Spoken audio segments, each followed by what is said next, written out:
Hey, welcome to session number 2 of the 2023 Mock Selection Committee.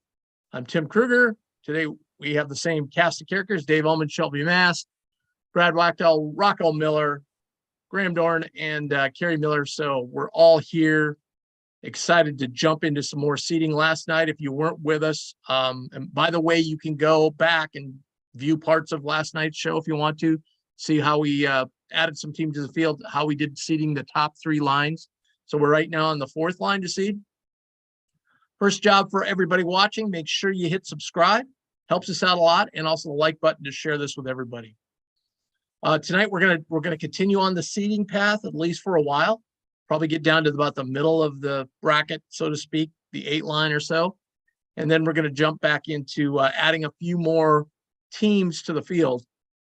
And these will be the nitty gritty. These will be right down at the end of the bracket and into the bubble here. So it'll probably be something you really want to stick around for. Later on, we'll have Eric Haslametrics. Did I say that right? Haslametrics, whatever it is.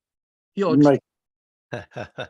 trust me, Eric won't shut up. So he'll join us later on. He's our guest tonight and then it'll be about the time we get into the bubble. So it'll be kind of interesting to see what he has in store for us that way. We are sponsored by Godfather's Pizza. Pizza pie piled high, 1,200 locations around the country. Look what was just delivered to me right here. The fabulous Godfather's Classic Combo. It smells so damn good. It is the best. I got some monkey bread for later to show you guys and make you hungry as well. The combo has everything. It's got sausage, peppers, black olives, pepperoni, hamburger, tons of mozzarella on the top. It's so good. Check them out, godfathers.com. Order your pizza today. I'm going to be eating it all show long. All right. We're going to kick off here. We have 4 teams that we held over from last night. Those teams are UConn, Indiana, Xavier, and Virginia. So right now, Graham's going to send out the ballots to us, and we are going to pick 8 teams from the teams in the field over here. We still have 26 that we've already put into the field, beginning with Arkansas, Auburn, Boise, and all the way down the list. We're going to get a ballot with those teams on it. We're going to pick 8. We're going to turn them in. The top 8 are going to, we're going to pick 8. The top 4 of that grouping of 8 add to Indiana, UConn, Xavier, and we put them in the voting category, which I'll do right now. And we will vote on those 8 and rank them, and the top 4 will get into the field on the seed line 13, 14, 15, 16. So let's vote. We'll get those into the category here, and then we'll have a bunch of discussion on it. Tonight, by the way, we've got some talking points and questions as well. So I guess while we get those ballots and vote, Kerry, do you got anything for us so far? Yeah, I was gonna tell you though to let me share my screen so everybody can see all the. Absolutely. Yeah. Share the screen. I just wanted to show everybody where we're at here. All right. How do I do this? Well, it says host disabled participant screen sharing. Well, because that's why I'm not allowing you to share, because I don't trust you. I just decided I am going to trust you. So there you go. That's fair. That's fair. Am I sharing the right one? I hope so. Might have multiple. Yeah, I think we're good. All right. What was the first question I was going to ask tonight? Well, let's start with what happened last night. What's everybody feeling about Rutgers? I know this is not necessarily teams we're discussing right now in the 5-6 seed range, but after that loss to Minnesota, are we last 4 in? Are we first 4 out? How's everybody feeling about the Scarlet Knights? Fantastic. I can start, I guess. So I don't have them in my last 4 in. I have them just above that. So really my first 8 buys, I guess you could say, or last 4 buys. definitely the resume definitely takes a hit. As we said yesterday, the 4 bad losses, and I know we also mentioned yesterday the committee may not, if you have 1 bad loss, it's not the end of the world, but once that number starts to get up to 3 or 4, it's definitely a problem. They're under 500 against quad 1 opponents. They're 9-8 against quad 1 and 2, which is solid for a team, at that level. Problem is their strength of record is now the worst of any team in the field. Their road neutral record is the 2nd worst of any team in the field. And they're another team that has a non-conference schedule that was bad.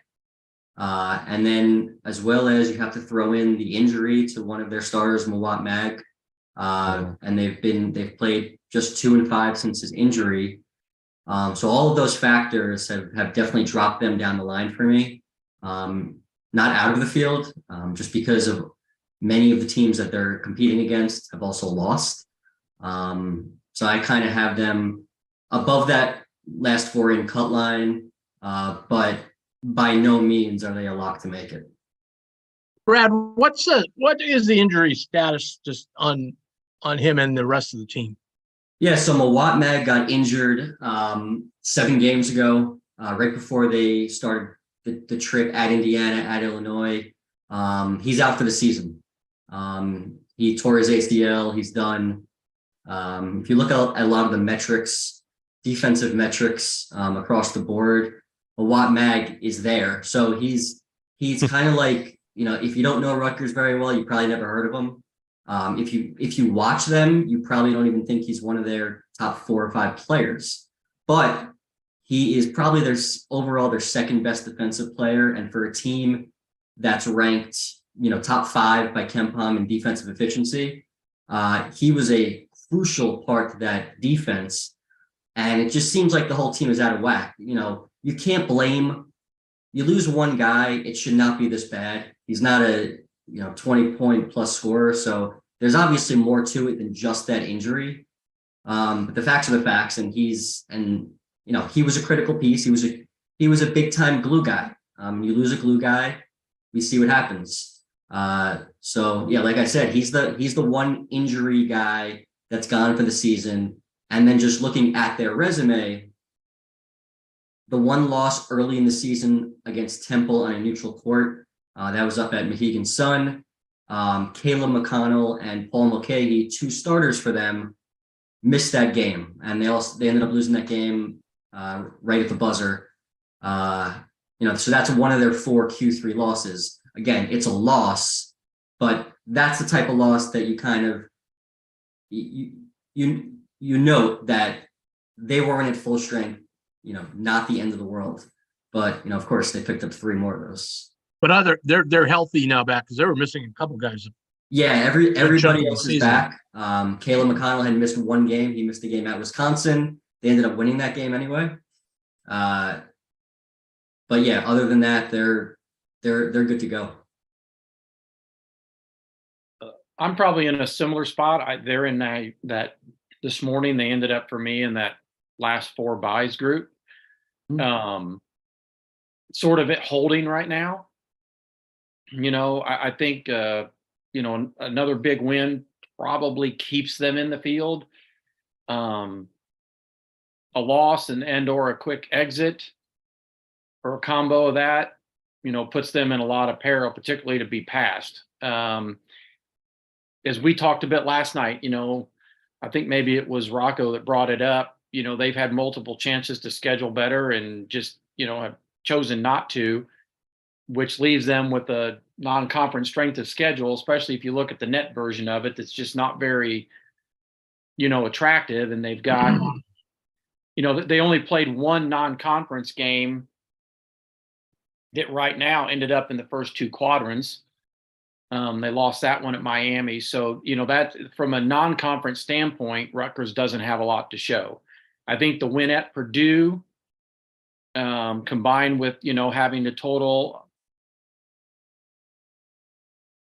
at least, somewhere in the neighborhood of 5 to 6 wins against the field, right, is still more than some other bubble teams.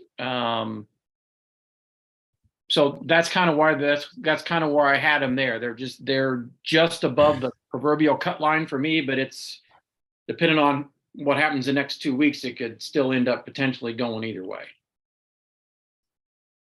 Yeah. I'll jump in and say I had them last 4 in before yesterday. I might have them out at this point. I didn't do a new scrub overnight, but of whatever the 26 teams we were looking at, they have the worst resume metrics. They're the only one outside the top 50. And I think that's a pretty big ding when you've got 4 quad 3 losses. I've had a lot of Rutgers fans yelling at me when I had them last 4 in. They just want to point out that their net is 40 points better than it was last year, and I just keep saying there's more to it than net. You got to look at the resume rankings. You got to look at the bad losses compared to everybody else. It's just I'm very skeptical about Rutgers. If they lose to Northwestern, I think they're out. We may not come to that conclusion as a group by Sunday, but that's where I'm at. Yeah, and just to add to that, in terms of their metrics, strength of the record down to 57. The worst team, it's just 1 year last year, but the worst team to get in was Wyoming at 53. Mm-hmm. They're the only team that's outside of the top 50 in the strength of record. So there's definitely major concern. And like Kerry said, I could see it. I could definitely see a case for them not being in right now. Yeah, I think, Great discussion on that, guys. Thank you. Yeah. We, as we get down to this middle, I suspect we're going to see more of this evening, so this will be fun. So right now we have 5 teams that all tied with the most votes. Okay. So basically, I think it would be easiest if we text Graham the one team we want out of this list of 5. Okay. Okay. The other 4 are going to move on and join the 4 we have waiting. And Sounds here are the good. 5. Creighton, Miami, San Diego State, St. Mary's, and TCU. Which one of those we would have out? Yeah, the other 4 are going to move on. What it was St. Mary's, San Diego State, TCU, Creighton and Miami. Creighton, and Miami. Okay.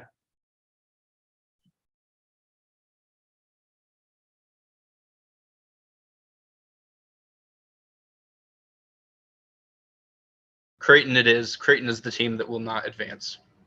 Oh, I didn't even send mine, but it was going to be Creighton. Graham, we can't see the full Hokie flag tonight. What's up with that? You gotta change your camera. There we go. Oh, a little bit out. There we go. Now There we're we go. talking. All right, so we have these 8 to vote on. Indiana, Miami, UConn, TCU, Xavier, Virginia, and San Diego State. I'll pull these up in a second, and then Harry will have his spreadsheet all set to go. Yep. Try and make it as reasonably large as I can.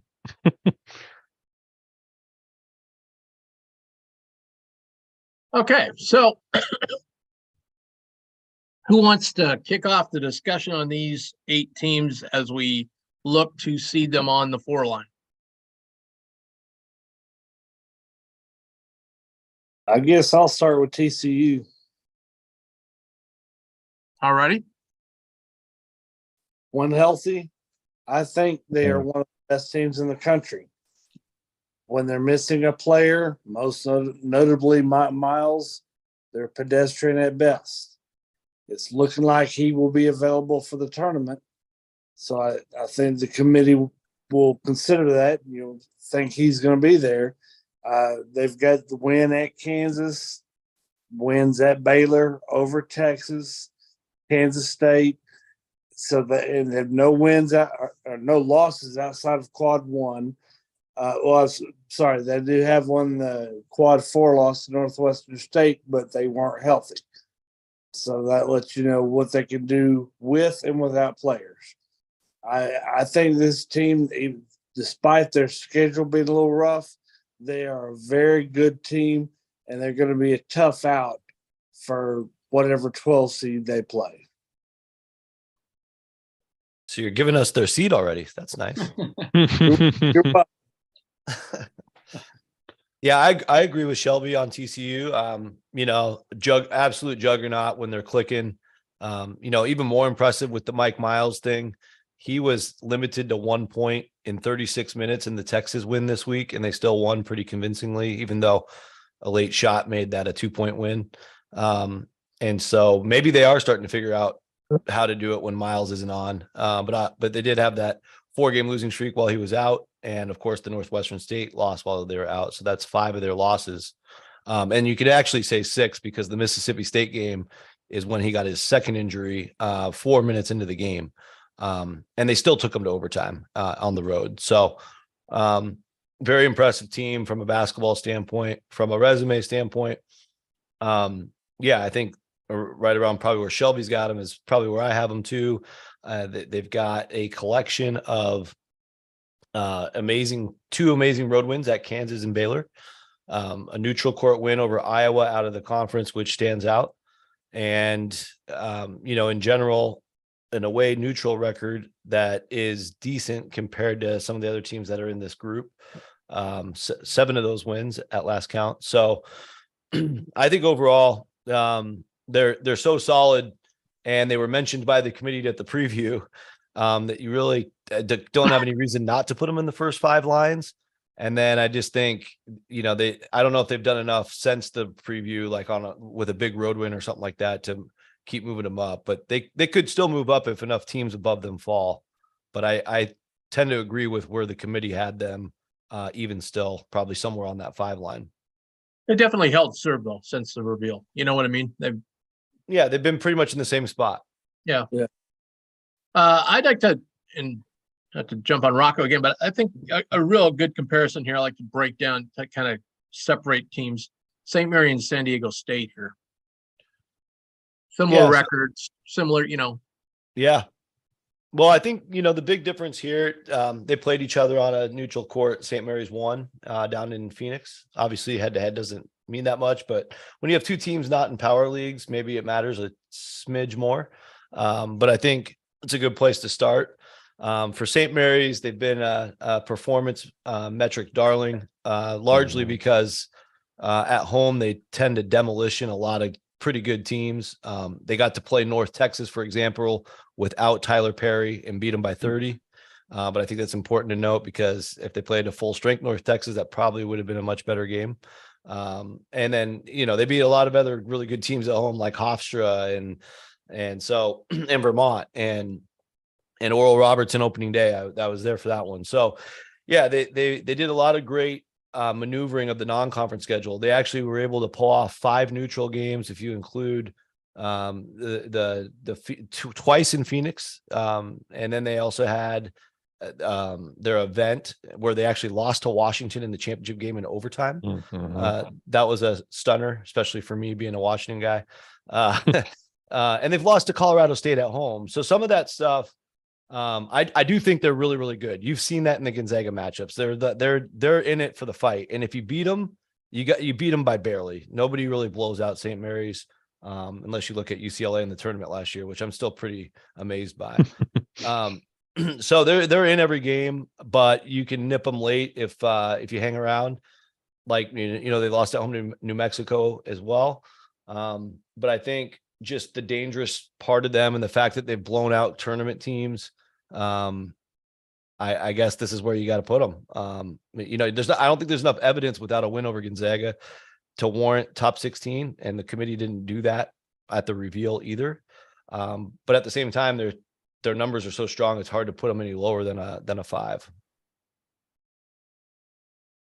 I think it's the predictive mostly, right? That's what we love with them. Yeah. And the that's what resume we is not love. as strong. Yeah. That's what we love with Connecticut too. And we were surprised that Connecticut wasn't in the top 16. So, you know, I think we know that the predictive is only a small sliver of it. I think everybody else focuses more on net and the quality metrics. And I don't know. I think St. Mary's, like, I think I have them as my bottom 4 right now. I just keep like moving them up. I don't know why. But they only have 2 quad 1 wins. They're both very good. Gonzaga and the neutral against San Diego State, but 2 quad 1 wins, 2 quad 3 losses. That's not a great balance when we're talking, potential 4 seeds here. Yeah. I wouldn't be surprised if they end up as a 6, even though I think the net and the Ken Palm and whatnot would say they're a title contender. Right. Yeah. And I think, a couple things here. So the at the reveal, they had already lost the overtime game to Loyola Marymount, their other bad loss on the road. And so the committee still mentioned them as a 5 that day. The only loss they've had since is a road loss at Gonzaga, which we would probably all agree doesn't hurt them. They were down pretty big, but they fought back and lost by 9. So I don't think that hurts too much at all. And the way the WCC bracket is configured, they don't play until Monday. And so the worst loss they'll likely take is either BYU or Loyola Marymount again. I think if they lost to either of those 2, they probably would drop to a 6, like you said. But I think really all they have to do is win on Monday, and they're at least getting a 5, unless they play an upset-minded team in the championship game.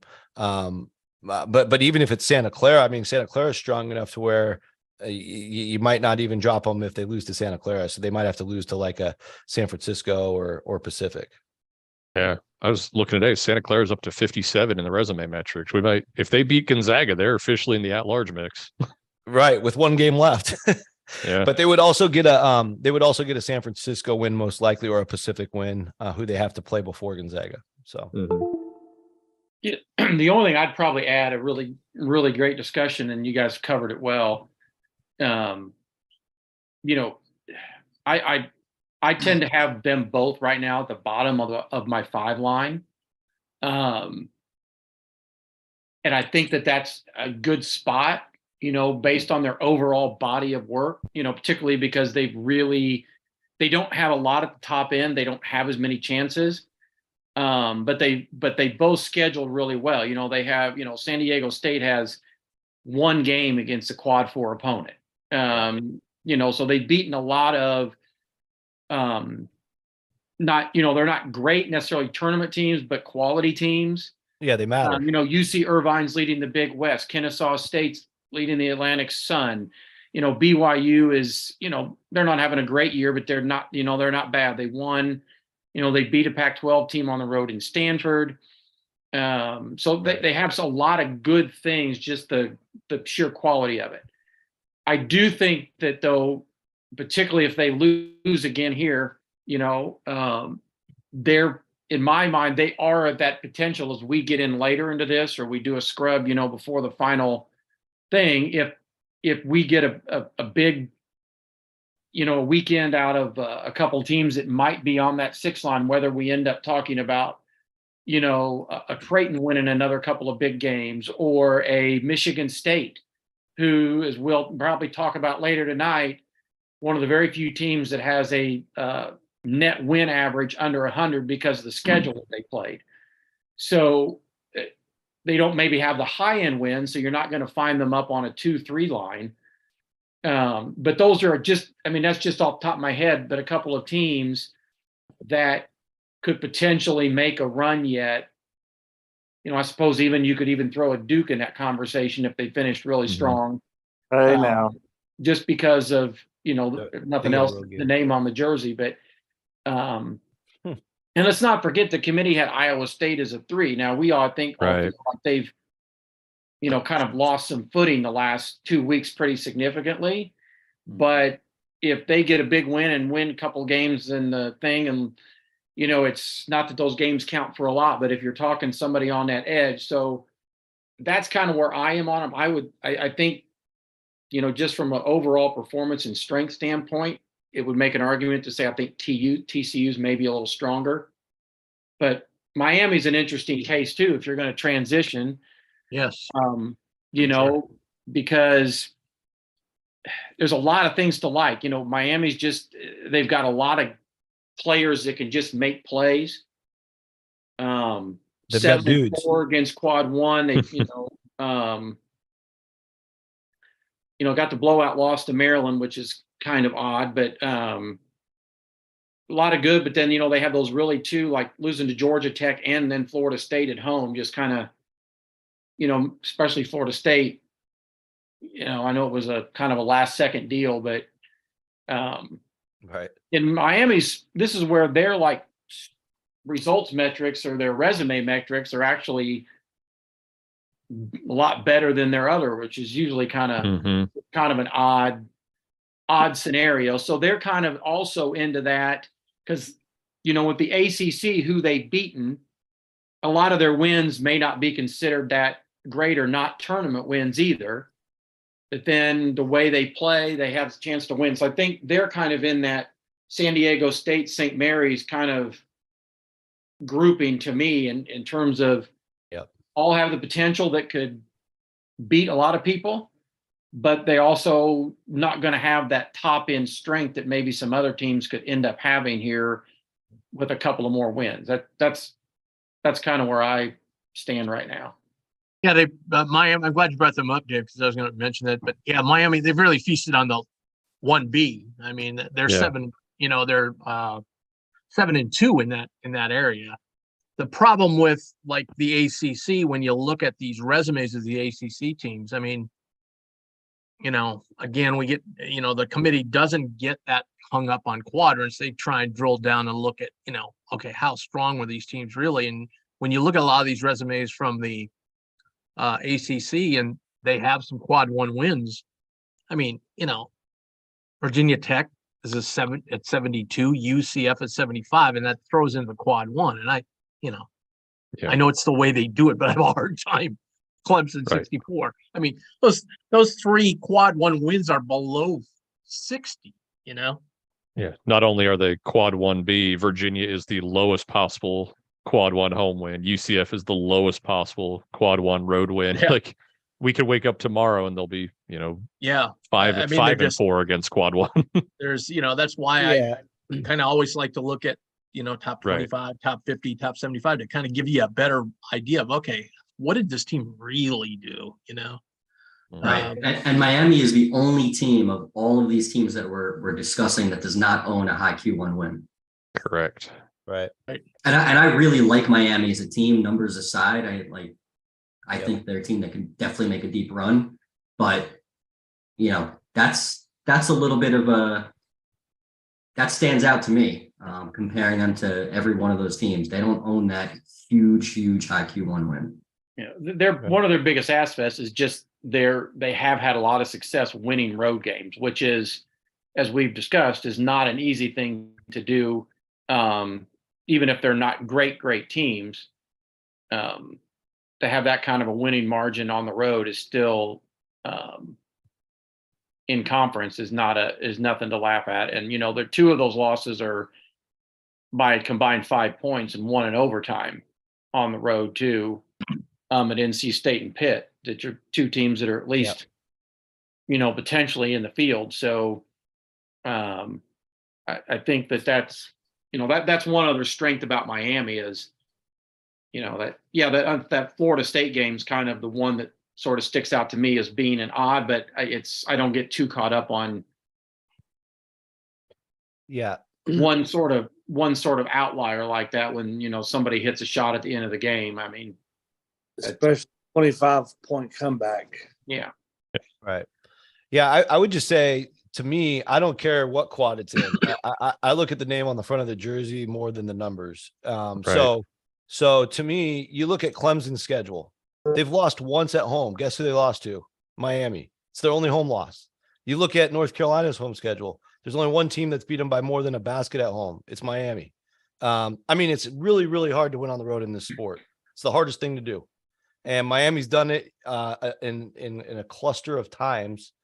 And I agree with Brad. They haven't done it at the huge elite level, but they've gone into a building that nobody else has gone into and won. And they've got that evidence with Clemson. And obviously winning at the Dean Smith Center is very difficult to do, regardless of how bubblish Carolina is. Virginia Tech's not an easy place to win. UCF had a pretty good home schedule. So that all of those wins to me are much more impressive than beating Rutgers at home or NC State at home. They just are. Because I think it's harder to do in this sport. I think as we discuss this, to me, it just boils down to this.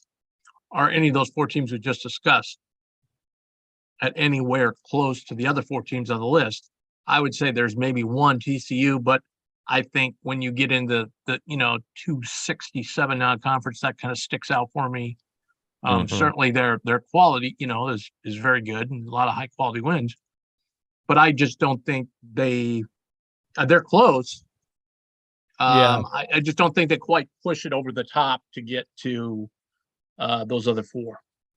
Yeah, I mean, I keep looking at Virginia as they've been slipping as a team to be replaced. It's just with the committee putting them where they did, they were 10th on that day. Virginia's numbers have plummeted from a performance standpoint since then. And they obviously had a miserable week last week, but I just don't think there's enough evidence to put any of the 4 above them yet. Although if we were filling out a bracket, we'd probably pick all 4 of them to beat Virginia. So yeah, that's the thing I'm struggling with. I want a reason to replace Virginia, but I just don't have enough evidence with the other 4 yet. Yeah. Well, and to Tim's point, that getting late enough into this, we haven't, broken out the effective record thing yet. But if you do that for TCU, they're in effect 12-10. Yeah. Right. Which, if somebody's watching, what are we talking about? Well, you take home wins against 200 plus, or, call basically your quad 4 home wins if they're out of conference. Yep. They're bye games. You're in most cases. And so basically you can go to TCU and say they bought, 8 wins and they lost one of them to Northwestern State. But, they played 9 bye games and they went 8-1. I guess there's one, I take that back. 2 of them are neutral. So it should actually be a little bit less. It should be 14. Because 2 of them were neutral games, but still you take those out. 14-10 doesn't sound as good as 20-10. And not that every team doesn't do that a little bit, but if you'd played some stronger competition, TCU's chance to replace that Virginia, if they'd have won a couple of quad 2 games in a non-conference more, I think we're looking at them different. Yeah. And also, just want to interrupt real quick. The vote, we can continue discussion. The voting is open. yes. I just want to point out something Graham put in the chat, that Virginia Tech had Hunter Couture at the time, totally different V team to beat Blacksburg at that point. So that's a good point. Absolutely is. Yeah. And I'll say on TCU too, that game against Utah shows up as a neutral, but they played it in the Jazz Arena. It was virtually a road game. So again, if they counted that as a road game, it would have been in the quad 1 for anybody that cares about that. It's just one of those things. If you double click on some of these results, you can really learn a little bit more.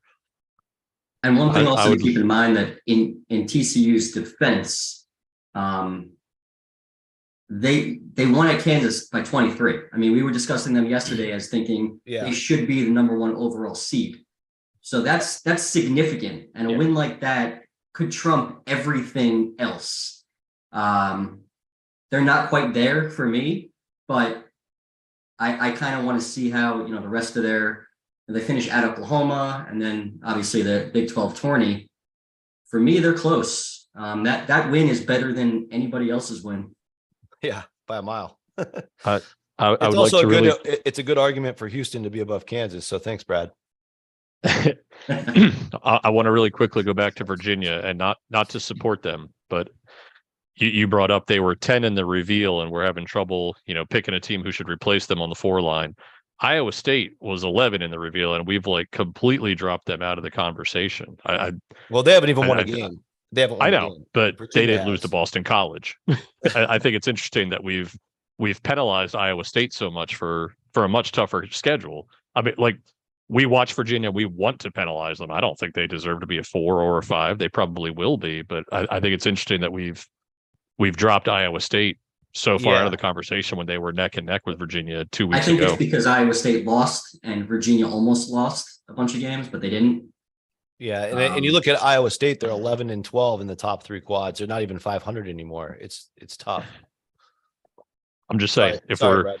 if we're talking performance since the reveal, right? Virginia narrow home win over Notre Dame, horrible loss to Boston College, loss to North Carolina. That's not bad, obviously, and a Right. decent home win over Clemson. I know Iowa State hasn't won, but what is it? 3 quad 1 losses and 1 quad 2 loss to Oklahoma. Like, it's not. And they I won feel at like Louisville by I 3. feel like we're over penalizing the Cyclones. Is all I'm saying. And I would say the They lose a last lot. thing I'll add, and I've got my ballot ready to go, is that I'm like some others that are not, I'm not looking to replace Virginia, but I'm thinking, okay, has TCU done enough Mhm. To do that? And it just kind of comes to, I go back to where to what Carrie just said, what's transpired from where the committee had them. Have they slipped enough that TCU's potentially overtaken them? That's been a very close call for me. I can see it. I can see it from both sides right now. If you're talking on that, where you're going to, depending on how people are going to vote, right along that 4 to 5 line. And I'm not so sure that by the end of this weekend, it may not change one way or the other, depending on what happens. Yeah. And we did discuss last night with the timing of the reveal. You said Norlander said they were done by Wednesday afternoon. Right. Iowa State beat TCU Wednesday night. So Yeah, they could have been done. I know they're not in this 8. I'm just Yeah. I just have a bugaboo about how far everybody has dropped Iowa State. I agree, and that's a good point. If that is the case, Wednesday, like, that's really, really good intel. Yeah, I mean, It's accurate. I wouldn't make a big guess on that. I mean, they could have easily cleaned that up Thursday morning. It's Yeah. not like it happened Thursday or Friday, so that's a tough one. But yeah, definitely something to consider. Yeah, and for me, it's really just the only reason I've dropped them a little bit lower than the 5 is their records are so out of whack now. Like they're 10-12 against the top 2, 11-12 top 3. They had 6. If you take away the 6 quad 4 wins, they're like a below average team from that standpoint. And their strongest win, TCU, I believe, I'm going to double check this, was one of the ones without Miles. So, and that is true. Miles did not play that game. So that's why it's like, man, I'm struggling with Iowa State. But at the same time, the committee thing does matter a lot. It's going to be hard for them to keep dropping them when they're playing really good teams every night, even though they're losing most of those. I think part of it too is just strictly they're 17-12 now. And Yeah, it's pretty darn tough to put a team 17-12. I don't care what schedule they played as a 5 seed. I mean, it's just an accumulation of losses. I mean, I understand it's the Big 12 is tough. Everybody knows that. But at some point, you got to win your games. Right. And they're non-con, they played UConn, and now Iowa obviously looks good. But I mean, like you said, Rocco, talking about their wins, their non-con wins, they beat North Carolina, Villanova, and St. John's. Right. Yeah, I mean, it's 2 straight years of this with the Cyclones going to the pastry cart. But I mean, if you're in the Big 12, you don't really have to play anybody, and that's frustrating for people sitting in seats like mine. Yeah, well, unless you're Kansas, then you go play everybody. Yeah, and I like that, but Kansas has Baylor the confidence to do it because they're picked in the top of their league every year, and Iowa State's probably picked in the bottom every year. So they're like, screw playing anyone. We need wins. The other thing on Iowa State too, just throw. We're not talking them yet, but they're 4-9 road neutral. That's pretty abysmal. Yeah, every time I see that, it makes me cringe a little bit. Yeah. That's the worst of any team in the field. Yeah, by the way, that's crazy. Everybody that's watching, by the way, this is totally interactive. Get a chat down below. Throw your questions in there. We'll get to them when we have a little lull. We answered them all last night, so make sure you do that. Again, make sure you hit subscribe. And again, make sure you order Godfather's Pizza. It's delicious.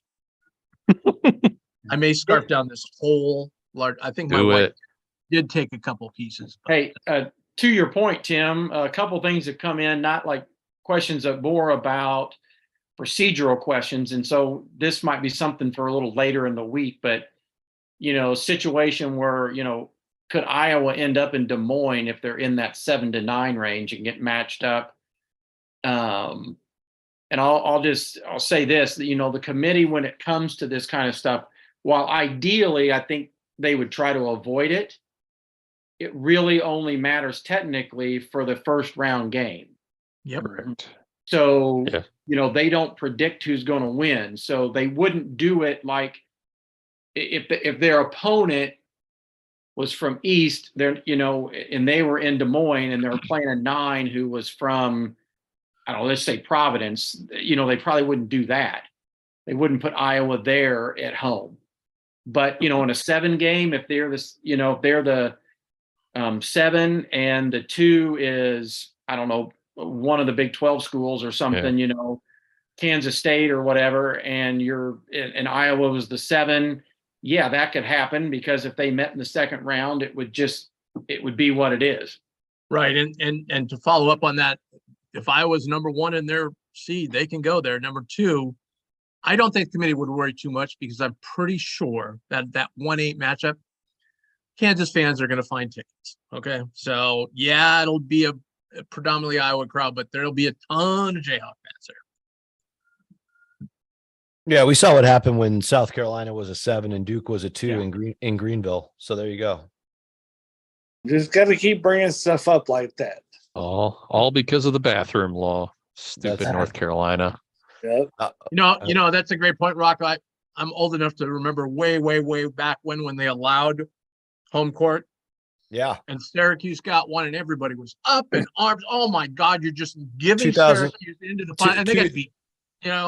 Oh, I thought you were talking about 2003 when they got Albany and then they got Boston and then they won the No. championship. They played in the Carrier Dome. They were the host, and Oh, before that. they were then, like yeah. a 5, the overall number 5, and everybody was just going nuts.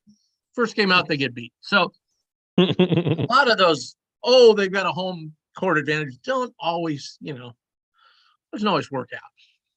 Yeah, and I feel like, now that I've covered the tournament in person, you can kind of see just how it all goes down, the orchestration. It becomes less and less important where you're at, because fans are crazy. They'll fly everywhere. It's easy to air travel these days. And, if you're that crazy about seeing your team, you're going to find them, especially if it's if you're like a school like Northwestern, like you might get second tournament of all time, right? You're probably going to fly wherever Northwestern goes. Yep. All right, Graham, knock yourself out.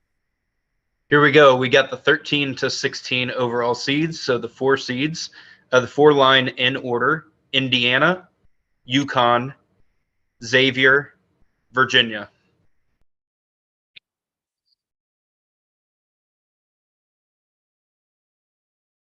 Congratulations to those protected seeds. And those are actually, those teams are fine with the leftovers of Albany and Orlando. Or if there's any Greensboro left, Virginia's totally fine with that.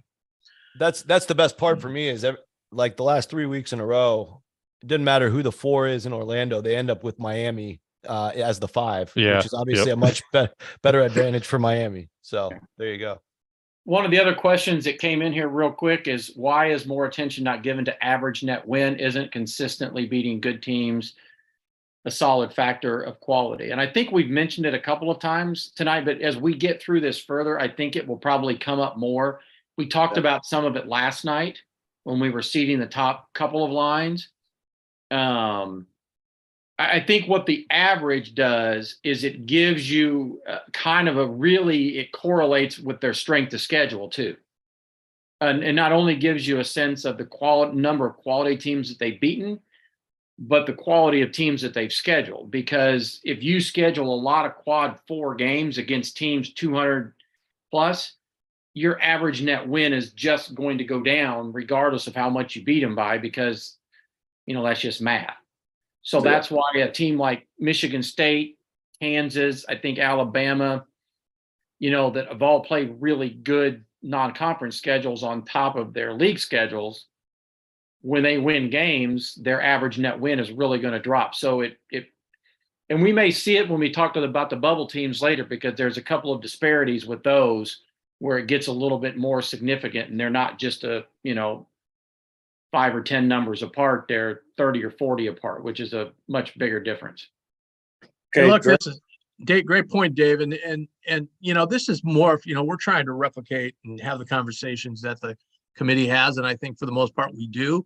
It has gone, as Joel, if you were with us last night, Joel Lenardi said, it's gone a little bit more to metrics than it used to, certainly. 8 years ago when we were in the mock, they said they hardly ever even brought up. So it has gone a little bit more, but I think one thing the maybe average fan doesn't realize is the committee does look. I mean, they have, they're going for what, 5-6 days. They're looking at everything. Trust me. They're bringing up all of these points that are being brought up with the different metrics, and they intentionally don't try and weigh one over the other. They like to take a look at the whole body of work, as they would say. Now, where you might get confused is when the commissioner or the head of the committee, goes on TV and just spouts off one metric, whether it be Q1 wins or road wins or whatever, to validate his point. And maybe that's a little bit unfair because I'm sure they talked about tons of other things, but that's the one thing he had on his paper. I wish they would have, instead of a committee chair, just somebody in the media who's in there, and they can just like come out of it and be like, oh, this is kind of the shit we were talking about. Like, it has to be just so sterilized for the committee chair, because he might not even agree with what he's saying. It's just what the committee said as a whole. I wish that we got different perspectives.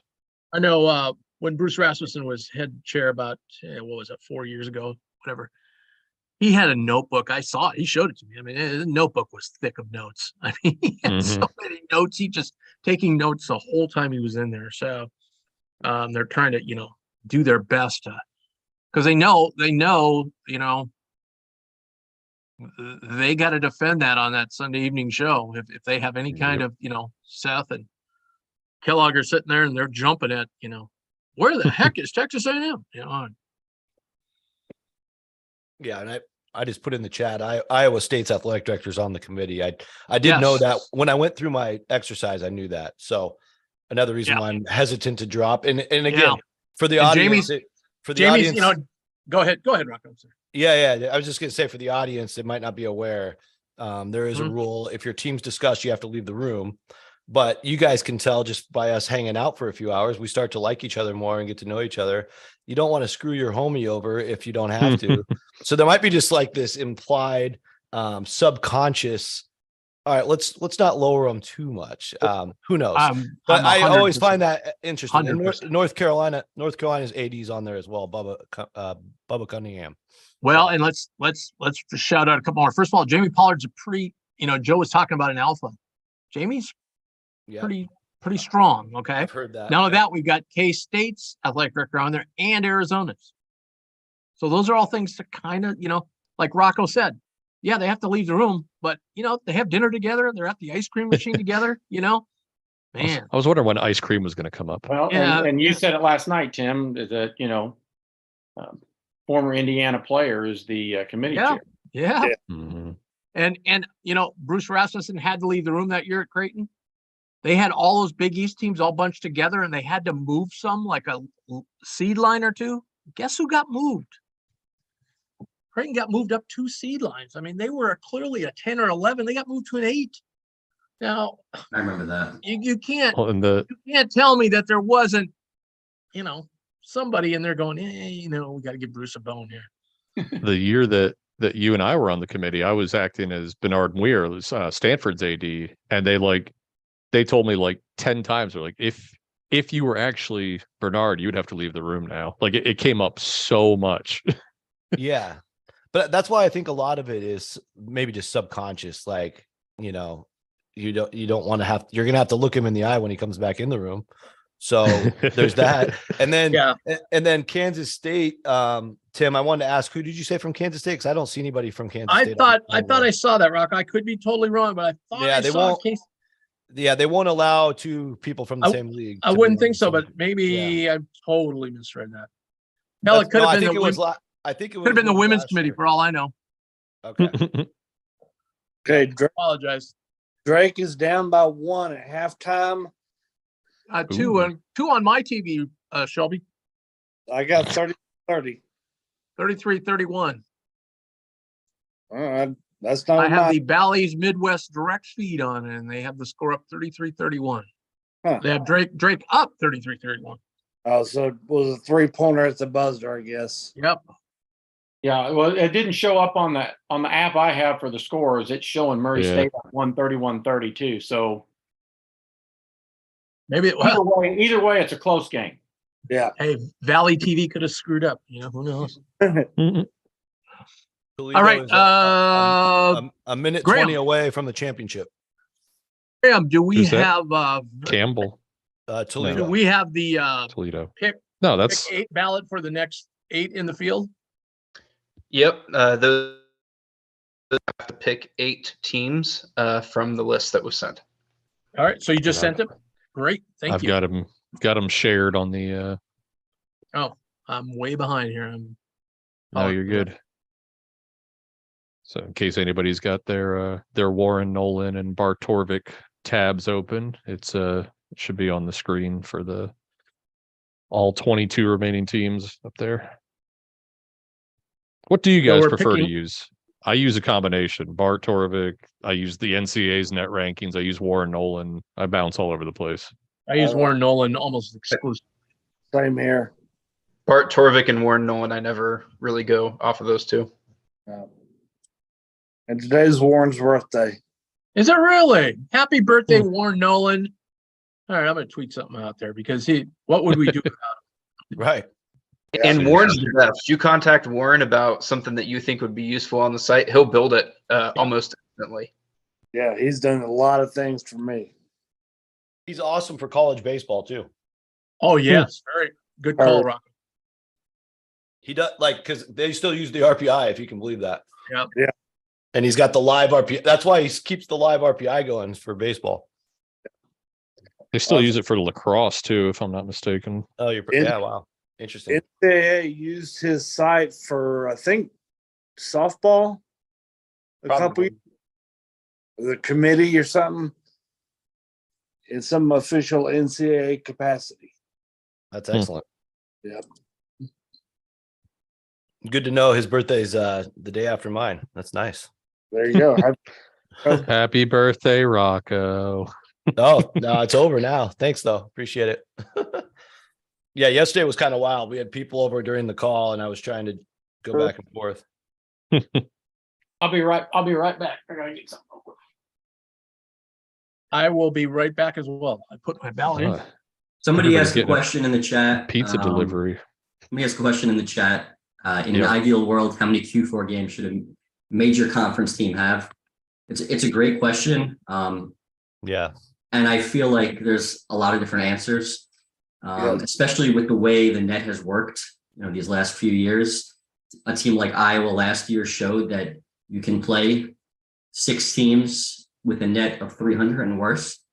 It's okay to do that as long as you obliterate them.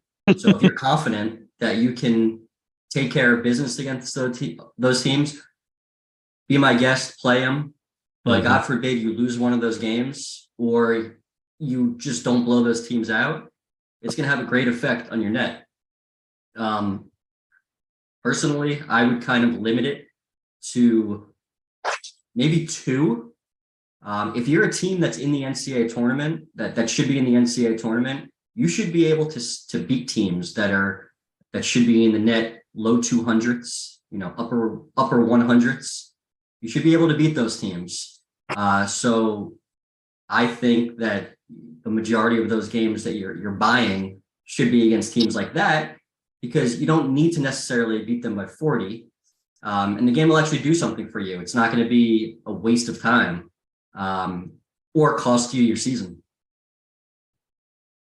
Yeah. I really hope if Arizona State is close, they get in just to award teams for playing. I know they didn't go out of their way to schedule Texas Southern. That's part of that Pac-SWAC contract. But I'm with you, like 2 or 3 max. If you're going to play more than that, at least sprinkle in a neutral or a road game as well. At least try and test yourself. But yeah, if you're just loading up on garbage teams, you get what you deserve. I would say I just caught the end of that question, but I would say every year I do what Kansas does every year. Right? You know, I was looking at their Ken Palm strength of schedule, and they've been either number 1 or 2 in the nation 5 of the last 6 seasons. It's insane. Yeah. And I one year I helped Creighton a little bit with their schedule, and I said, guys, why we're not that far away? Why don't you play MAC teams? Look at their overall, like they're never going to kill you. You know what I mean? Mm-hmm. The only problem with trying to mimic Kansas' schedule, it could turn into a disaster. And I think it all depends on the security of the head coach. A lot of head coaches who are on the hot seat, they want wins. They don't want the risk of, losing a ton of games. Sometimes coaches out there, and I've spoken to a number of coaches that, they want to play easy teams. They want to build the team's confidence. And they say when they get to conference play, our schedule's hard enough. Some coaches are stubborn like that. Yeah. But they're going to pay the price when it comes down to the end of the season, if that's the case. Let me just clarify. I probably misspoke. When I said look at Kansas schedule, quad 3 and 4, that's what I'm talking about. I'm not. Yeah.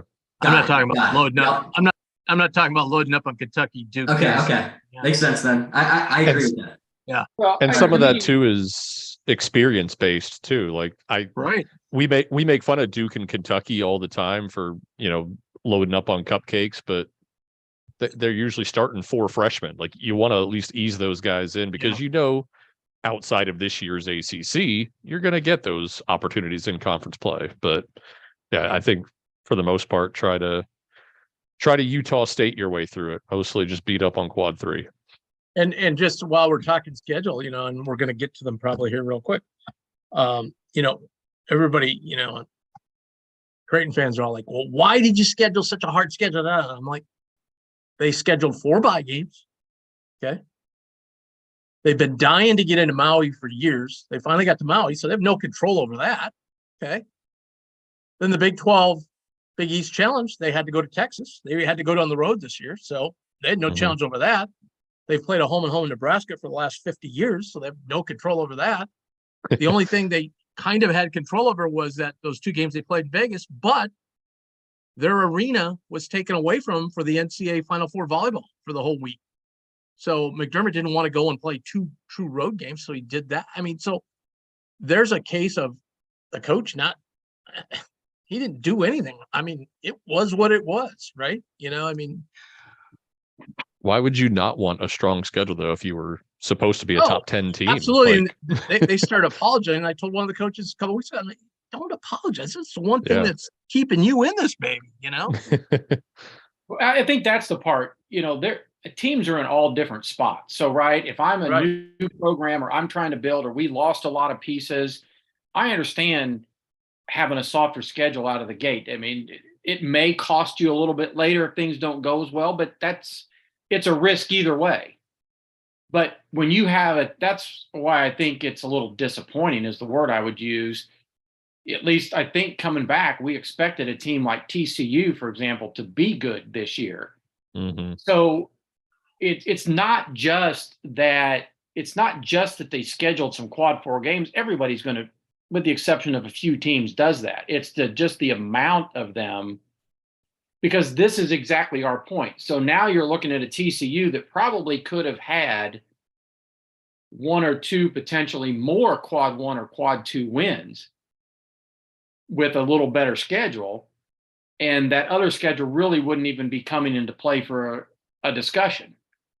So, it is what it is. It's been that way for a long time. This will never happen. But the selection committee could do something with it too. I mean, they could come down and just say, hey, if you want to be eligible for at-large consideration, you have to play at least 1 true road game against a non-Power 5 school to be eligible. We won't have an NCAA tournament after that. You're right. I'm saying it's not going to happen. But I'm saying if the committee sets something to make like, so you have to go on the road to play one. If you're a Power 5, you have to go on the road and play one non-Power 5 school. Hey, Rocco, just really quickly, when we get your ballot, we're good. Hint, hint, hint. Sorry about that. And like, I don't, I didn't look at I my phone for a little 100% bit. hear what you're saying, Dave. And then you look and Virginia schedules a road game against James Madison last year and they lose it. Like, I wish there were more, regional games like that. Like, there are so many games in the DMV. Like, I think Maryland played at George Mason a year or two ago, but like why don't Georgetown and Virginia and Maryland, all these teams just got scheduled Coppin State? Like, just do something. Like, stop doing bye games. Well, I understand it, but I think the part of the point to make in that is it's easy for power conference fans to sit here and look and they say, well, we'd sweep Conference USA. Well, maybe Prove the it. very top of your teams, but a lot of your middle of the pack teams would not. Mhm. You can't just assume that you're going to go on the road and, well, Tim, this from all those years when it's in the Valley, you're not just going to go to every one of those Valley teams on the road and go into their arena and just automatically beat them because you've got Illinois or Wisconsin or somebody else on your jersey. Yeah, absolutely. Absolutely. The other thing too is, this hasn't happened in a couple of years. I don't remember, but I remember just because I guess you see his face on TV every night was Virginia Tech. The committee used to really hammer these teams for it. And Virginia Tech 2 years in a row got left out. They beat Duke like about 2 weeks before the selection. Oh, they're in there. No, they said, your strength of schedule's 300 in that conference. You How dare you say anything about two-time ACC Coach of the Year, Seth Greenberg, and his How scheduling? did he get two-time ACC Coach of the Year, first of all? Because they were terrible the years in between. Can you kind of tell Jeff Goodman and him probably didn't get along when they were at ESPN? So we had one real quick. Oh, I'm sorry. We had one real quick question about Indiana leading the 4 line is ridiculous after losing by 20 at home to Iowa. Hoosiers are 10-10 in quad 1 and 2. And my only response would be is I think depending on how we discussed it, we also might in our own eyes agree that maybe that's slightly high, but they did beat Purdue twice.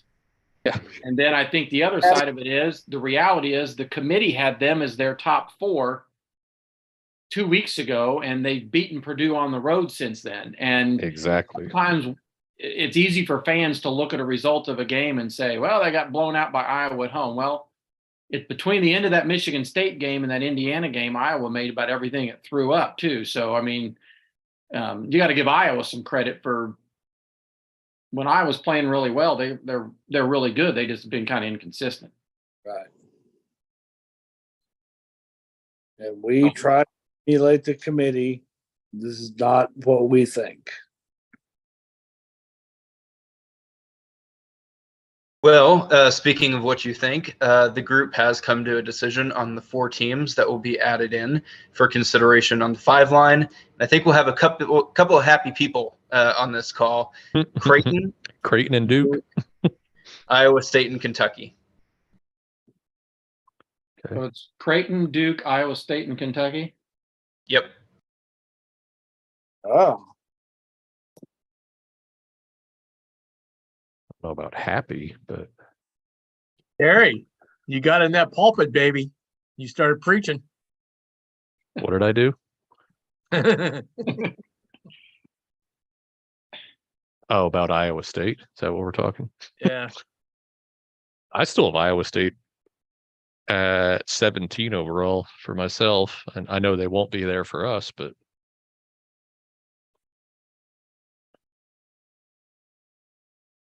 I've got Iowa State 22nd overall.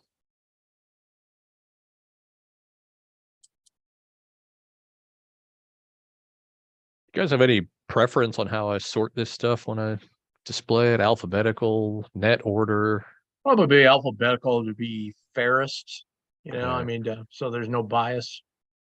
And anywhere you see it highlighted in gray, that's the highest quality metrics. So I have them as like the projected conference champ. which tells you a lot about the ACC that Duke is #1 in quality metrics.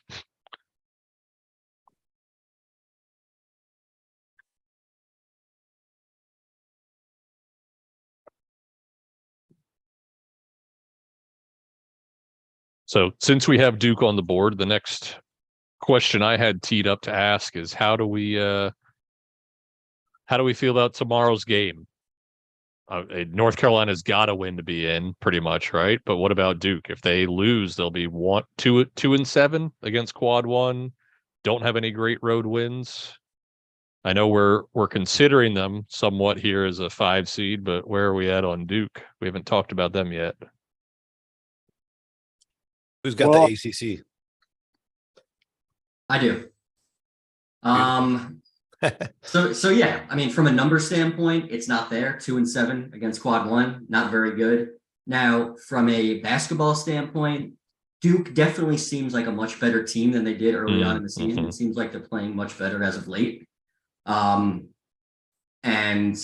no bad losses on their resume, and they are 9-8, Quad 1 and 2. Metrics are overall fairly solid.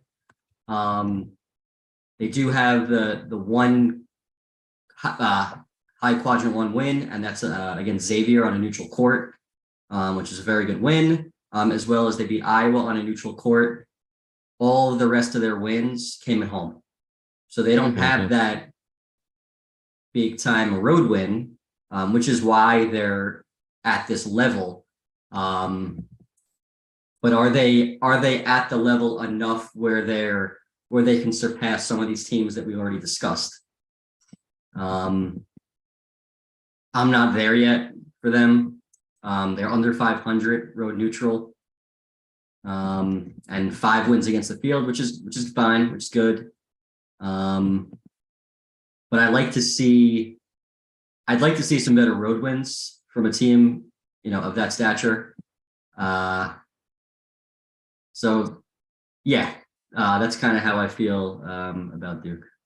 So if they beat North Carolina, do they then maybe replace Virginia on the 4 line? Are they Absolutely too not. far removed from that? Yeah, too far. Way too far. Okay. Yeah. Yeah, no I mean, way. look at it. I'm just Yeah. throwing it out for questions. No way. No way. I think we'll talk about North Carolina. I think from their standpoint, they've arguably had the best week of any bubble team, and the door is wide open for them to be in the field. But this is obviously focused on Duke. No, I don't think they could get as high as a 4 seed. Winning at North Carolina would be a nice win, but again, you take a look at North Carolina, and we're not just looking at the front of the jersey, because if you do that, then you're going to put North Carolina in the field, and they have 1 quadrant 1 win. So here's Well, you can look at the front of the 2023 jersey. Don't look at the old jerseys. So if just that I know they didn't make this thing, so we're not comparing them right now per se, but I would encourage you guys to look at Duke and Missouri's resumes side by side and take off the net number and the predictive metrics and tell me who's better. Hey, let me do that for you right now. Yeah, Missouri's got some high quality wins. Yeah, they do. I mean, I'm just And when saying, they- I know in our voting, they didn't make this, but if you look, for example, Missouri hasn't lost outside quad 1. They're Right. 5-8. Now their non-conference schedule was a little worse, significantly worse, but they beat Iowa State and Illinois non-conference. They're a Kansas State situation. Like, they weren't supposed to be good. Like, I don't blame Dennis Gates for not scheduling anybody. Right. So, but my point is, if you just look at Missouri being 5-5 on the road, Duke 3-6, they have a road win at Tennessee, plus neutral court on, Illinois in a game that wasn't close. I just, this is like an example to me of why when we start getting down to that, maybe more towards that 6 line, whatever you want to call it, this gets really difficult in there because you start looking at some of these things and you said, well, how much is that net number? We've debated this. Is that strength of schedule on the net what holding them back, or is it the Duke name on the jersey? Because I could make a pretty good argument that Missouri has accomplished more at the top of their resume than Duke has. Yeah. Yeah. Yeah, and it looks Yeah. like two teams who ought to be on the same seed line just by, and again, we're not digging all the way down. Here. And We're just I looking didn't at some mean numbers. I just was throwing that out there for Yeah, comparison if you're good, talking about Duke. Good comment. They're closer to me to that next group of teams. 100% agree with you. And like I said before, with the name, if you took away Duke and you put Northwestern there, are you still seating them this high? You could make a case that Northwestern's resume is better too. Yeah. Oh yeah, I think Northwestern. No, and that was we'll discuss that. that was the two-edged sword of my question was, I posed if they beat North Carolina, could they move up to a 4? No, we don't think so. If they lose to North Carolina, do they drop to like 9-10 range? Because they haven't done jack squat. Pardon my French. That's not French. I know. I'm only on my third Guinness. Give me 3 more, and I'll get there. Yeah, And no, they don't drop to 9 or 10 range. I think they're kind of in that. For me, they're in that 7-8 range at the moment. And a win at North Carolina, maybe they could move up a seed. But a win at North Carolina doesn't do that much for you, where it's going to dramatically change your seeding. They get bragging right about it. That is true. I will say, had until they lost at home to Vanderbilt the other night, Kentucky was my highest 6 seed. Mm-hmm. Right there on that border of pushing. Had they won out, I think they would have probably moved up to that 5 line for me. Yeah. Probably either bumped St. Mary's or San Diego State, but or Miami if they lost again, or whomever, somebody. But not. And again, Vanderbilt's improved a lot, but that's just a game. It's a quad. It's another quad 3, even though it's close. That now they've got 2 quad 3s and a quad 4. It's just kind of one of those. It's not like bad, but it kind of killed that momentum of climbing. So now if they go to Bud Walton Arena and beat Arkansas, which is a very tough place to win, and look good in their first thing, they're probably back in that bar game, because I wouldn't say nobody, but few teams have improved their resume more in the last 2.5 weeks since the reveal than Kentucky has, probably. Absolutely. And I think when you look at these 4 new ones we added to the 4 that we talked about earlier, certainly Kentucky catches your eye by what they have until you get way to the end with those bad losses. And like you said, the momentum kind of got killed there. I guess this might be my only chance, so I guess I better get on the podium here and make my case. I'd like to say I have all the answers here, but I just don't. I mean, I just don't know. Now, let's clear something up, because this has kind of gotten the fake news here. Everybody associates 6 losses in a row with Kalkbrenner being out 6 games. He wasn't out all those 6 games. No, he wasn't. Now, 3, right? Yeah, just 3, but I don't know how much you want to take for this, but I'll say it anyway. In Hawaii, that last game against Arizona. He didn't look right. I mean, obviously he's battered Ballo in there all night long, but he looked like there was something a little bit, like he had something going on. I talked to his dad, and his dad goes, "Yeah, he's not right. There's something going on." But then he went down to Texas and played pretty well. Advantage there. He's playing against a guy he practiced against for 2 years, so in Bishop, so get a little bit of advantage there. But the Nebraska game, the next game he played, he was clearly, he wasn't jumping 2 inches off the ground. I mean, there were shots that went up in that game that he normally would have swatted into the 10th row. and he didn't even make an effort for him.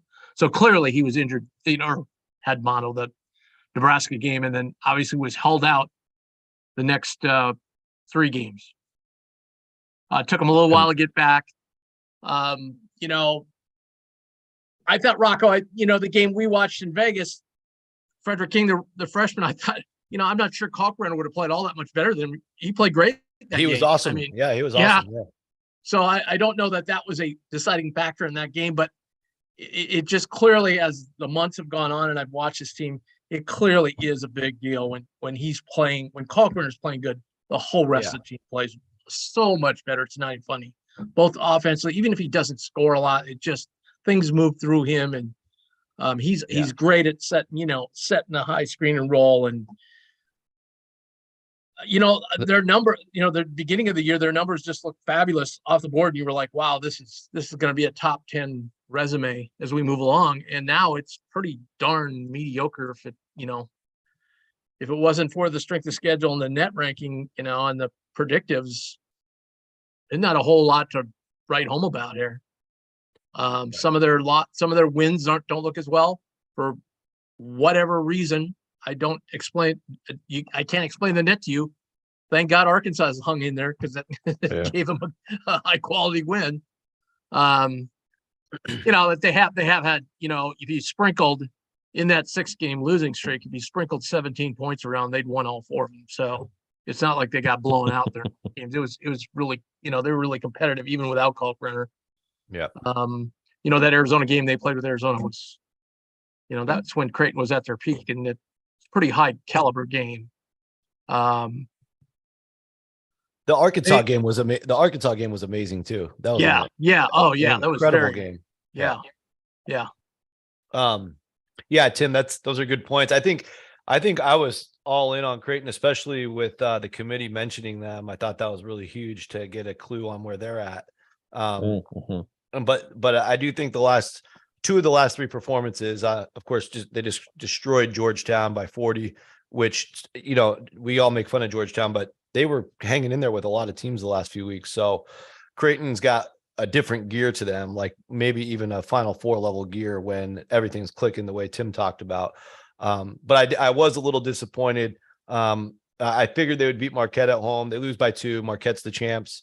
You tip the cap there, but to lose by 12 against Nova, you would at least expect that to be a little bit tighter. So those were a couple, I guess. It wasn't a good effort. It wasn't a good effort. I guess that's what I'm getting at. Future Big East tournament champion Villanova, please. Double OT at Providence, where they had the ball in regulation and overtime with 10 seconds to go and didn't even get a decent shot off. That was the crusher, because they really should have won that. That was right. So I guess what I'm saying in a large, in a big way here is that I was ready to kind of just lean in all the way in on the injury story, because not only you, Tim, I talked to a couple other Creighton people that night, said the exact same thing about Kalkbrenner's health. I was ready to lean all the way in on that upside. What team are you going to bring to the dance? And that seems like a damn scary team. But those last couple results make me more balanced in terms of, let's just judge them for what they are, because now we've kind of seen, a little bit of the floor, and it's a little different than what I had in mind a couple weeks ago. Yeah, I'm even though they're playing DePaul tomorrow night, it's on the road. I'm curious to see if they carry forward with the same. One of our local media guys, Graham, mentioned the other night, Nick Baugh, really dressed them down on his podcast, which Nick never does, because Nick's a Creighton alum. But he said it's not X and O's, it's all effort. And I don't know if they heard that or whatever, but they came out against Georgetown with, a mission, and they played great. A lot of, and not just making shots. I mean, they were very intense, both offensively and defensively. So maybe Nick's right. I don't know, but anyway, yeah. But looking at the numbers, getting back to what we do a lot. It's not horrible, but it's not going to blow you away to a 4 seed. That's for sure. Well, I have heard, more. It doesn't come up that often, but every once in a while, when the committee members are sitting around talking like we are, and you get to some of these, like when we get these 6, 7 lines where so many of these teams look very similar, depending on what you want to pull apart, right? sometimes the collective group just decides, we just think the team's better. Yeah. Well, Yeah. I mean, you can cut the minutia one way or the other, this, that, or the other, and break this apart and that apart, and this is better there, this is worse there. And at the end of the day, you're deciding between 2 or 3 teams for an order of 24, 25, 26 or whatever on the C list. Who's the last 6? Who's the first 7? And sometimes you're just like, well, we've seen them all play and we just think they're better. Okay. I mean, Yeah, you know, that could help Duke. That could help Duke. That is the art part of the equation, because there is both an art and a science to this. Absolutely. Yeah, and that would be the Creighton deal too. You know, they lose by 5 at Texas, 2 to Arizona on neutral floor, 2 at home to Marquette, the Big East champs. They lose by 3 at Xavier and in double overtime at Providence, where nobody wins except Xavier just did. You know, they're there in every game. They're, you know, a bounce of the ball here and there. You know, so I know you can't go by close losses, and their loss is a loss, but you're right. They could, you know, and I think people are still saying that they could make an Elite 8. They could go out in the first round. I mean, it's all matchups when it gets to that point. But I just don't think they quite reached the level, you know, of a 5 right now.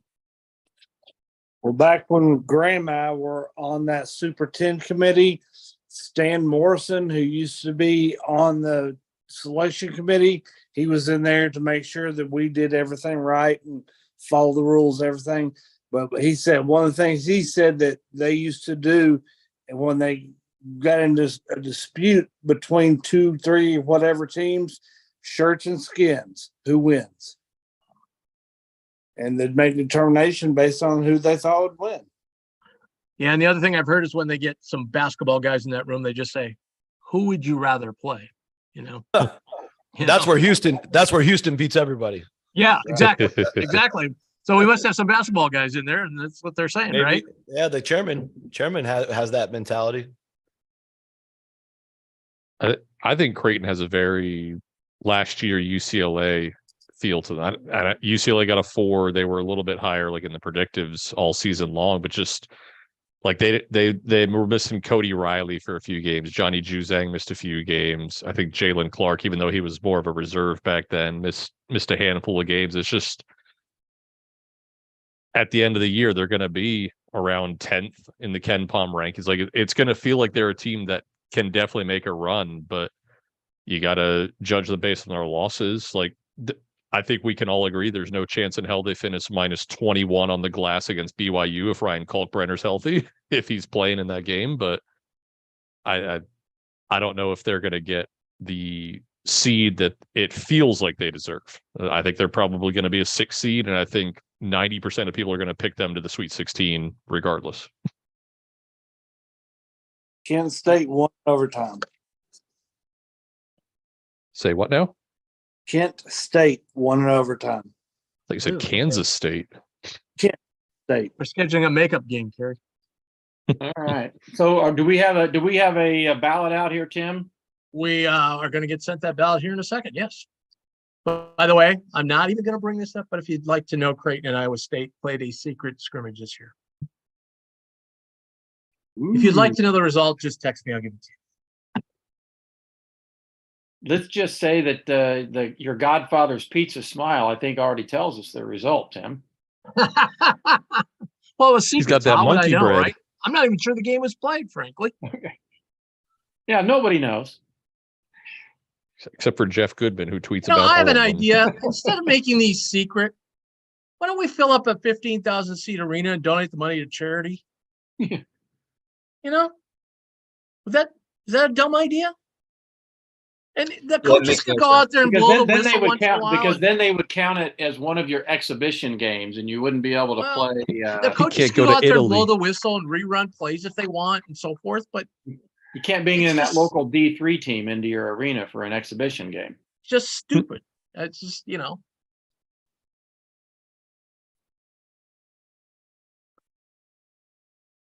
All right, I still have our screen sharing for the these 8 teams before you submit your ballot if you haven't already.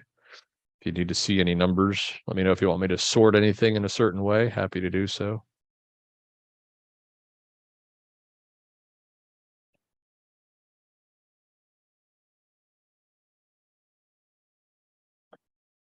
While we've got some dead air, let's next, oh, let me see, do we have anything in the chat?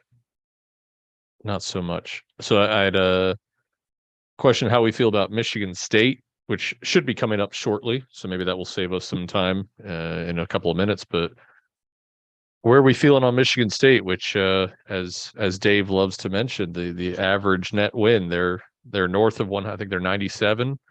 But they've got quite a few losses. I had them as in the 8-9 range, but I could also see them in the 6-7 range. What's everybody feeling on the Spartans? Low 7 for me. I had them back on the 6 line this morning, somewhat by default. Because with Kentucky losing to Vanderbilt and Northwestern losing again, that was kind of the close call. Michigan State, Duke, Northwestern, Missouri, Kentucky are kind of in that next. That's a grouping for me to figure how you're going to order them. But for me, breaking it down, I just based on all the things we just talked about, Michigan State's got 11 quad 1 and 2 wins, 5 and 7 on the road. And think about this: their average net loss is 39, and that's with the bad loss at Notre Dame. So, they basically, Michigan State is not going to be a top 4 to 5 seed because they haven't done well against quad 1A. But against everybody else, they've been dominant. Yeah. Mm-hmm. So I think if you're talking about that next echelon team that aren't those elite protected seeds, their results-based metrics would suggest that they're at least close to that territory. Bottom of that 6 line.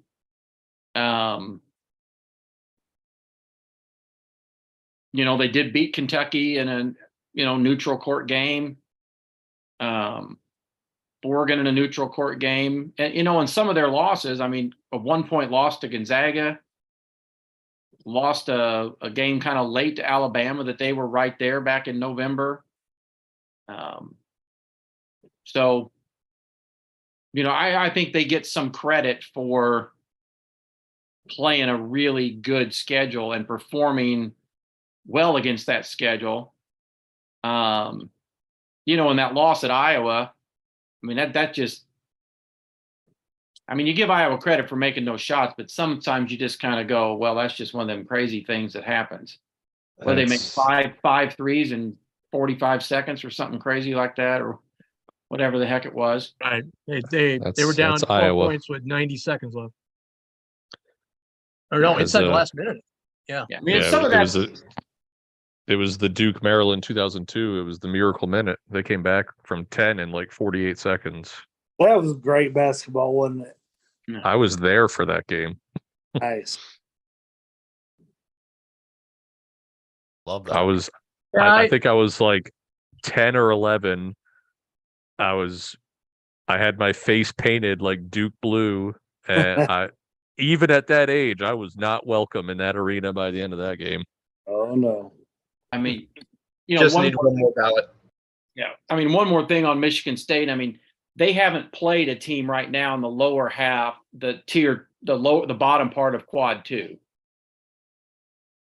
So, from the bottom of quad 1 to the top of quad 2, they are 10-2. Plus the win now that's upper quad 1 with Kentucky. So, that if you're starting to compare teams along that next grouping, yep, not elite, I think Michigan State would be right in that group or potentially towards the top of that group. And Dave, I totally agree with you. And I'm going to say something I probably never thought in my lifetime would say, but that was really, really a good win the other night at Nebraska. They got down big early. Yeah. And that place can get really rocking. And, the Huskers have been on a real roll, and second half, they came back and dominated. That was impressive. There's been several double-digit comebacks recently. That seems like more than usual. in the Yeah. season, Yeah. Now, just in that being weeks. said, of that grouping, that middling Big Ten, I'm not sure there's a team I trust less than Michigan State. They could go to the Elite Eight or they could lose first round. I mean, if you're matching them up with Maryland, Indiana, Iowa, Illinois, I'm taking those Northwestern even. I'm taking those teams. I don't trust any of them. They just don't. I think the Big Ten's going to get 9 in and none in the Sweet 16. And yes, I'm including Purdue in that. Or you could see Rutgers in and going to run. You know what I mean? Like, it's crazy. It's yeah. Yeah, I guess the knock on them is they've had, at least 5 clear shots at road wins against tournament teams and lost all 5. And they beat a couple bubble teams on the road, Wisconsin, Penn State. We might see them on the outside looking in right now. And Ohio State was after Ohio State fell apart. So Thumped by Notre Dame too. yeah. So Yeah. that's where it's hard, because when you're in this part of the seeding, at least the way I look at it, and I kind of try to extrapolate out, reverse engineer, if you will, what the committee does each year in this part of the bracket. It's hard, but it does seem like you're looking for teams that have a higher ceiling. And I don't know that Michigan State's proved that. The Kentucky win, they got in overtime, but it was obviously second week of the season, Champions Classic overtime win. And that just happened to age really well. But for 3 months, that was like a bubble win. Yeah. So, and that's their only 1A win. So that's why it's hard for me to keep pushing Michigan State higher and higher. And I won't even go into the Portland thing that I texted earlier. But but that's a nice road win in the quad 3. So I think, yeah. Sorry to cut you off there. Oh, go ahead, Brad. You're I was good. going to say, I think another thing that needs to be noted about Michigan State is Malik Hall injury. Yep. He missed 3 or 4 games during conference play, in which Michigan State lost 2 of them. Now, granted, those 2 losses were at Purdue and at Indiana, but he's a rotational player for them, a pretty important player for their squad. I just think that needs to be taken into account. They weren't at full strength for those games. Maybe they win one of those games with them. I don't know. And both Malik Hall and Jaden Akins were out for the Notre Dame game. Like, I think that's why that one went to hell in a handbasket in a hurry. Yeah, they got Oh killed. yeah, and actually, no, the Purdue game was at home. That's the game they lost by 1. Yeah, Yeah.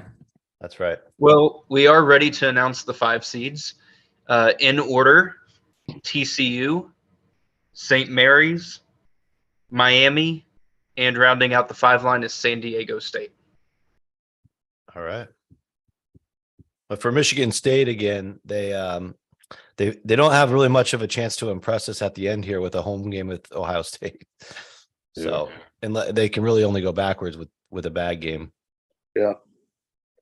I will add, before I remove my screen from the sharing, we had some comments in the chat about San Diego State. Like, if we're looking at average net wins and losses, they were best in both categories there. They were, of this bunch here, they were best in resume. I think we might be a little bit low on the Aztecs, but they'll have a chance to prove in the Mountain West tournament. If they win that thing, I think they could climb up to a 4. Yeah, I mean, I still think by the time we get to the championship game, they're probably going to have a lot of that work done. But I think, as the Mountain West guy here, I they did win in Logan, and besides a really wild game where Utah State lost to Weber State, I believe that's the only team that's won in Logan. And obviously Utah State threatening to get into the field. That's impressive to me. Winning at the Pit in New Mexico on the buzzer beater last week, that was absolutely huge. That's a really tough place to win. They've been putting 15,000 people in there strong, with the resurgence of the Lobo program. So those are probably, besides maybe you could throw Boise in the mix, I guess. In my opinion, those are the 2 hardest buildings to win in the Mountain West, if you're the Aztecs, besides their own building. Boise's got good crowds too, but I just think those two places are a little tougher. Boise's probably a little better team, so we can call that an even draw. They also lost at Nevada, but besides that, they beat Nevada at home. They've pretty much been flawless in all the games they're supposed to win. The only loss in Q2 was a home loss to New Mexico, but they made up for that, I would say, by winning at the Pit. And everything else, they've been perfect. So if you take away the quad 1A, if you're forgiving those 5 losses, which, Arizona, Arkansas were both in Maui. Arkansas was an overtime loss. San Diego State actually should have won that game. And there was a skirmish afterwards, if anybody remembers. And then the St. Mary's loss that we talked about when we talked about St. Mary's. So, I think they're a pretty easy team to just fall back on. And then teams have to work their way above San Diego State, in my opinion. Yeah. I think for me, skirmishes. My only thing that for a while that held me back with San Diego State. The sheer volume of what they have accomplished this year is noteworthy. But if I just in a blanket said to you, their best wins this year are against teams we currently are looking at probably at the lower end of the field or not in, that's their best wins. Utah State, Boise, Nevada. And I know New Mexico is a hard place to win. If somebody were going to play the devil's advocate in the negative, that would be it. Who has San Diego State beaten that's an elite team or that's going to be above them in the bracket? And that's probably why their ceiling is where it is, in my opinion. Now, if they win Mountain West, it's a better league than people think. And you make some really good points, Rocco. I think it's undervalued sometimes. And I have them, as like my bottom 5 seed, which is where we end up with them.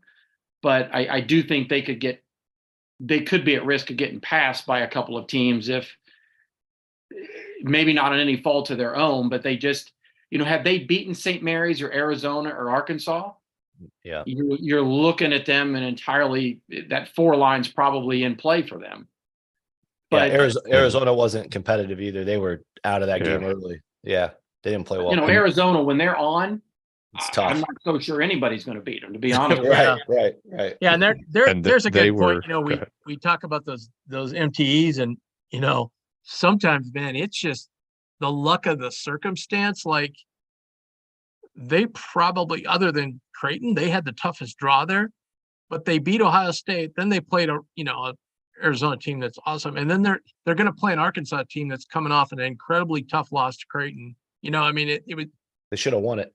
Yeah, and they should have won it. But they were leading most of that game. So yeah, absolutely. It just sometimes those circumstances of those MTEs, if you would have won the first game, you would have had 2 quad 1 opportunities. Instead, you lost and you had to play a quad 3. It's just, it's crazy how that thing turns around sometimes. Yeah. I think San Diego State might be the only team, and you can correct me if I'm wrong, with 6 true road wins in 6 different states. They actually have 8. They actually have 8, but 2 in California and 2 in Colorado. So there you go. Rocco, literally nobody in the world is going to correct you on that. You have to know that. But before we move on from San Diego State, I want to add, I was surprised they weren't even mentioned as a candidate in the reveal. So in theory, they were a 6 seed 2 weeks ago. Sure. Yeah. So it is going to be tough for them to move up to a 4 after they lost at Boise State the other night. But their metrics, they look great, but for them to not have been even a 5 seed 2 weeks ago is pretty damning for them. I think for me, just thank our sponsor, Godfather's Pizza. Over 1,200 locations nationwide. Been in business for 50 years. They're a family-run pizza place, and I've already been bragging about the classic combo nights that you see me scarfing down.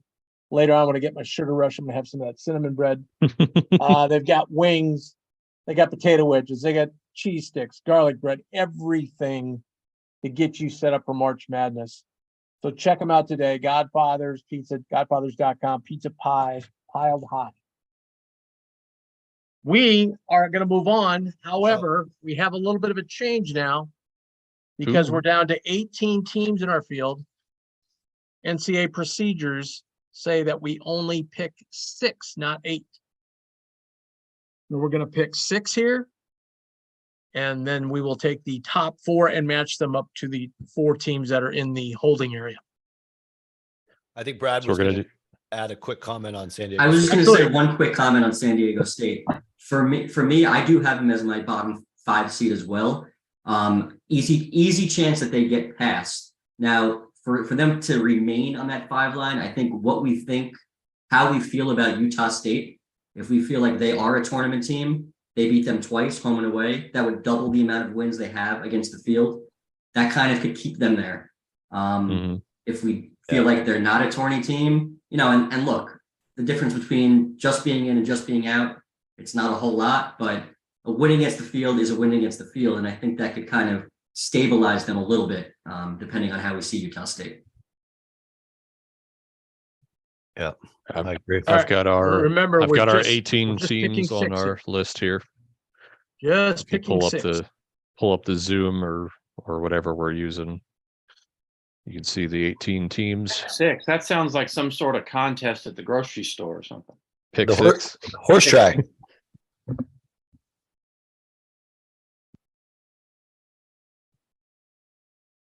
Do we want to discuss any of these teams before we dive in? But yeah, just stop putting Florida Atlantic in my face because I'm not going to be able to resist. Hell yeah. I'm a little I'm just messing with surprised, you guys. frankly, that Iowa hasn't got a little more love here. I had Let's chat. I had Iowa as my last 6 today, mainly because we already talked about all the teams I was looking at for the last spot. This was I think my toughest decision of the entire exercise, because you got Kentucky, Duke, we've talked about Arkansas, maybe Illinois, maybe Michigan State, maybe, and those were like the group I looked at, and I think out of all of those, Iowa's recent blowout win at Indiana really kind of checked a really nice box for them, because obviously we've talked about a lot of the bad of Iowa. We went into that last night, but now that they have 9 wins against the field, that's a ton, especially compared to those other teams I just listed, and some significant road damage. They got a backup win at Rutgers, which is another tournament true road win, and I think that Indiana win clears them out of the whole concern about Eastern Illinois and the injuries that were in play for that game. And when they're just in a seeding situation, you kind of wanted to see evidence that you can win a big game on the road, and man, did they do that at Indiana. So that's why I went with them. Absolutely. I want to Amen. go back to something Rocco said at the beginning of that little monologue. Nobody told me it's going to be exercise. Did you say nobody told you there was going to be exercise? Yeah. We're trying to get you in shape, Shelby. Come on. Round is a shape. Yeah, the thing I would add about Iowa, and Rocky, you make a great point. I mean, that obviously was an impressive win. At Indiana, that they went into Rutgers and won there back. I think Rutgers was at full strength at that game, back in early January. So those are 2 of their more impressive wins. The weird thing about Iowa is I had them on my 7 line. I can definitely see them at the bottom of the 6 with who they've beaten, but they're just one of those teams that they don't. I mean, they have really played a couple of close games, but they either seem to go one way or the other, right? I mean, they're either beating Indiana by 22 points, or they're losing by 22 points at Ohio State. It's the style of play. Yeah. That's what happens when you play Matador defense. Yeah. They're flying up and down, and when their shots are falling, they're beating people. They lost by 16 at Nebraska. Lost by what? Something like that at Ohio State. Yeah, just don't show Lost up. by 20 at Northwestern. I mean, again, margin of victory sometimes is overrated or underrated. I think it can be too much of a factor, but it's that up and down part of Iowa that maybe gives me just a slight pause. I think they're definitely a top half of the bracket team. They've earned that. Yeah. but where along that lower end of the top half of the bracket that's what we'll be discussing here at some point. Yeah. I would say to that, Dave, they're 19-11. Creighton's 19-11. Put Creighton and Iowa and don't look at the predictive metrics, okay? But just look at Creighton and Iowa's resume. It's not even close. No. Yeah. Dave, I've got Iowa and Missouri up here for you since you wanted Duke and Missouri, and you swayed me. I had Missouri in my 6 that I just submitted. But so I brought them up because you mentioned Iowa. When they don't show up, they don't Yep. show up. That is certainly true of Missouri. They got Yep, destroyed they're by like Illinois, got destroyed by Kansas. They're like the spitting image of each other. Yep. You know, the biggest difference is Missouri and maybe it's just because of their schedule. And we talk about this all the time. I mean, not all quad ones are the same. I mean, the very bottom they lost to Florida and lost to Mississippi State, but those are their worst 2 losses. Yeah. I mean, they haven't, that win at Tennessee kind of overshadows a little bit of that. To me, they didn't lose to Eastern Illinois. I know that much. but they played a bunch of Eastern Illinois. But I just want to say Missouri was 12-0 and hadn't beaten a 5th grade team yet, but that's. I just want to say something, in general, we get back to the old days. It still kind of holds true. Who'd you play? Where'd you play them? And how'd you do? Right. They still say it every year, by the way. Yeah. And then the other thing is, those bad losses over the years. There's been sometimes I've been really fooled by it. The committee just sometimes doesn't even value them. You know what I mean? Like because of the preponderance of good things you did, they just don't even knock you a seed line down because of it. So I think, one, I'm on, I think Brad talked about this last night, one is, anybody can lose to anybody, right? Any given night, you get 2 and then you get, 4 and 5, whatever, then that's a different story. But, and then, this happens every year, those early season games, somebody just lays an egg. Let's have it, Graham. So you may get a kick out of this. I mentioned in our chat previously that the Big Ten teams were splitting a lot of votes for potential 5-seed consideration. And our 4 teams that are going to be added for consideration for the 6 line are Iowa, Maryland, Michigan State, and Northwestern. Oh, Northwestern. Wow. Talk about a bracketing nightmare. Mm-hmm. It's interesting. Feels about right, though. Well, there's no 3 seeds from the Big Ten, so that'll work. Yeah, Indiana needs to hang on at 13 and not 12. Or We're one of talking these about teams the- one of these teams will have to be the top 7 or the top 7 seed regardless. Let's talk Northwestern. We haven't really talked about them. Yeah, let me throw up the resumes here. Good old Northwestern. Northwestern's lost 3 games in a row, and they still have a pretty solid resume. I think they're a team that just has a resume better than people might think. Maybe even like a Missouri on a different level. They have 8 wins against the field, depending on if you have Wisconsin in or not. Yeah. 2 of those 8 wins are against Wisconsin. No bad losses, terrible non-conference strength of schedule. And then one game of note that sticks out is in non-conference play, they lost to Pittsburgh at home by 30, which was, at the time, we didn't know how good Pittsburgh actually was. We didn't realize they were going to compete for first place in the ACC. But they do have 3 high Q1 wins as well. And they're a good road team, over 500, 7-5 road neutral. I definitely love the road neutral record. That's really hard to do for sure.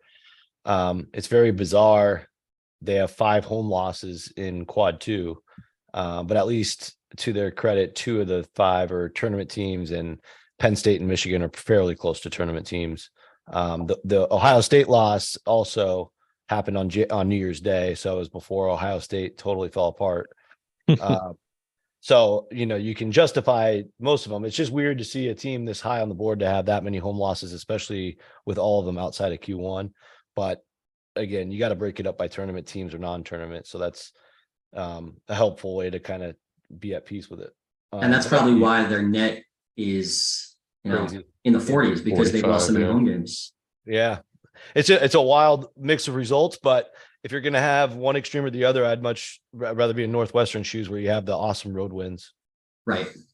Yes. Well, And this you is where, mentioned like, if you just turn on a TV to a game, depending on where it's being played, Maryland at home can look, whoa, this is a really good team. Look, they've got all this, they got talent, athleticism, they're up and down the floor. But if you're talking to me, you're comparing in this group, to me, Northwestern's clearly ahead of Maryland just by the fact that Maryland can't seem to win a game outside of its own building. Yeah. I mean, they're 2-8 in the road, and those 2 wins are Minnesota and Louisville. That's their 2 road wins. And I think that's good, but not this year. Right. I mean, and they did go 2-1 in neutral, so it's not like, and they did beat Miami handily on a neutral court. So it's not like they haven't beaten anybody. But I'm saying if you're breaking down and we say road wins matter, Maryland and Northwestern, they're both 20-10 overall. Result-based metrics are somewhat in the same kind of ballpark. Predictably, Maryland looks a lot better, but not on the resume end. They both played about the same number of kind of non-con. I mean, Northwestern's non-conference schedule is a bit worse. A bit. Yes. Well, Maryland had the really good weekend in Uncasville, but that outside of that, they haven't done anything away from home. Yeah, I mean, they played what 1, 2, 3, 4, 6 games at home versus 230 or worse. So sometimes that non-conference schedule can be a little deceiving. You have to kind of They play break it down. in Uncasville. Was that Arizona State and Pittsburgh or St. Louis? No, they played St. Louis and was it not? Oh, Miami. Or Miami. That's yeah, they right. blew out Miami, which helps a lot. But Yeah. but besides that weekend, I mean, they've had 8 chances on the road in the top 2 quads and 0-8. So it's super dicey. And yeah, I mean, you get to a certain, like, if they were more towards the bubble, that would be enough reason to leave them out of the field. We've seen that happen to teams. So but at least they've got those neutral results to and thank God for Maryland that Miami had a good year, because St. Louis didn't have that good of a year. So yeah.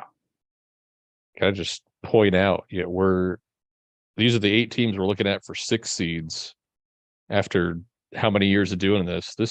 These feel like 9 seeds. What is going on here? And you've well, got that's because you guys you've got didn't Duke, Michigan State, and Kentucky in this group. Yeah. Well, that's because you guys didn't put FAU in there. We would have had an easy decision. I voted for FAU. I did too. I want to point out one thing. We said, geez, Iowa State slipped all the way down, but when you get it lined up in here, and you just look at the metrics, they're pretty much the highest in both categories.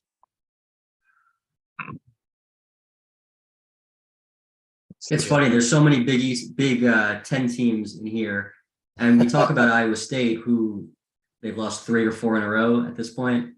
All of these Big 10 teams, at least I know Northwestern and Maryland and Iowa, they've all had long losing streaks of I think 3 games or so. And I think that happens in the Big 10 with the home environments are extremely difficult to play in. Even if you're a tourney team, you're gonna have a slip up like that. So I think that also needs to be taken into account for Iowa State's sake. Just because it's happening now doesn't mean, Maryland had the same thing happen at the beginning of January. It's kind of the way their schedule worked out. I'm not saying to discount it by any means, because Iowa State has not looked good. But just so it's known, the majority of these teams have had those losing streaks. Iowa State 8-10 against quad one, but 4-9 road neutral.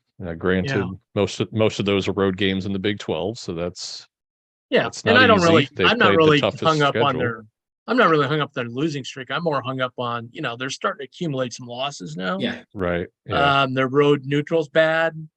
They're below water there on Q1 and 2 overall. Yep. Well, I mean, let's just think about it. If I you mean, throw in- if Iowa State takes care of home games against Oklahoma State and Oklahoma, hmm you're I mean, yeah, the West Virginia was a close one, but if they just beat Oklahoma State and Oklahoma at home, you're feeling on where, and so somehow I think we would all agree 19-10 That's okay. feels a whole lot different than 17-12 Oh, yeah. because That's a It's not 3 like a 4 seed. seed. I mean, because the reality is, I think the other part that makes you a little bit nervous with a week left is if Iowa State loses this and then bows out in their first Big 12 game, if all of a sudden now you're looking at a team that's 17-14. Yeah. I mean, is that even? Do they? I mean, that's one of those. You start talking 17-14, they might make it in on the strength of their win, but all of a sudden they're in Dayton. They'd have West Virginia zooming by them. So I mean, your point is well made, Tim. I mean, it's at some point totality of losses. If that margin gets too close, right? That's the biggest thing. It's not just that it's 11 losses in a tough conference. It's that now that you've lost a couple extra at home, that margin has shrunk. Yeah. Yeah. I By mean, the way, if the season was 2 weeks longer, they might miss the field entirely. Yeah. They'll just keep losing. By the way, A little bit like that Oklahoma. Remember that one year they were off, I'm trying to pull that up and like 12-0 or whatever, number one, and then they ended up they had a 10 seed that year because they basically just won. it was 2 Trey games. Young, right? Trey Young. Yep. Yeah, I mean, Yeah. if they'd have had the last 10 games as still a factor, they probably wouldn't have made it at all. Exactly. they were 16 in the reveal that year, and that was a week earlier. But yeah, they finished at 40 overall, so they definitely plummeted. I the think way, we were just to- still go ahead. doing RPI Sorry. back then.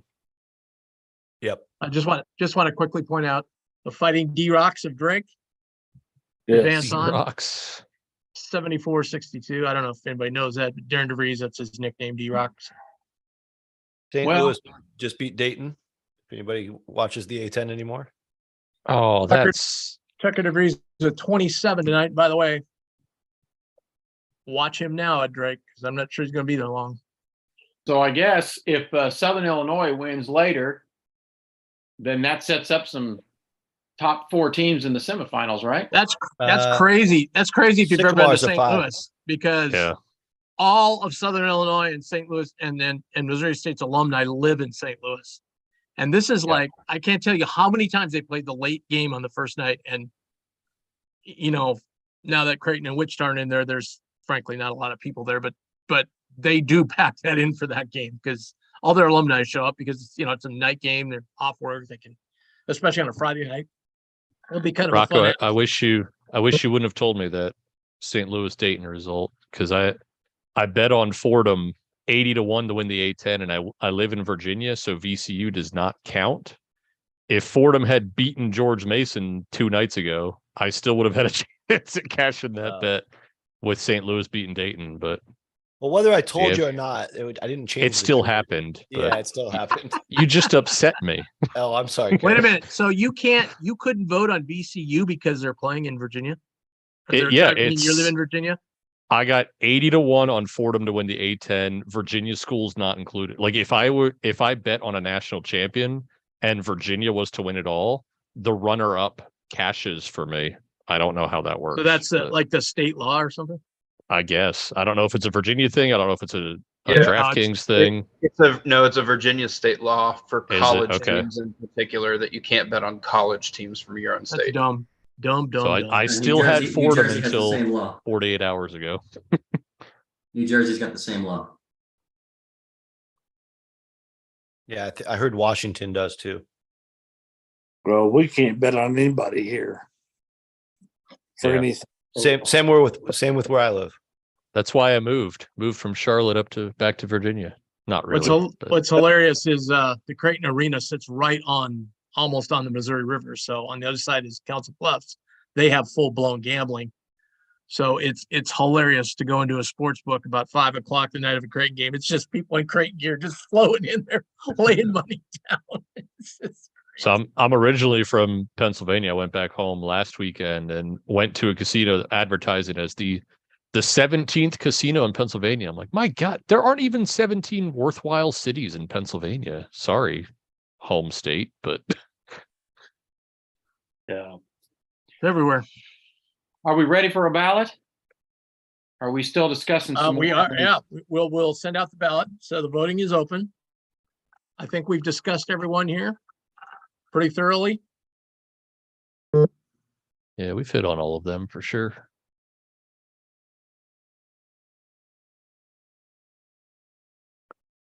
Let me see. Is there anything in the chat? Oh, we got a couple of questions. Since we are about to vote on Iowa State, that's a good question. How much of a factor is the Caleb Grill thing? I personally view it as a Kenyon Martin thing. And I said that last night. He's not as valuable as Kenyon Martin. I'm not comparing the two as players, but just The situation. the situation. Yeah, just losing a player and I think Rocco pointed out last night, like he's been more or less out for quite a while now. It's Yeah. not like it's changing anything for them, but you do kind of also factor in how they have looked their last 4 games. Yeah, and I am in that area and I happen to run into some people that kind of sort of in the know of the whole thing. And yeah, it's going to be pretty much a non-factor. In fact, it may help them. Well, he did come back the last 2 home games that they lost anyway. And Yeah. one of those was a home loss to Oklahoma by 11. So, probably their worst result of the whole stretch here. And he played 28 minutes in that game. So, you never know. Like some of those kind of situations, if it was a locker room problem, they could actually be better without him. Who knows? Yeah. But the Iowa State AD is on the committee. If you guys didn't hear that, Yeah. Yeah. I'll just keep throwing that out there. Wonder if he was a Caleb Grill fan. Yeah, who knows? That's getting pretty deep in the weeds. We're gonna have to send some Intel. private eyes out there to Ames. We have half the ballots so far. All right, I'm working on it.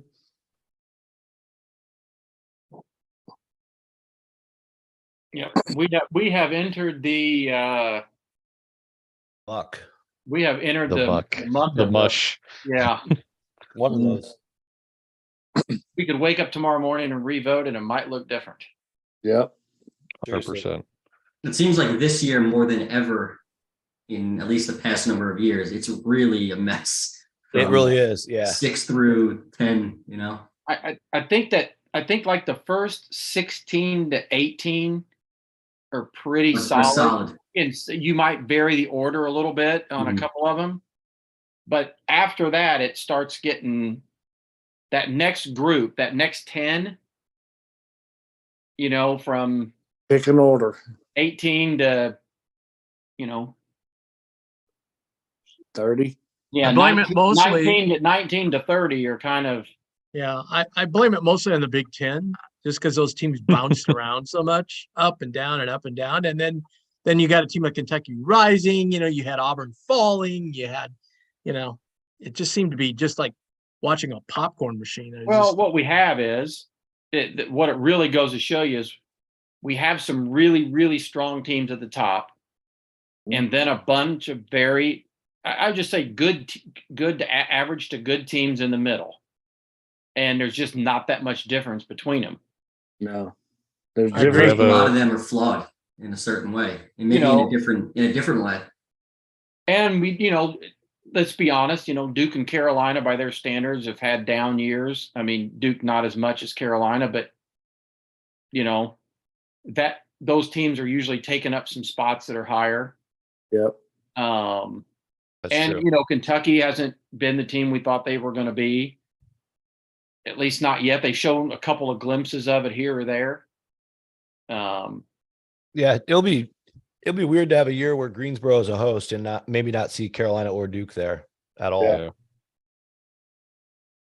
I don't, where we even, it would probably be They could still go Tennessee. in Virginia right now. Yeah. Although I'm not so Unless sure. somebody's Yeah. Virginia might not get it Yeah. anymore. either. Virginia might more Virginia end would up end in up in Orlando, Orlando. Yep. Oh, nobody wants Orlando. It's sad. But hey, we have an intriguing question in Miami the chat. does. Miami wants Well, it. yeah, Miami. I mean, of our 4 seeds, with the mush that is the Big Ten, how much will results from Thursday's games in Chicago, so the second round of the Big Ten tournament, help determine NCAA seeds? I think we all agree that the Big Ten championship might as well not even be played. But what about those Thursday games? Well, I think before you can talk about the Thursday games, you got to look at the Wednesday games. Because the way it stands right now, Wisconsin, I think Brad pointed it out, Yeah. would be an 11, and in a, on one side of the coin, it's probably another risky game against Minnesota. They have to finish with Minnesota, so they're looking at playing 2 straight. For me, it could kind of help in a weird way, because if you take away Q4, they're 11 and 13 right now. If they get 2 Minnesota wins, even though they're just blah Q3 wins, it gets them back to 500, helps in a certain area that they're that they're a little ugly in. And then if they get another win over whoever the 6th seed ends up being, probably somebody in the tournament, unless it's Mhm. Michigan. Michigan.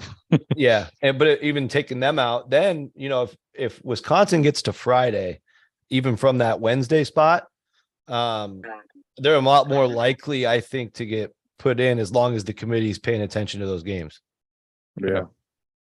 Yeah, and we never I think know they're exactly that, but Yeah. I think the games Wednesday, Thursday, Friday, or Thursday, Friday, when you're talking those lower bracketed teams, I think those have a chance to matter more. Exactly. I don't know that, like, unless somebody really beats a couple teams ahead of them on a Thursday or a Friday before they get to Saturday and they finish the seed list, it can maybe matter for a spot, or if you're that 6 or 7 line or 7 to 8 line. But I don't know that they're not going to reorder them based on just how they finished in the Big Ten tournament. Right. Correct. Yeah, I will That's why I spend the next started- half decade looking at Texas A&M last year and just scratching my head repeatedly. Yeah, it was a rough one. Yeah, Dave, I'm right there with you. That's exactly why I started with the 11 seed on Wednesday, because that will certainly be in play, and then you would think Thursday will as well. And they, even if they could play who could they possibly play as a 6? I don't have the scenarios. There's Put it a this way, ton. I know I saw this It's morning that, like, for It's example, a with the shitload, Creighton, right? Yeah. Yeah. Northwestern, Illinois- Michigan State, Michigan State. Illinois could finish anywhere from 2 to 9.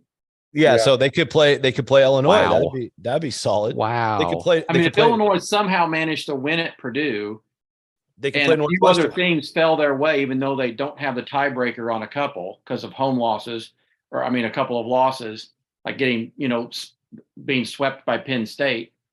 But if things fell right, yeah, they could theoretically be the 2 seed or the 9 seed, or somewhere in insane. I mean, Because- Wisconsin can potentially play Rutgers in an 11-6 matchup. Let's say Rutgers loses to Northwestern, and Wisconsin, let's say they beat Minnesota. Could that potentially be a play out game? Yeah.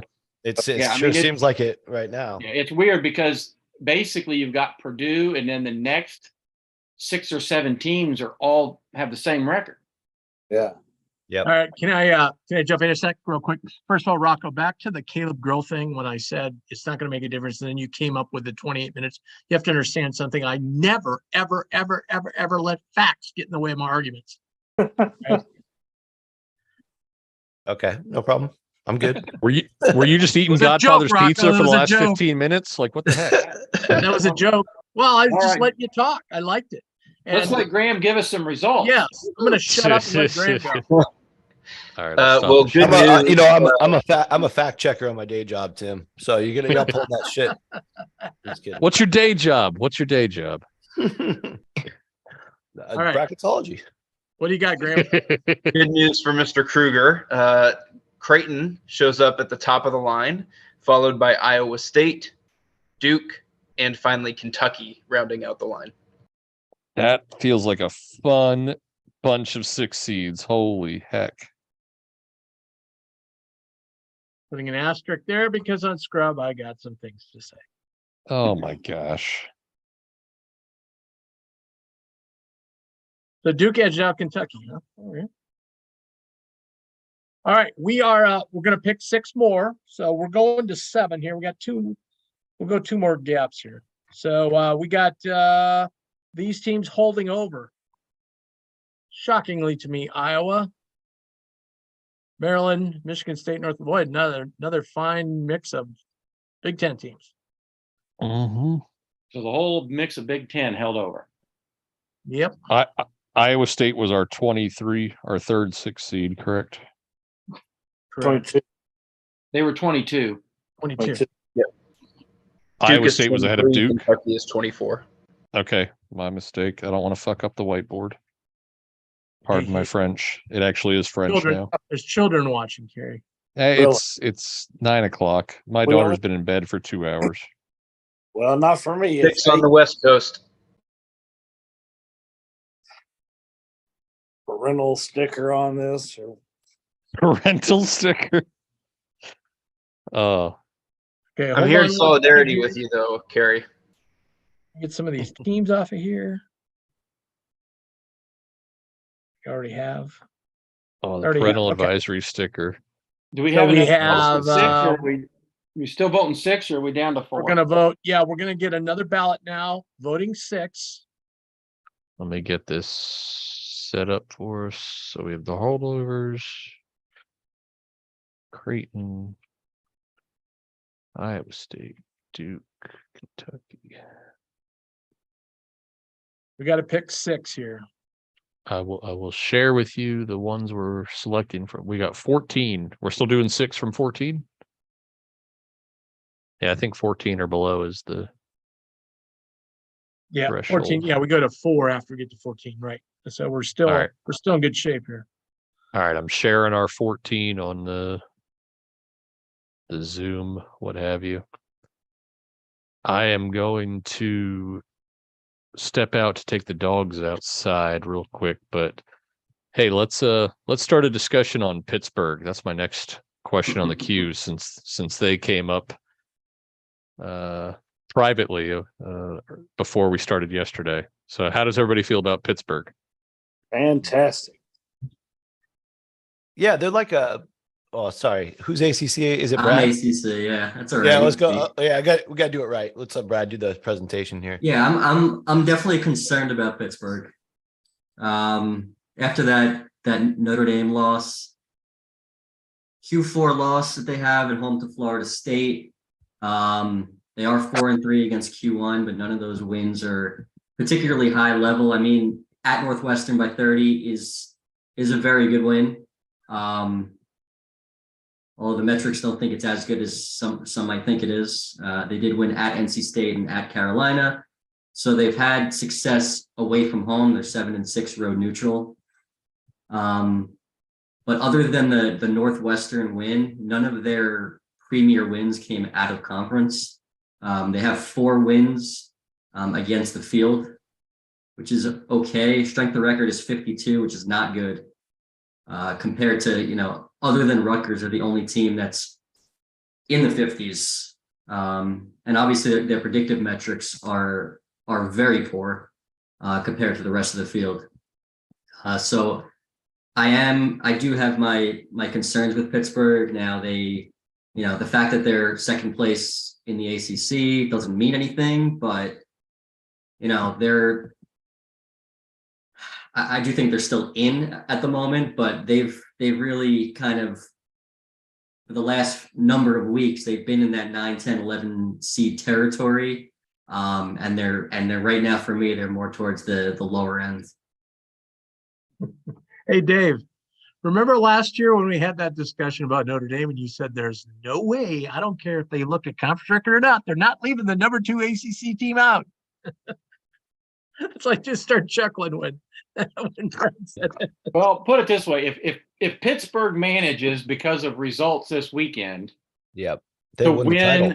win the the title. outright ACC regular season, I just They're in. They'll be I mean, in. They'll be but in. the bottom line is, regardless of the other stuff, unless it was just outrageously bad, it would just be very unlikely. Let's say it that way. Very unlikely that the committee would leave out the regular season champion of a power conference, even if that power conference isn't as strong as it used to be. It's just one of those things. I just have a hard time Never would happen. Never. wrapping my head around it. Don't say never. Please don't ever say never, because I have scars from 2012 still. So thank It you. will never happen. It's already happened in 2012 to my Huskies. We won the outright title and That didn't was a get in. Pac-12. I'm talking ACC. There's There's agendas. There's agendas there, not to be Nick Cronin, but there's. But I mean, right. Yeah. And again, there was Pittsburgh's nobody for resume Washington. has enough of its problems that you could make a case for it. So I won't say never. I wouldn't go that far, but it would just be hard for me. That it would be very difficult in the Atlantic Coast Conference to say that you. If put it this way, if the ACC was so bad that they were the only team that was going to get in, only 2 teams and maybe, but I don't know. If I remember right, in 2012 too, Washington didn't have a single win against the top 50, and I think that was very important to the committee. Yeah, Colorado stole the bid from the 5 seed position in the Pac-12 tournament, and Cal was the only at large, and they were in Dayton, so there was no wins to be had that whole year.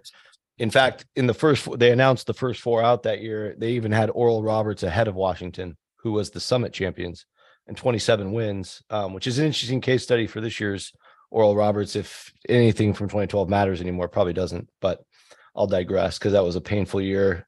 You can tell it still hasn't left my system, but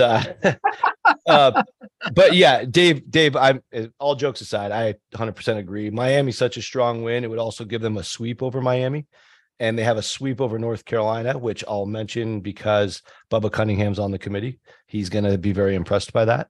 And I think Virginia, home win is a really strong home win. You beat the team that's the highest on the board out of the ACC today. And so you basically went perfect against, in 3 opportunities against the top teams on the board, Miami and Virginia. So we know Pitt's got a lot of bad. I'm sure we're going to dive into that, but just from the onset, that is super impressive. And even by itself might be enough to get on the field unless they were under 500 or 1 game over or something crazy. But yeah, they win the league title with that win. And more importantly, their results matter. And of course, the Northwestern win and a road win at NC State that I didn't even mention yet. It's outstanding. And it's kind of like the Northwestern example we talked about earlier, just at a lesser degree, like a poor man's Northwestern. They've done all their damage on the road, and that's the spot you want to be in. It reminds me of last year's Davidson and last year's Miami team. 2 teams that kept creeping closer and closer to the bubble, but I always felt pretty strong about because they did the road damage, and that's where I'm at with Pitt.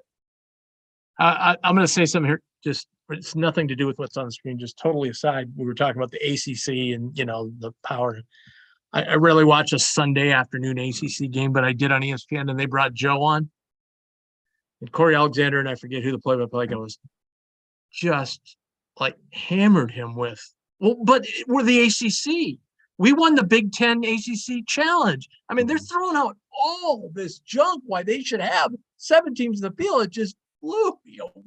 And they were serious. I mean, that's just kind of the mentality, Yeah, unfortunately for them, none of that is criteria or in the principles or policies. So it's a waste of our time to give that any kind of airtime. You know what I mean? I know, but Yeah. you tweeted that. Yes, I think I did. You did. Well, because you I got to just- take this serious. They're not. I Obviously just not found it taking it- hilarious. And to Joe's credit, he Yeah. very professional and just, I know.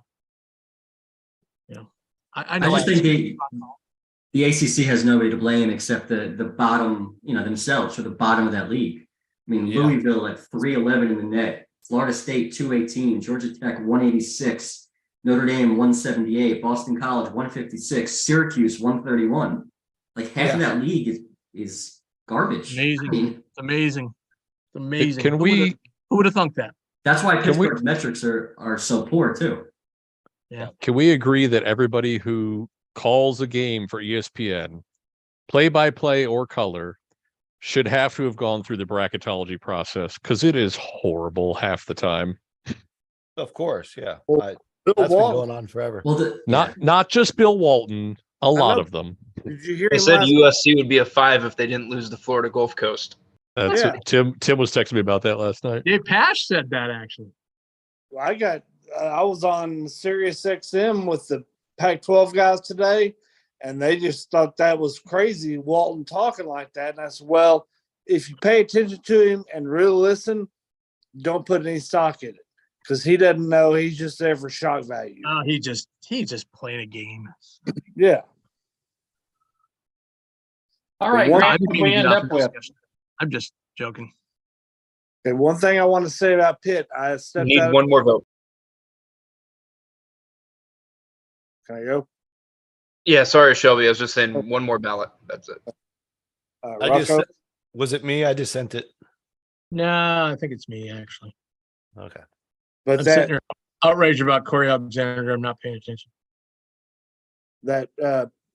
Pitt game at Notre Dame. I don't know if this was brought up, but that was Pitt's senior night and Mike Bray, his last game there. That was So I a don't- tough one. Yes. Don't Yes. put stock in that Good law. point. Good point. Taking shots at Jameson after that one. Well, did you hear? Here's what I'll tell you a little side story. So apparently there's a famous bar in South Bend. It's called the Linebacker or something. I've been there. Yeah, it's Yeah. awesome. Mike Bray had never been there. Oh wow, that was his All first his time? years he'd never been there. He said after they go, what are you gonna do after tonight? He goes, we're going to the Linebacker. Oh hell yeah! So imagine It how was in packed that place was. it was in the movie Rudy where he makes the phone call to tell his parents he's going to dress. That's at the Oh. linebacker. Sorry. It's a cool spot. If you guys like I've college been there. I football, just never been to that bar. yeah, they got pictures in there from like the 1800s. It's pretty Oh, amazing. those places are the best, man. They are. Yeah. Yeah. It's amazing that Bray never went there all these years. he's Yeah. been there. Yeah, Pretty cool story though. I heard that's that is cool. All right, we have the 8 teams now that are going to be competing for the 7 seed line. Joining the 4 that we're already in are Illinois, Missouri, Providence, and Texas A&M.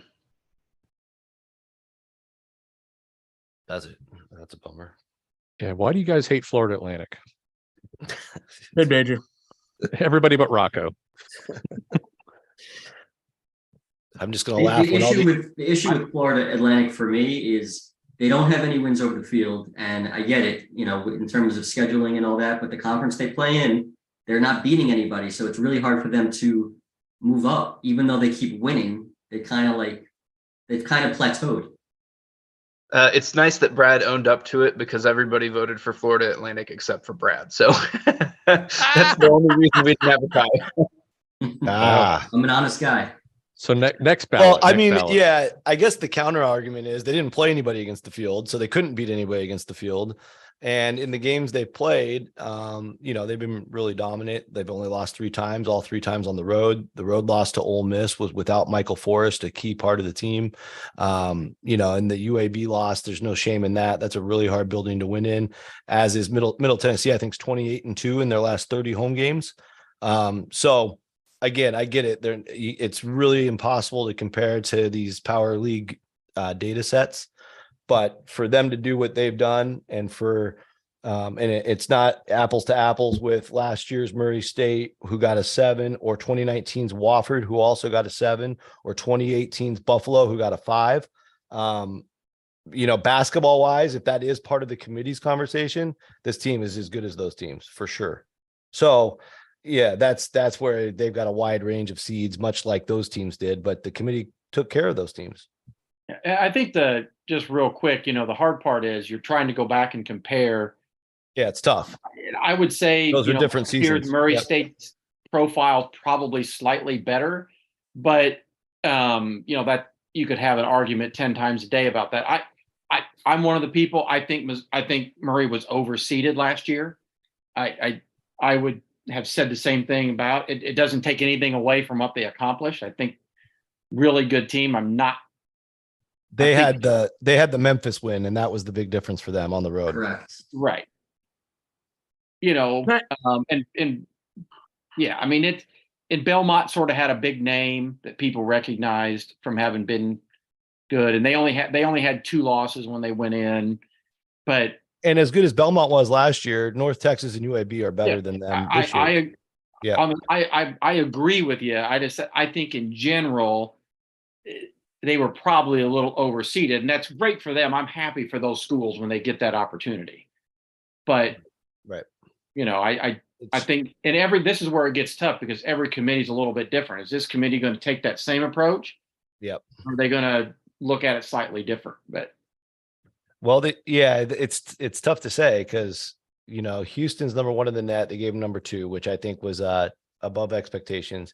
Gonzaga ended up 15 on the preview with limited data, which is probably a little lower than expectations. And then St. Mary's was listed as a 5. Those are kind of the only glimpses we got from 3 teams that don't get the data. This team obviously doesn't get nearly as much data as even those 3 examples. But the Conference USA is the best it's been since Florida Atlantic joined the league over a decade ago. They're stronger than the A10 this year. They're a top 10 league, and you look at the middle. The middle of this league is so much stronger than what Murray State played last year, and they've pretty much bulldozed it. Most of the teams are in either somewhere in those mid 100s, which probably doesn't look like a lot when you're trying to do an at-large thing, but those are tougher games to win than teams in the 200s, which comparing to Murray State last year. Can I ask a big picture question on FAU? Sure. And we're trying to replicate what the committee does, and I'm not sure that this question will come up in the committee. Okay, but they may ask it a different way. At what point does the preponderance of wins just they're in? You know what I mean? Like last night we were saying, well, if Arizona State wins tonight, they're in. At what point? So yeah, if they win the conference tournament, they'll be 31-3. And right. Well, they'll be in then anyway. But I'm just saying, what if they lost the final at 30-4? I can't see a team. So then, so my question is, do we all have Charleston in? I mean, they could get in, but it's going to take a lot of merit. We have them on the board, but I'm just saying, if they happen to lose in the championship of their conference tournament, they're going to end up with 29 wins, I think. 29 Division I wins. They had a non-D1 game. Okay. And I think they'd be highly debated as long as they lose to either Hofstra, or especially if they lose to Hofstra, and if they lose to Towson, they probably still get pretty heavily talked about. And I think it should. I do too. Yeah. I think the biggest difference is Florida Atlantic's done road damage, to really proven teams. I mean, North Texas on the road swept North Texas. Some of the other road teams they beat in the league come in the top 2 quads. And then the win at Florida legitimizes them even further. Florida, of course, had Castleton. Yeah, and I'm not saying FAU. I mean, FAU's getting different category. That's not. Yeah, and I might have them a seed lower than everybody else. I don't have them. I mean, I have them as 9. Yeah. I'm to very me, close. I like these historical things. So what was it 28-4 the best record that ever got left out? Yeah, St. Mary's got left St. out. Mary's. Yeah, and then there was also a couple of Coastal Carolina teams in the early 2010s that had 28 wins. The only other thing that I would say that is is a pause potentially for like where the seating might be on FAU. If you look back last year, and again, sometimes I go back and I look at the resumes and I'm trying to figure out why there's such a disparity in the non-conference strength of schedule. But last year, Murray State was 91. FAU's 302. Yep. Or And Charleston is 301. So it's, again, I think this year's FAU team has accomplished more than last year's Murray State team did on the court in terms of their overall quality of wins.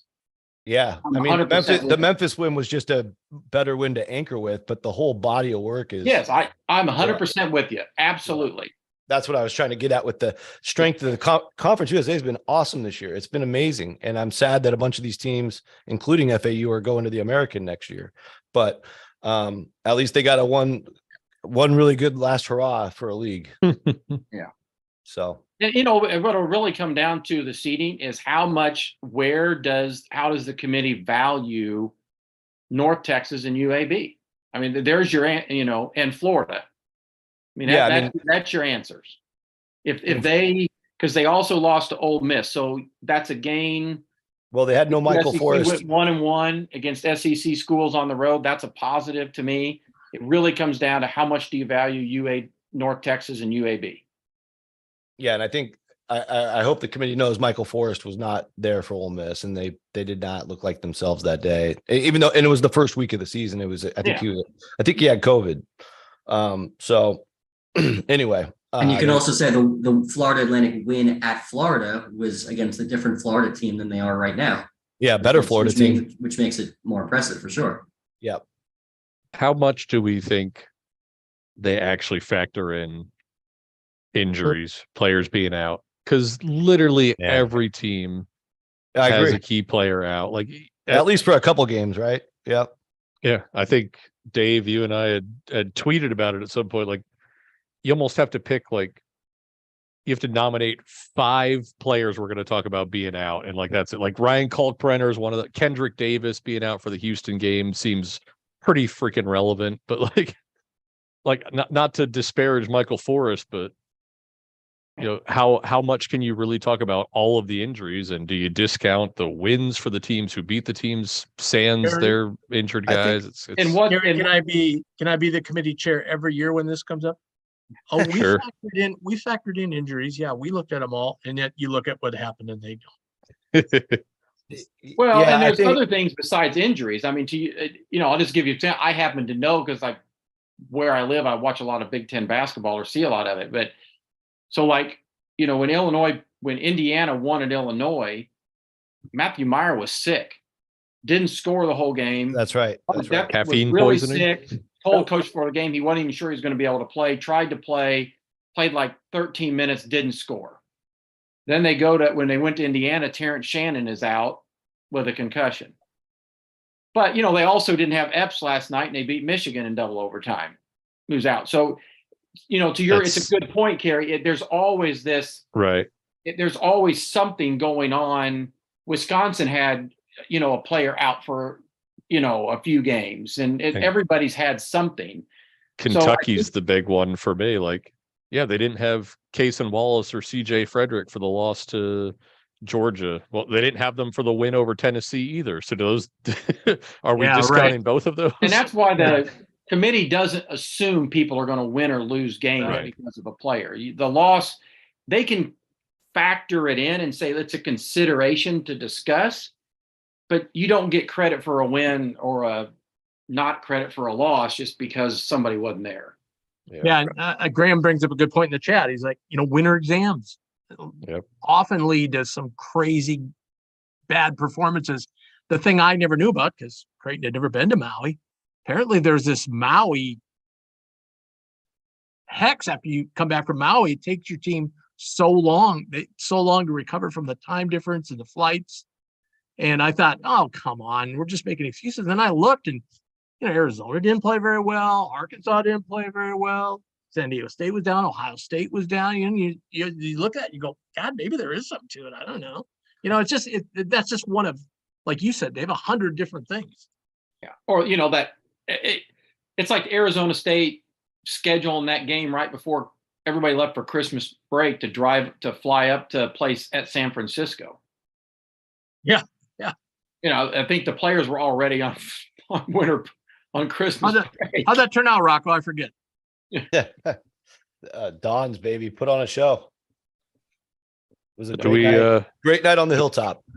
do we want to debate any of these 8 teams in particular before we vote? I see Graham's Dave, we need to Dave, debate why don't you ballot came speak? through. Hey, Dave, can you talk to Illinois about Illinois a little bit? Yeah. Here's been my thing with Illinois for a while. And, I'm from Illinois, still live around there, or live in Indiana now. But,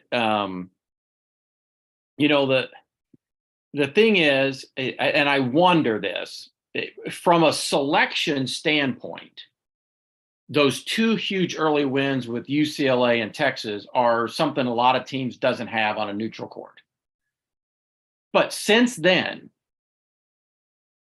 tell me one really power win that they've had away from home. You don't even need the away from home factor. They haven't done anything. Well, so my point is, when you're factoring in where should the Illini be seated, right? Wisconsin's it. I think you have to be a little bit careful. That's why when I've seen them like on a 6 line, I'm like, I've seen this team play a lot recently, and they've been okay at home recently. But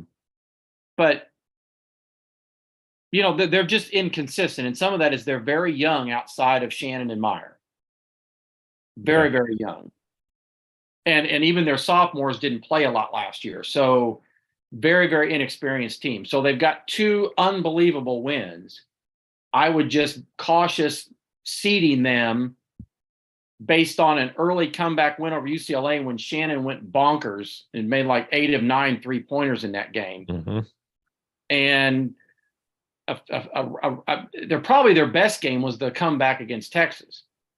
Yeah. But again, Shannon took that game over in overtime. So he's on, and Meyer's on, and they get a third person contributing. They can play with anybody. But I'm looking at their results. I mean, they have those 2 great very top of 1A, right?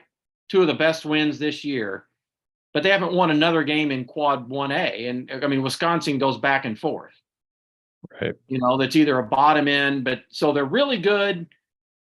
They're really good at beating quad 2 teams. Yeah, the interesting thing too, Dave, is in quad 1B where they're 0-6. All those losses are almost by double digits, except for Virginia was by 9, but all the other ones they were killed, including Ohio State. Yeah, I mean, that game they got down big early, and then they actually tied the game with about 5 minutes to go. And then they ended up losing it by 12. So, that's my take. I think that they've obviously earned enough at this point, especially by hanging on against Michigan last night. They're a tournament team. But I kind of had them stuck on that 8-9 line for a while, and that's kind of unless they go and beat Purdue. Or beat, Michigan State or Iowa. I mean, they had a chance to win the Iowa game in Iowa City, and they just didn't do it. Right. But unless they can win one of those, what I would call an up game, Right. I think they're just like the quintessential 8-9 game. 8-9 team. Just no Good bad enough. losses whatsoever. They're going to Good get enough. Yeah, good enough that if they play really well, that 1 seed is not going to have a fun day. I think If Shannon's hot, if somebody gets hot from 3, because they have, as a team, they over 300th in the country in shooting threes. And ironically, last night, the coach finally told them to quit, and they shot only 18 of them, and they managed to win and won that game at the free throw line. Imagine that. I don't know that we ever directly compared them, but I think Duke and Illinois would be an interesting comparison. I 2 things jump out at me. Number one, Iowa just jumps off the screen at me as between these 8 teams. Number two, I think it's very interesting that, just a couple slides ago, we had, 89 non-conference strength of schedules, 90, 120. Here we have all double digits except one. It's just Mhm. all of a sudden we get down to the middle and now these teams have bad non-con.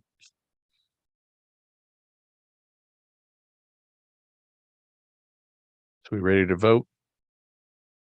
Well, we haven't talked about Providence or Yeah, Texas. let me talk about Providence just a second.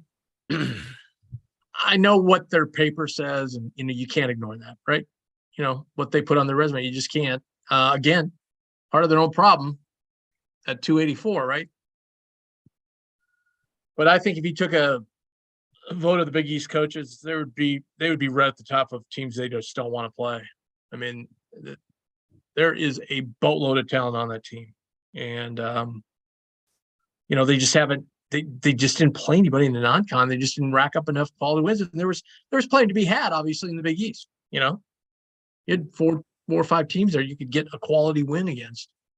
They just didn't get enough of them and didn't do things in the non-conference. But So they went again to speak one last thing to speak on Dave's point earlier. Some of it you got to look at just the team itself, and telling you this is a really good team. I mean, they've got Hopkins is as good as anybody. So they look good if you watch. They passed the eye test for sure, but Yeah, 3-5 against the other Big East teams that we have in, and 2 of those wins double overtime at home against Marquette, double overtime at home against Creighton. Like they are that close to being 1-7 against the rest of the Big East. Worth mentioning. They were that way last year too. I know. It won a lot of close games.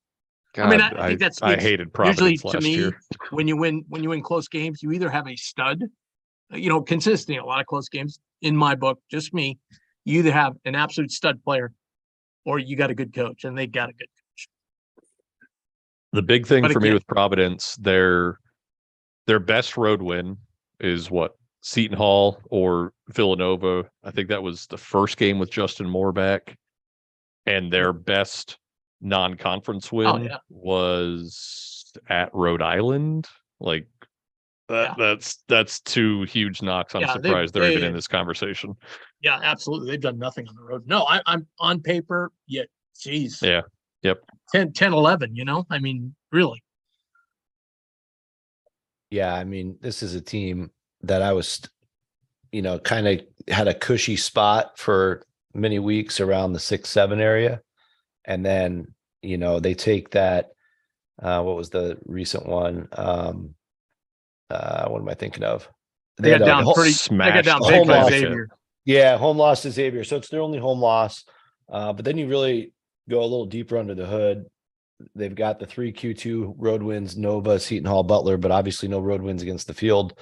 The 3 quad 1A wins are great wins, but they were all at home, 2 in double overtime each, as Kerry pointed out. And there's really just no other meat on the bone anywhere. There's nothing else in Q2 besides the 3 roads I listed. Now, the collective whole of those 3 road wins are pretty solid, but man, it really, you really start to search for other options at this point, because you've got the St. Louis loss in Q3, and the overall 6-8 record in the top 2 is also just a little tough on the tummy. So it's Rocco, your turns of phrase are just amazing. I'm just telling you how I feel inside when I'm going through this. So I'm glad it's coming through. But yeah, I mean, that's just what it is. And we're comparing stories. Their KPI is 58 right now. I get that the SOR is 33, but I'm not surprised that the KPI or either one of them is out of whack, because there's just a whole lot of stuff missing here, it seems like, for a team to be this solidly in. They are by far worst in resume metrics of the teams we're looking at right now. Yeah. So here's the other sort of this dichotomy. So what do we make of? I'm curious to see what other people think of Texas A&M, and yes, how much of their strong SEC run are we Think looking so. at basically on obviously beat Tennessee at home, solid road, pretty dominant road win at Auburn, and then you've kind of Beat got Arkansas. a win against home win against Arkansas. But their non-conference was just, I mean, quite frankly, it just wasn't very good. I mean, not only was it weak, their best non-conference win is DePaul. Yeah. They got blown out by Colorado, which has been kind of up and down as we've seen this year, more down than up. And then they got the loss to Murray State and Wofford both. I mean, Yep. I realize they're not that team right now, but so how much is the committee going to sort of forget about that totally, what they did between November and December, and just say, well, in the last month, Yeah. this team looks. And so they've kind of been right at that top of the 8 line for me, just for that reason, because they don't have the same depth of quality of wins as some of the others that are in my mind just ahead of them. The computers love them. Yeah. I had A&M out like 2.5 weeks ago, back when Kentucky was right on the bubble too. And I feel like they've both just shot up the rankings, like 5 seed lines each. And obviously some of that is, mutually helping each other as far as the net and, predictive metrics are concerned. But yeah, I had Texas A&M out before the win over Arkansas. And then, how much do we value the win over Tennessee, who computer wise looks like, third best team? We have them at 11, and even that feels a little bit high, if we're being honest. Fair points. Yeah, I think they're it's the only also- team with 2 Q4 losses in the field. Yes. Yes. So we talk about it with plenty of other teams, how, you have 1 loss. Okay. We're not going to discredit it, but you still have it. Having 2 losses is significant, even though they've been playing much better. So I'm very tentative to really raise them up too high based on those 2 Q4 losses. And they're like what was just mentioned, they're very similar to, taking Kentucky's route to not being a tourney team early on. And in the last month, they've really just skyrocketed. Kentucky only has the 1 Q4 loss. But we never really brought that up into conversation as it being a massive deal. They do have 3 bad losses though. But I feel like you lose 2 Q4 games, it's a problem. And like I said, for me, it kind of caps their ceiling. 2 Q4 losses is worse than 4 Q3 losses, right, Mr. Rutgers? Yes, it is. Since you're That was a asking, good question. That was a good question. Yeah, That is I good. think- I agree. It is worse. That's 2 Q4 losses. I'd have to go back and look. I don't know if any team has ever gotten an at-large. Right now they Arizona would. State. Obviously, we're discussing. Oh yeah, Arizona State when they got the play-in game. They a couple had years ago. 4 bad losses, 2 Q3s, Yeah. 2 Q4s. Yeah. They were in Dayton, of course. it's back to me to looking the Q3s. What were they? Were they 88s or were they 160? Yeah. I mean, Right. Yep. Vanderbilt was 84. Everybody else was 147 or worse. So home against Wofford is very, very bad. yeah, I would just say, not only is Texas A&M volatile themselves in the way that they've performed this year, but the opponents have also been volatile. So for me, A&M shot way up, more so last week because they did have the setback at Mississippi State last Saturday. And big reason for that is they swept Auburn and they swept Mizzou. So as Auburn and Mizzou go, so go the Aggies, because those are 4 of their best wins. And and then you couple that with the home wins with Arkansas and Tennessee, which are stronger wins than just in terms of opponent, but obviously they're at home, than the Mizzou Auburn sweeps. But they're kind of at the mercy of how Auburn and Mizzou end up. So unless I forget who they play last, but Alabama. Yeah. So if they get that's another game changer. Yeah. That So changes things. it changes things. Yeah. It's definitely put them more on solid ground, but I think they play Bama at home. So it's not like Mhm. winning in Coleman. So yeah, I think that's been the biggest thing. Not only are they volatile, but their opponents have been volatile that they're counting on to look like amazing wins. Not only that, we get into the unbalanced schedule. They played Tennessee once, Alabama once. Kentucky once, Arkansas Tennessee twice. once, Tennessee once. Yeah. Yeah. That's what I said. Tennessee Oh, once. sorry.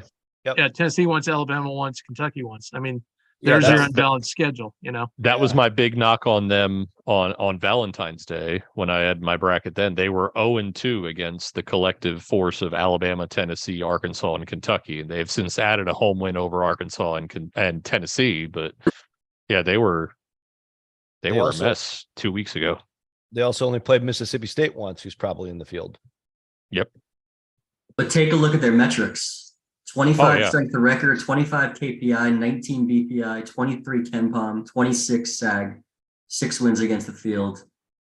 I mean, I wouldn't expect those numbers for a team with 2 quad 4 losses. Yeah, it's weird though, because 6 wins against the field, but only against 4 teams because they Yeah. swept 2 of them, and that makes it a little dicier. But I will say this: Auburn, I think they were the team that snapped Auburn's like 26 game home win streak. Auburn lost at home to Alabama after that, but that to me was pretty impressive because that's a very tough building to get a win in. And this is exactly why all these teams are putting these in an order is so difficult, because Yep. you can pull a plus or minus out of so many of them, and there's just not like one factor that says, okay, these 2 things separate them more, because they've all, well, it's why they are there. They're inconsistent. And of Isn't course, this last the- 10, last 12 does not Yeah. get taken into Factor account. in. So Yeah. as much as we want to weigh the most recent wins, it's still everything is combined. I mean, Isn't this on the a personal buzz? note, I don't know that you have to have like some official criteria for it, but I do think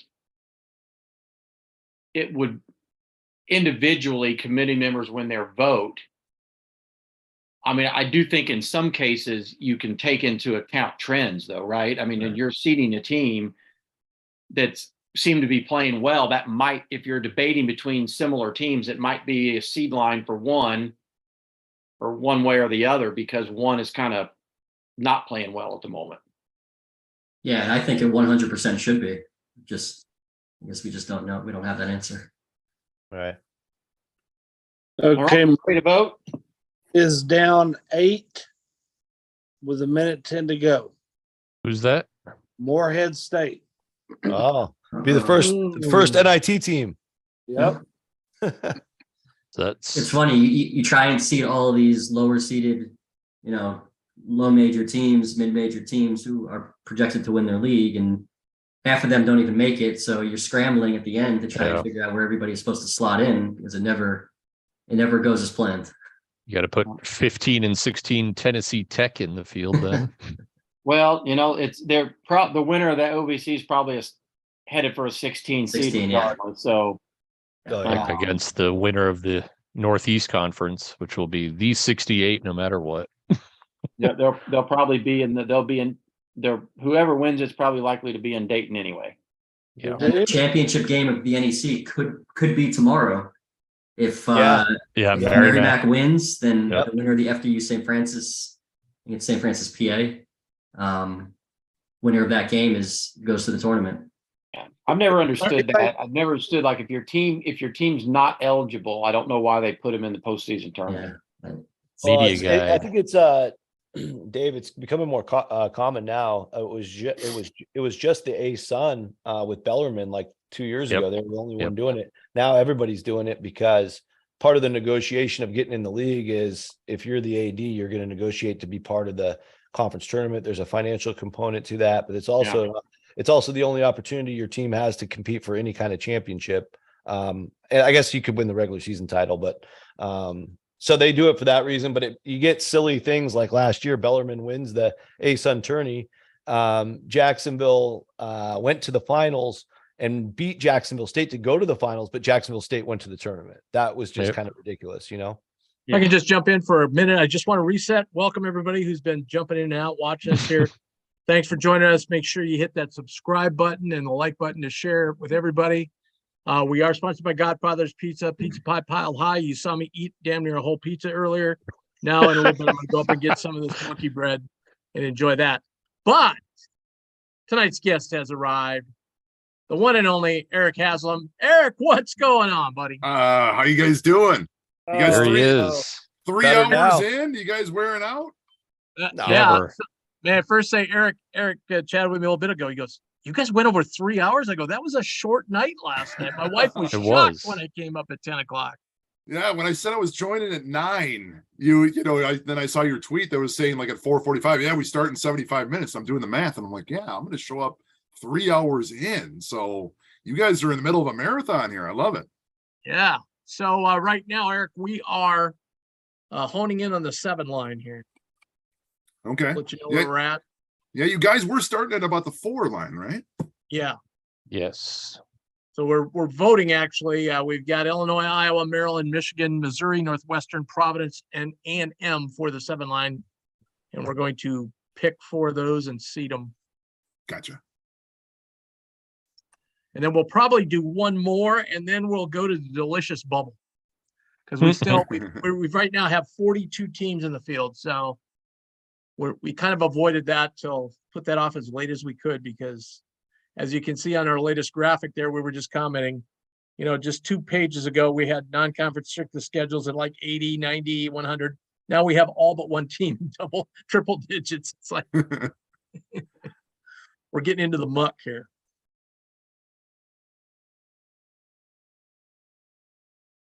Eric, tell all the viewers like a little bit what you do on your side. Yeah.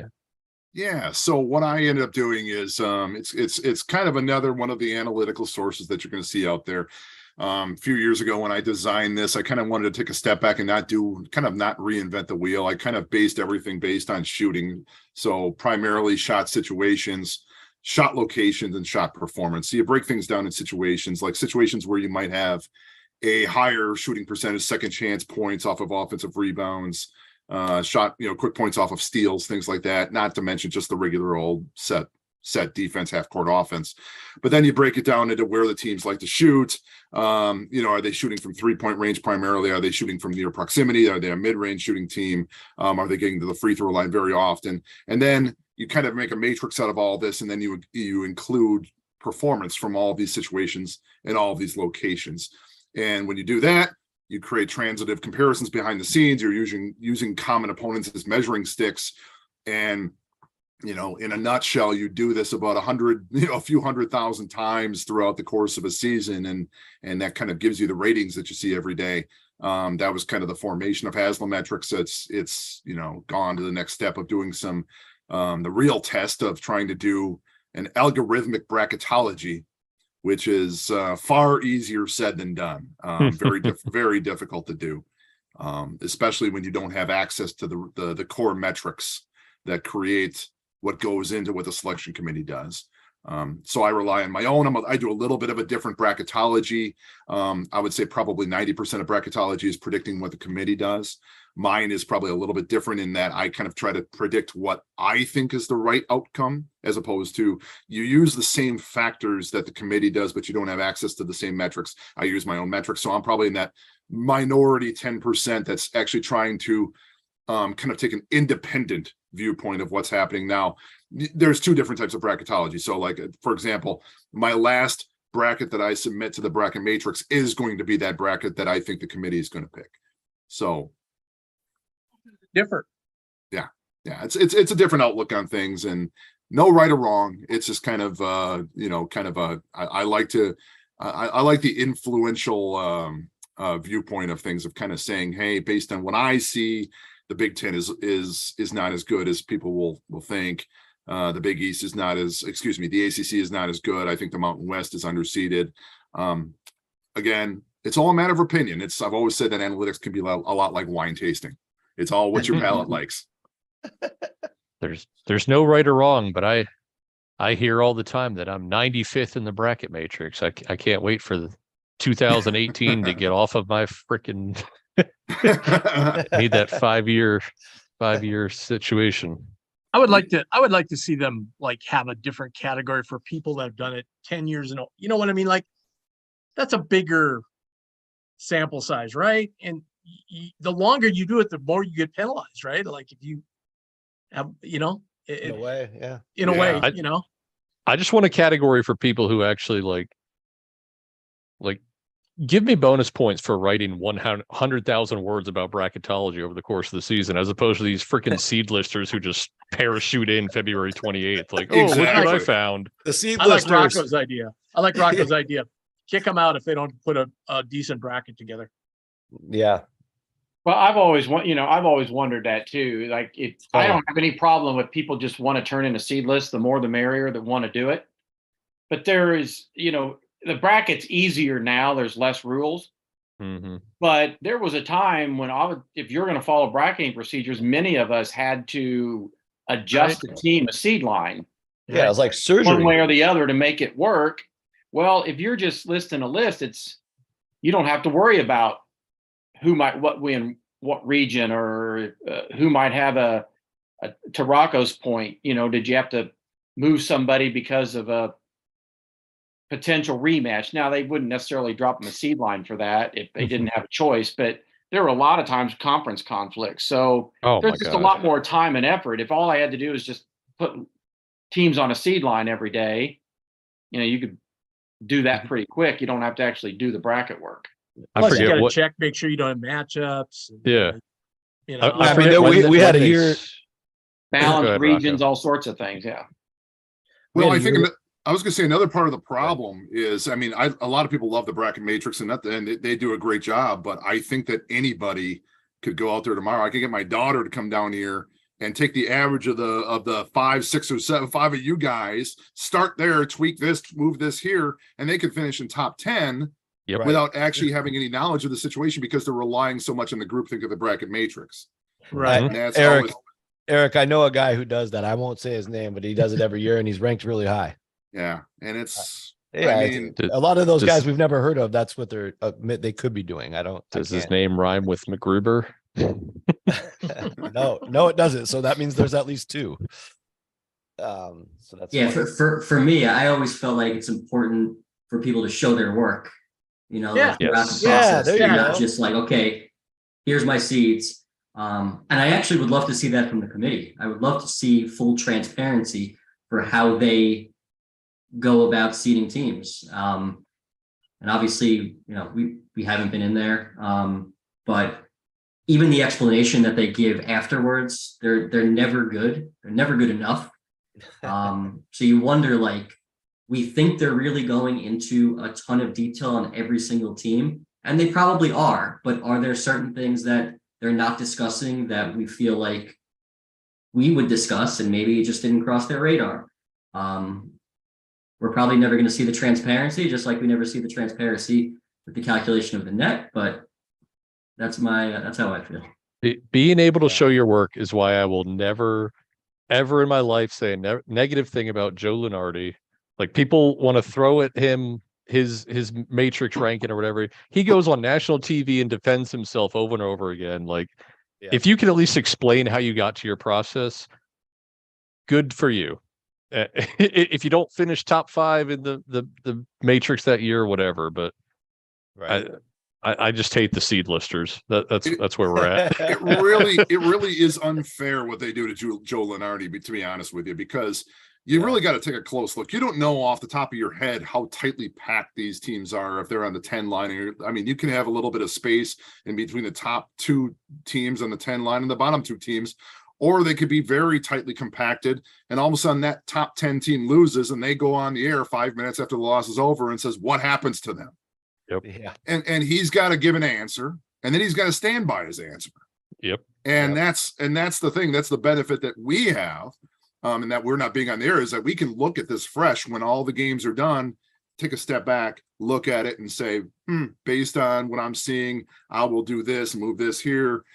He doesn't have that luxury. And I always kind of look at that and go, they're not going to care. They want the eyes on the product, but at the end of the day, when you look at guys like Joe, he's forced to kind of stand by his quick decisions, and that doesn't really bode well for him. Knowing Joe really well, and he was on with us last night. I mean, it's a whole different thing for him. He would much rather be sitting here with us right now but he's got to and he's got to talk ACC, and he's got to talk about them in the best light possible, and so on and so forth. But a great point, Eric. Somebody jumped on me a couple of weeks ago. Remember, I came out, I moved somebody from a 9 to a 7. How can you do that? And I go, they were the number 1 9. They were the bottom 7. That's like 5 lines. That's not, they're not moving that far, Yeah. Oh, I didn't understand that. Well, yeah, that's, part of the whole process. Yeah. There's only 4 teams on each line, so Yeah. somebody's going to break every time. Now, How we doing, if you Greg? listen to some analysts, there's 15 6 seeds. Dick Vitale has But 20. yeah, they've got 12 58 4 teams in the seeds field. and 8 5 seeds. Yeah. Doesn't work that way. I'd say also that Haslam does a good point, because not only is Lenardi getting roasted, but it spread just the format of it all, of just asking him immediately without digesting anything. Like, I know before the game starts, he's just sketching out, if this team wins, I'm saying this, if that team wins, I'm saying that, and he's just riding with it. So that's all you really can do. But I think Right. the net result of it for the masses is just that it's a lot of bad information. Like they just think that that's how the process works. Like, everybody's just knee jerking all these results and then they're moving on. And it's obviously not that at all. And so then Does everybody, they're asking does us. everybody those kind here of get questions. does everybody here get his daily thing? Who does not? I do not.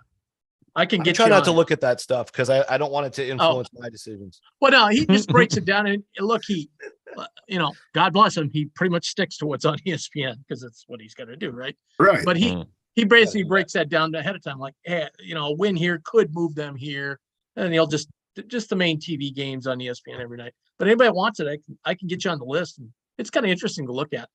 Yeah, put me on there. All right. He usually posts it. Yeah. Is it like that 1-page thing where he's got the breakdown?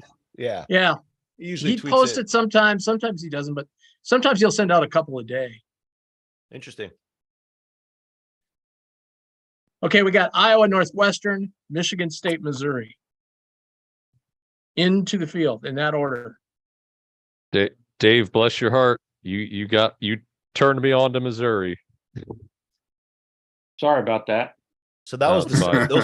those were the 7 seeds. Those are the Yes, sir. 7s. Iowa, Northwestern. Michigan State and Missouri. Missouri. Wow. There was a huge gap between 27 overall and 28 overall. When you get to 28, there was a big fight for that spot. Wow. And you can't Yes, I would invite expect. Florida Atlantic to that party. Come on, Right? We can scrub them in later, Rocco. That's a team. Yeah, we can. I probably would have had Florida Atlantic 1 among this group. Not gonna lie. Hey, I would have had him a protected seat a long time ago. So Well, I think what we see is when we're in the lower seeds towards the top of the bracket, there's a lot of consensus for where to rank teams.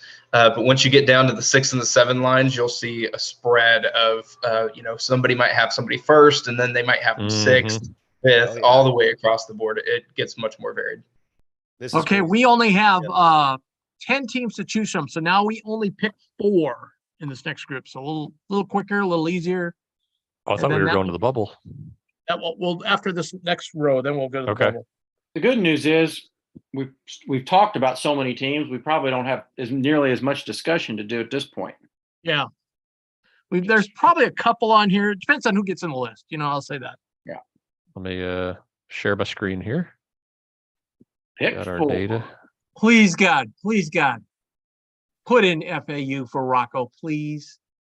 Rocco and Carrie. Don't do it. We got to trust the process. What do you have, Eric? What do you have? Like, what do you see Florida Atlantic? He likes them. Well, my first thought, I like him. Well, my first thought was, how is Florida Atlantic? And granted, it's a little bit of a different animal. But I'm thinking of what was it? What was Murray State last year? Did they Seven. qualify as a Seven. 7? Yeah. What and it, go ahead. Well, I thought they were 6. No, 7. were They seven. played San Francisco in a classic game overtime, 7-10. Right. What was the record? What was that record of how do those resumes compare? That was the first thing I was going to look up here.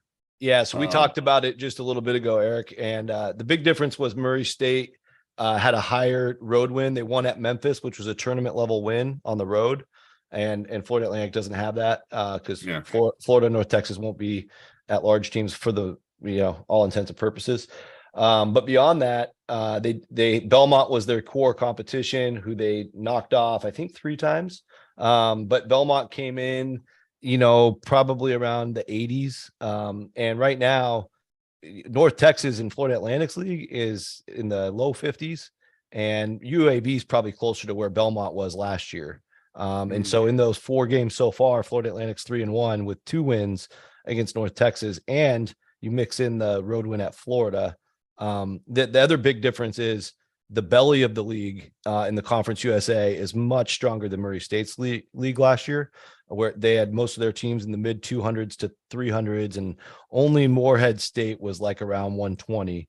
Conference USA, as you know, is a top 10 league this year, and the fat is really fat. Like, Middle's solid, Charlotte's solid.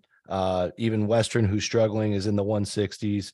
Almost everybody's in the top 200 except probably UTSA. Maybe one other team. So FIU is in like the 170s. So again, these are weird comparisons, but those are just a little bit tougher games to win for FAU, and they're winning pretty much all of them. So that's the debate. Like, really only thing Murray State had on them is getting that one big win.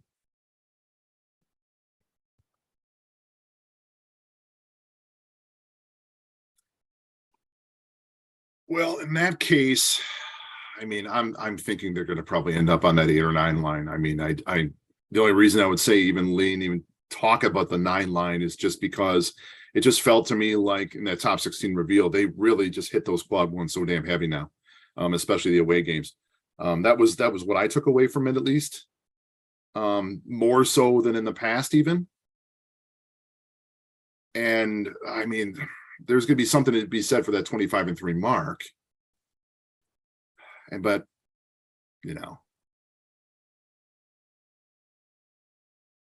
Yeah, and I think for FAU's sake, I think the 2 wins at North Texas and at Florida are both still in quad 1. So that is good for them to have 2. Obviously, they're not tournament teams, but if that is a thing for the committee that they're really looking at closer than usual, I don't think it hurts them. They're 2-1 in those 3 chances. Tennessee couldn't get it done at Florida. Right.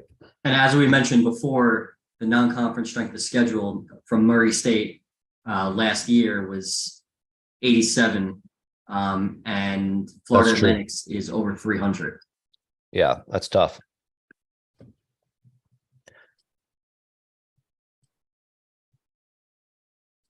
Yeah, they've got a 13 quad 4 games. So if you get rid of those, they're still 12-3. So yeah.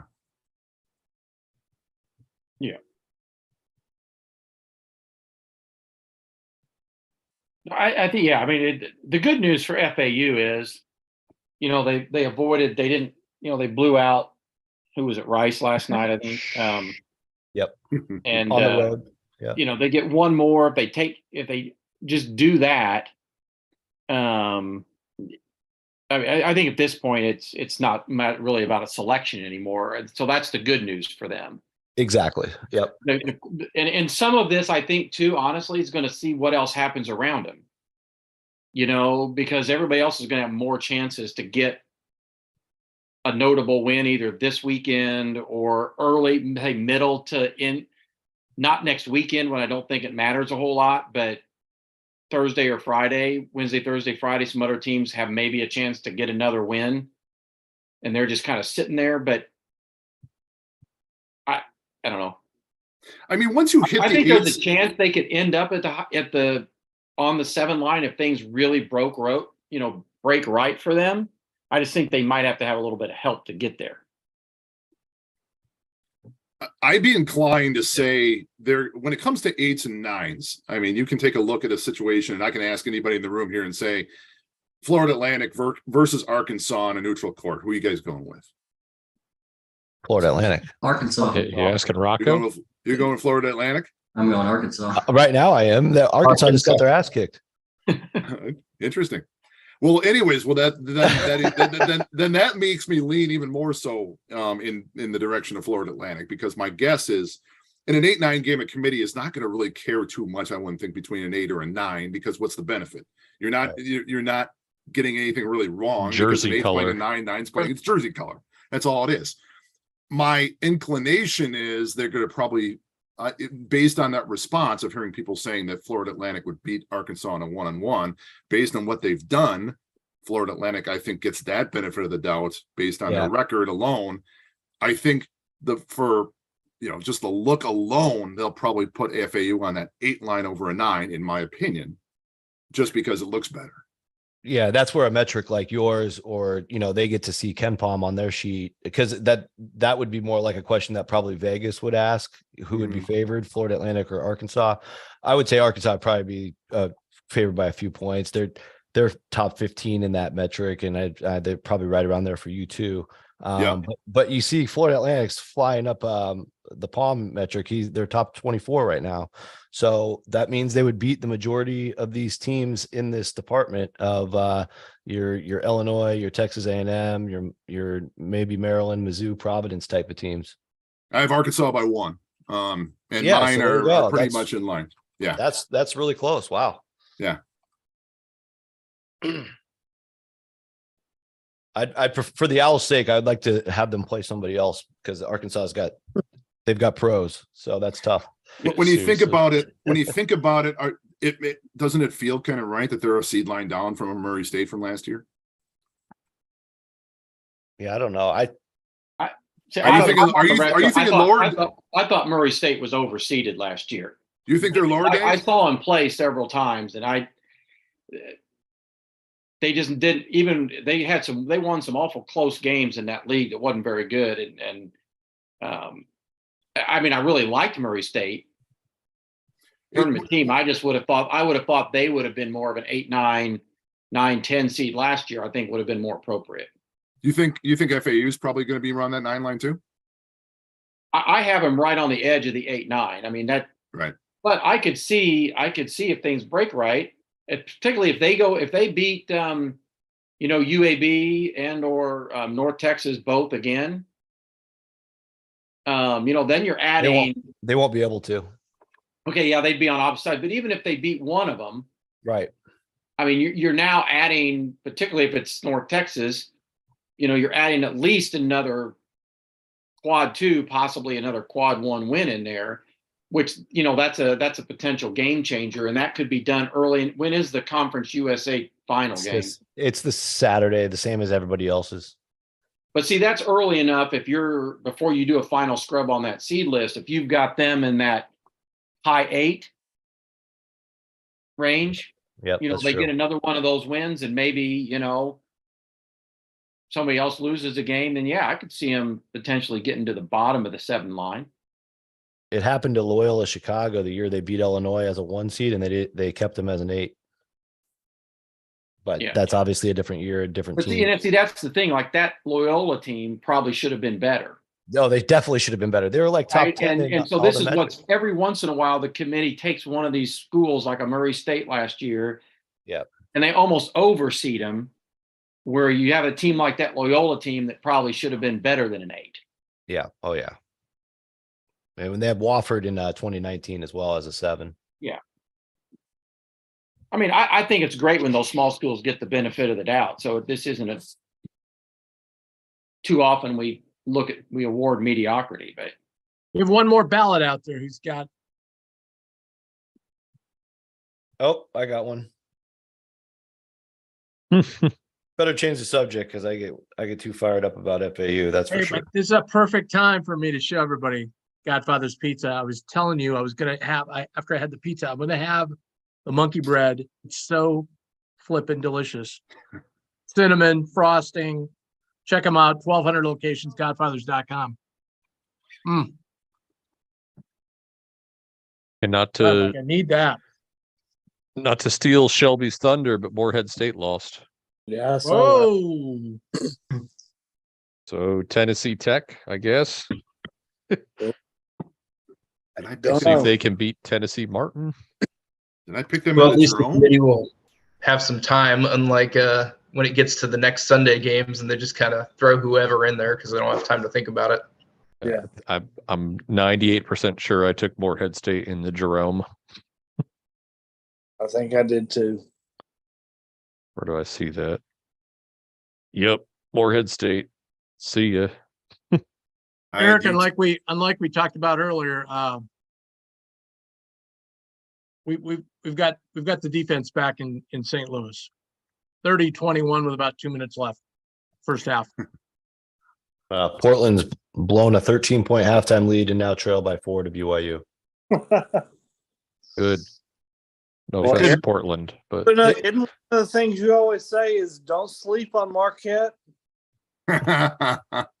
Hey, no, the actual phrase is never trust Marquette. That's what it's a little And I'm different. like, every single time they're going to drag you and you really want to go to bat for them. But man, I just can't do it. Man, you should have been here earlier. You should have heard my speech on Marquette, Eric, last night. Oh, geez. I'm a Wisconsin grad too. So, I mean, it's that homegrown bias that we got here. Little brother for Wisconsin. Yeah. All right. I What we said got there, Mr. Graham? We're about to rank 8 teams, but the 4 that are going to be added to create our rank 8 are Arkansas, Boise State, the Florida Atlantic Owls. Hell yeah. And I feel like who's it's party time now that the Owls are finally in the mix. Who was the last one? Graham? The Memphis Tigers. Oh, I've heard of Nice. them. One of my No Pittsburgh sleepers. yet. One of my sleepers this year. That's Finally getting healthy. You want to talk about teams? So You want to talk about teams nobody wants to are face? Maryland, Illinois, Providence, Texas A&M, Arkansas, Boise, FAU, and Memphis, right? That is correct. I will get them in the spread sheet. Memphis is a team I don't think most people want to play in the tournament. They're old as shit. Like they're 20. Yes. I mean, Well how put, old is Rocco. D'Angelo? No, Rocco, with all fairness, I'm old as shit. Okay, What's the next level below shit? Like that's Well, how old they are. No offense, Shelby. dirt. they're, Wow. they're old as dirt. Yeah, D'Angelo Williams is what, 26? Yeah, he's 26. Kendrick Davis is 24. Kennedy, I think, is 23. I mean, it's crazy. This is like Well, they're older than some of the NBA starting lineups. Their primary 11-man rotation, they only have one non-senior, and it is the youngest Lawson brother, Jonathan. That's And a they good are stat. finally healthy. They had no Alex Lomax for a long time. They had no That's Malcolm right. Dandridge for a long time. You had Kendrick Smith. You missed a game or two. Now all of a sudden they're getting healthy again. Yeah, It's a scary team. very scary.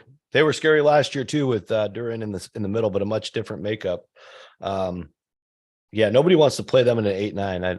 I don't think.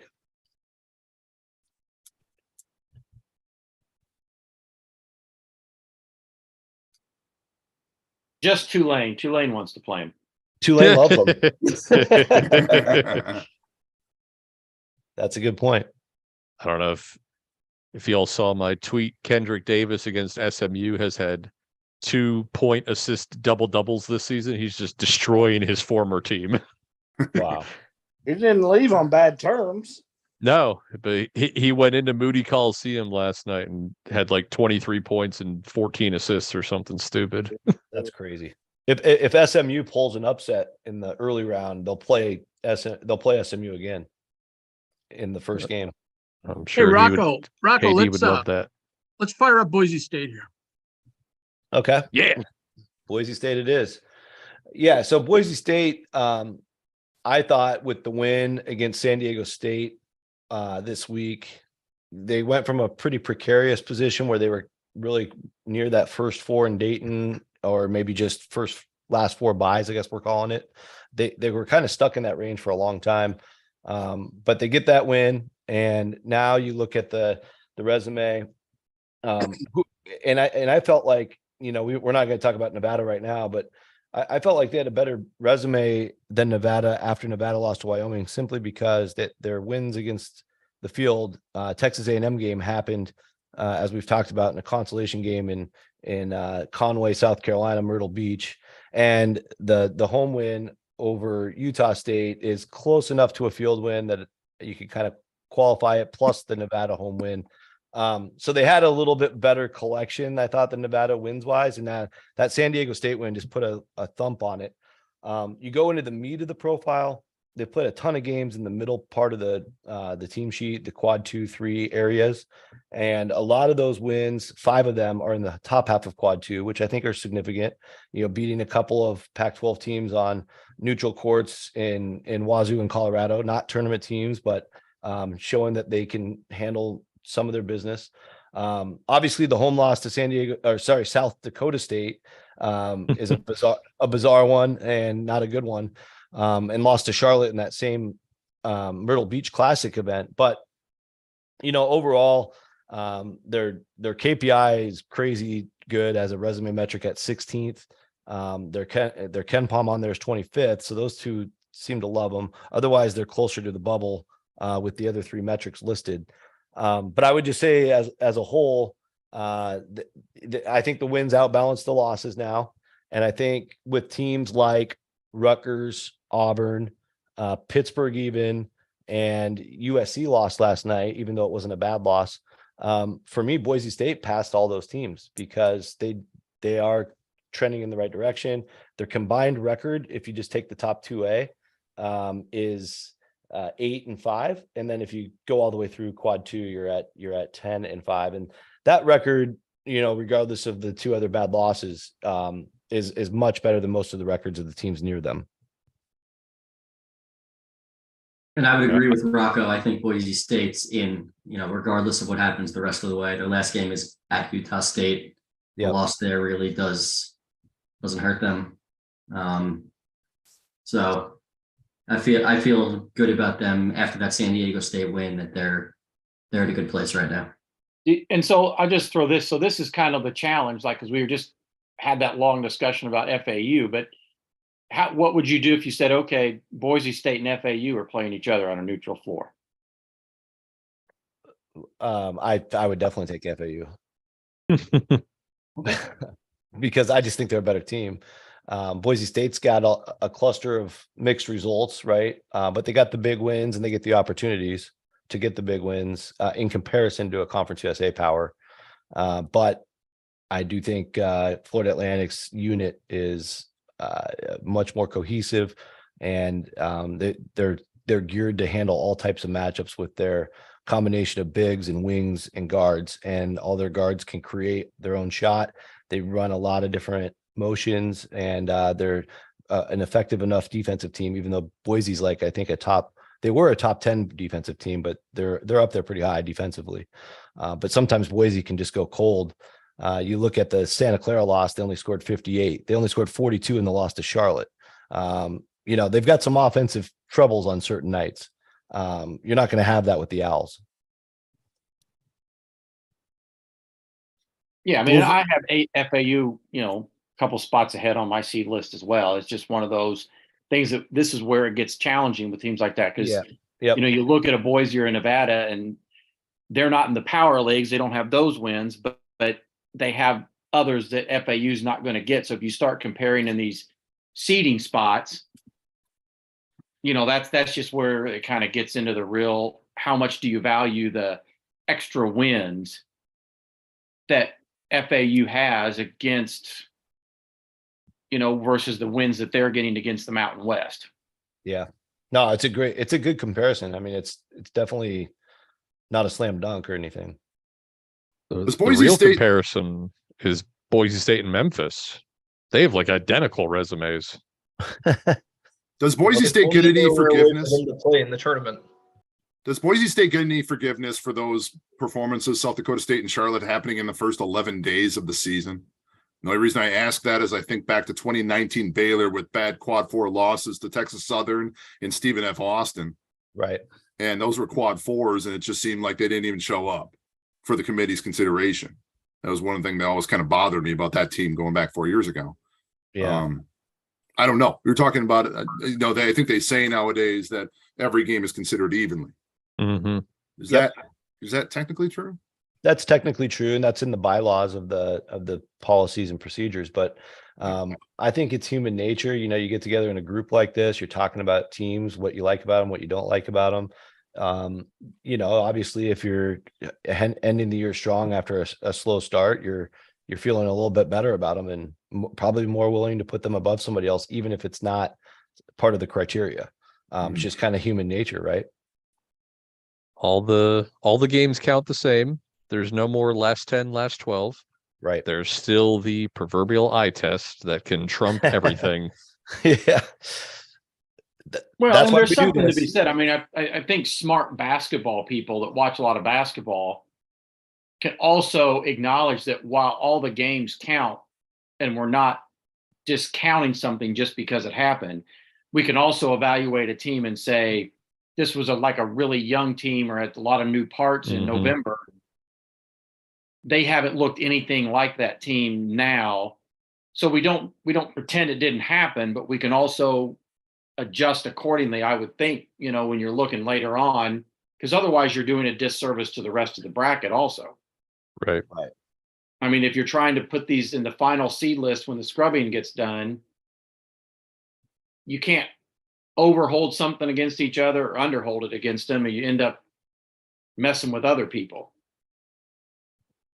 I mean, what they did, what was it, the year that Wichita State was the number 1 seed, and then they put Kentucky in there as an 8. Yeah. And Louisville was their 4, as I think Louisville was like top 5 on Ken Palm that year, and they were the 4 seed. Like, they just gave Wichita State the biggest middle finger you can possibly give a mid-major 1 seed.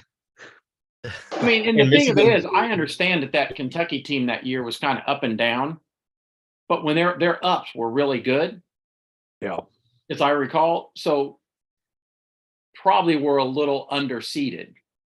I had Kentucky as a 6. I haven't forgotten it. I was really surprised. I mean, that wasn't a top 2 or 3 seed Kentucky that they, messed over, but they finished probably strong. had too many good wins to be an 8. That Kentucky team finished really strong. Yeah. And that goes back to our point, right? If you think too far back and count everything that happened in November the same as January, that can happen. And then you end up, being, I don't want to say unfair, because they had their chance. It was a great game, but Mm-hmm. Yeah, and the reason for the policy really is for teams like Florida Atlantic or Murray State or Wofford or whoever, because their only chances are in the first couple weeks of the year. Yeah, so otherwise, if you're going off last 12 of theirs, they go 12-0 with all 20-point wins. Put them on the one line. So yeah, you have. With such mixed data and unbalanced schedules, it's just really the only way you can do it. We do have the ballot out if you're ready to vote. All right. Discussion can continue, of course. I'll be right back. I was ready to vote 6 Guinnesses ago. All right. Have you sent it, Graham? Yeah, it's out. Yes. Well, let me refresh. Bro, I thought you were asking whether I was a cynic, and I was like, I guess so. Okay, it just came in. Are you a cynic? Nice. I'll just say 2 teams on this list that slid further than I thought would be Maryland and A&M. I'm surprised we're still looking at Illinois, but the more I look at them, it makes sense. Let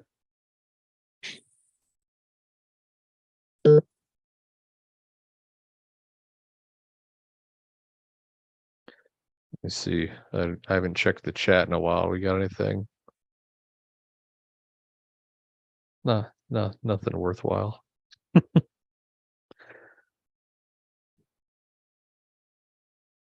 So we don't have a USC on this list, just to clear up some dead air. How much does that loss to Arizona last night? I fell asleep midway through the second half. I know it was a close game. It was a 6 points in the final, but 87-81. Yeah, it wasn't do really they- that close, really. Do they need to beat Arizona? Is that a play-in game at this point? That was a question I was looking to throw to the group. Probably know is for we're not- Arizona we're not- State, I would say. For Arizona State, it well could be. I don't know that it is for USC. Yeah. Yeah, I would agree with that. I think if Arizona State wins that game, they're likely in the field. That would give them a win at Arizona and at USC. Start comparing that to a lot of other bubble teams.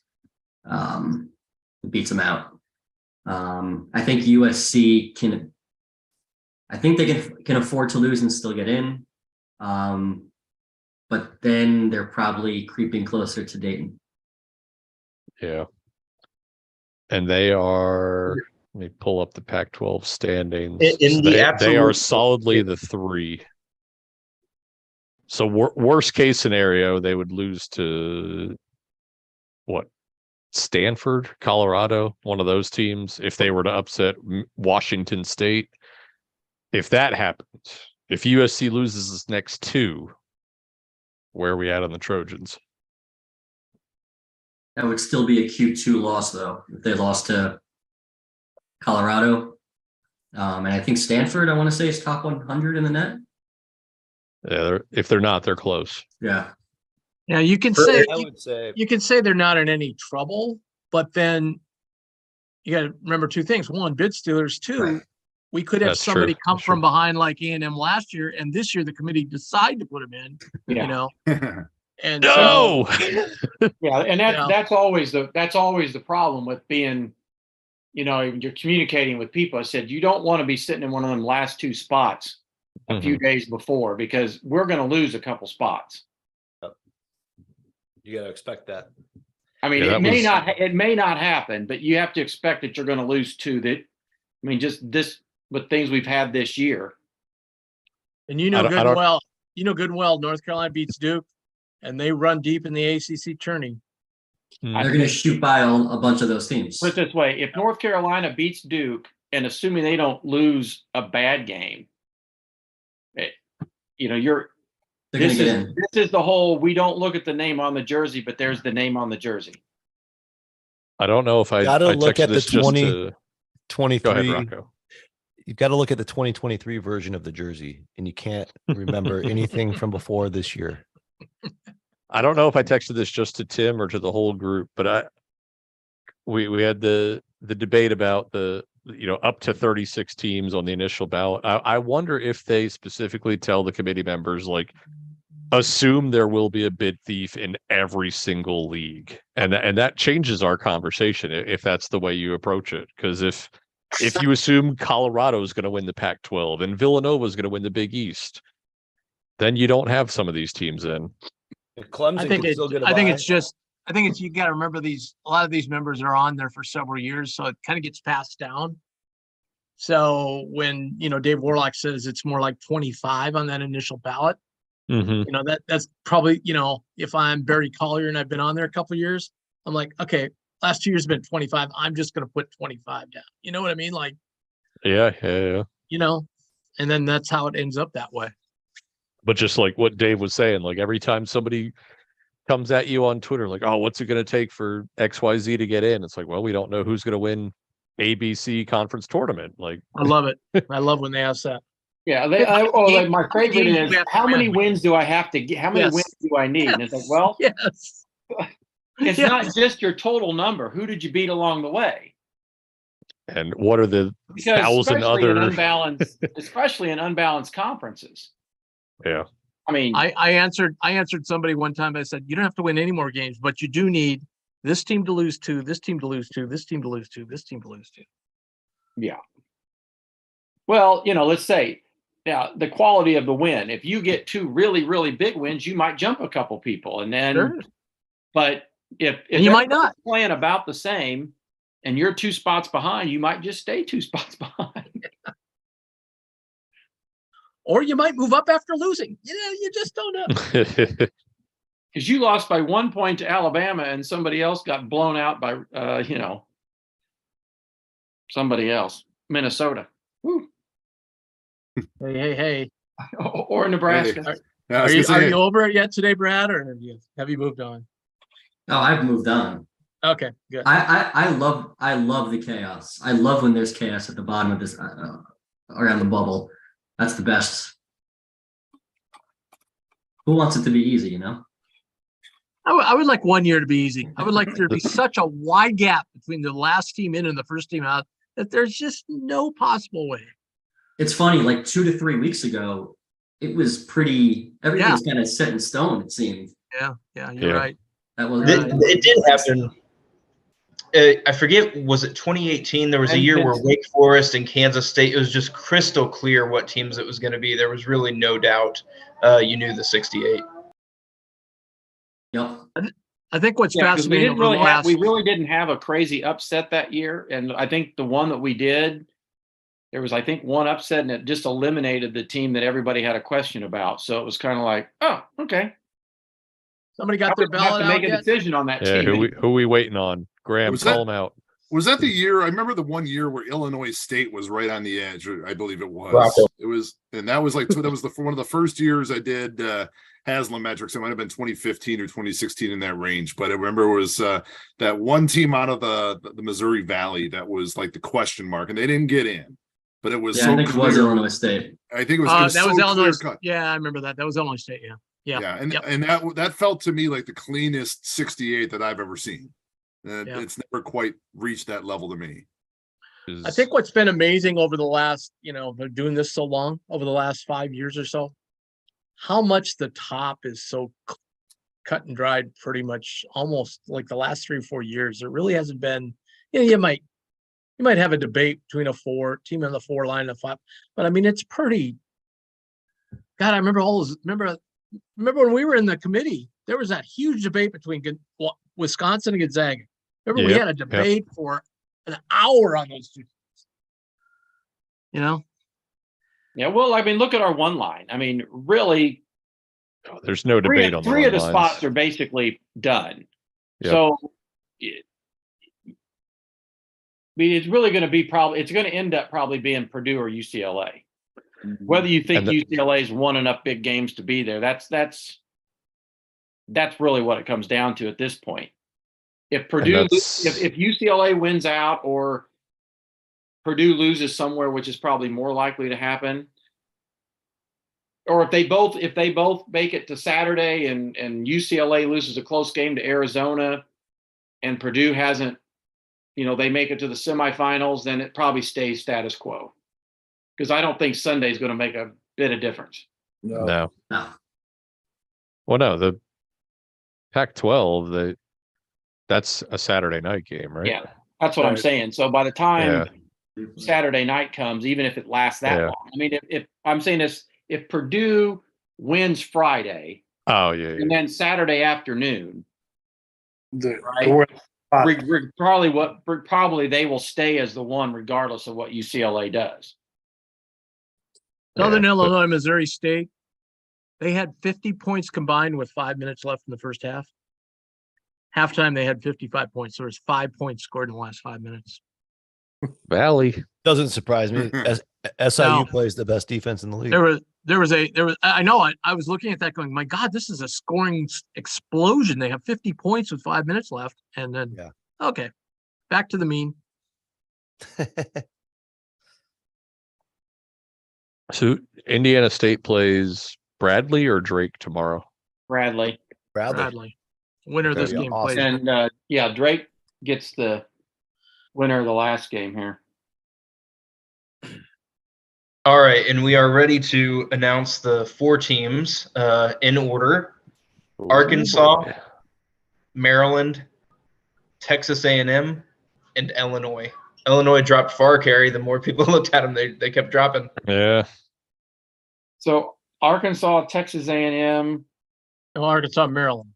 Arkansas, Maryland, Texas A&M, Illinois. Thanks, Graham. Yeah, that's a good preview for the real Selection Sunday when I just don't see Florida Atlantic's name until like the very last bracket. Like, we're gonna be in full on panic mode.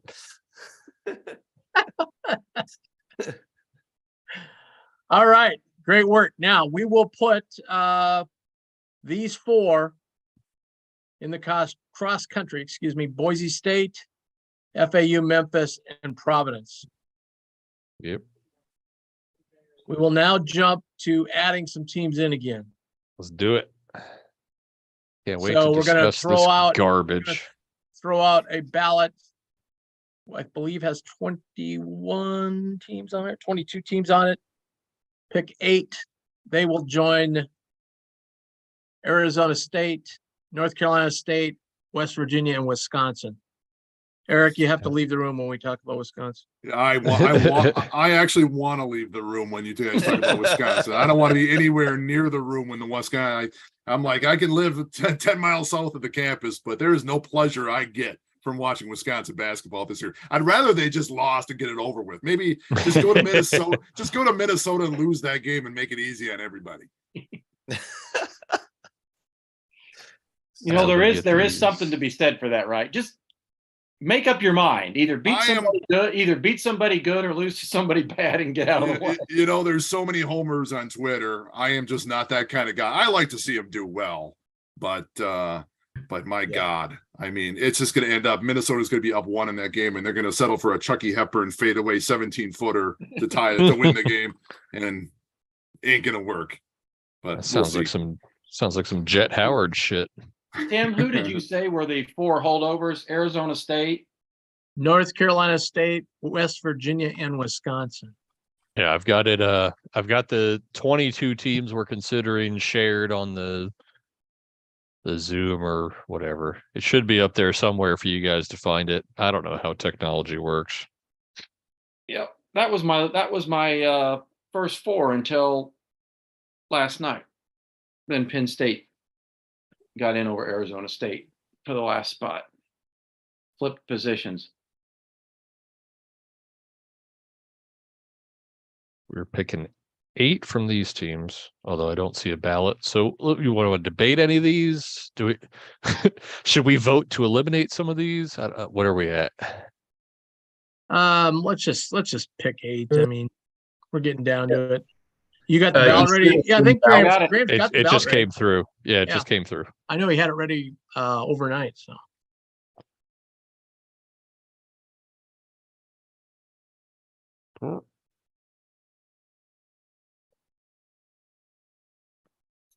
Eric, do you think Chucky Hepburn's going to leave? that seems to be the talk, but I don't, you know. Well, it's pretty hot here in Nebraska. That he's, That's what I keep hearing. Yeah, I don't think he's coming to wouldn't Creighton. surprise me. I don't think people have tried that, but I think Nebraska. I was telling the guys last night. My daughter goes to Bellevue West, where he went to school. Our granddaughter does. So,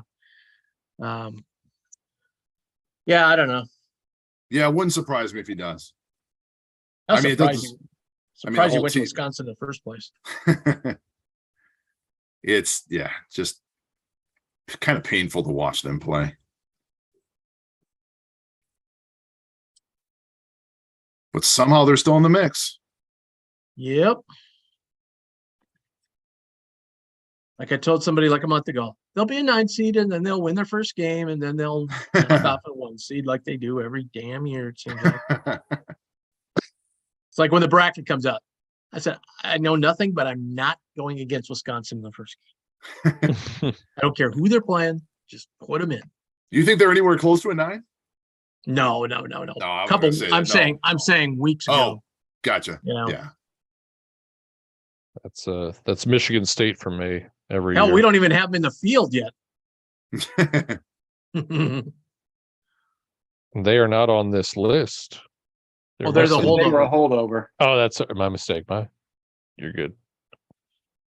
You were sending shockwaves to my soul, so I'm That's sorry.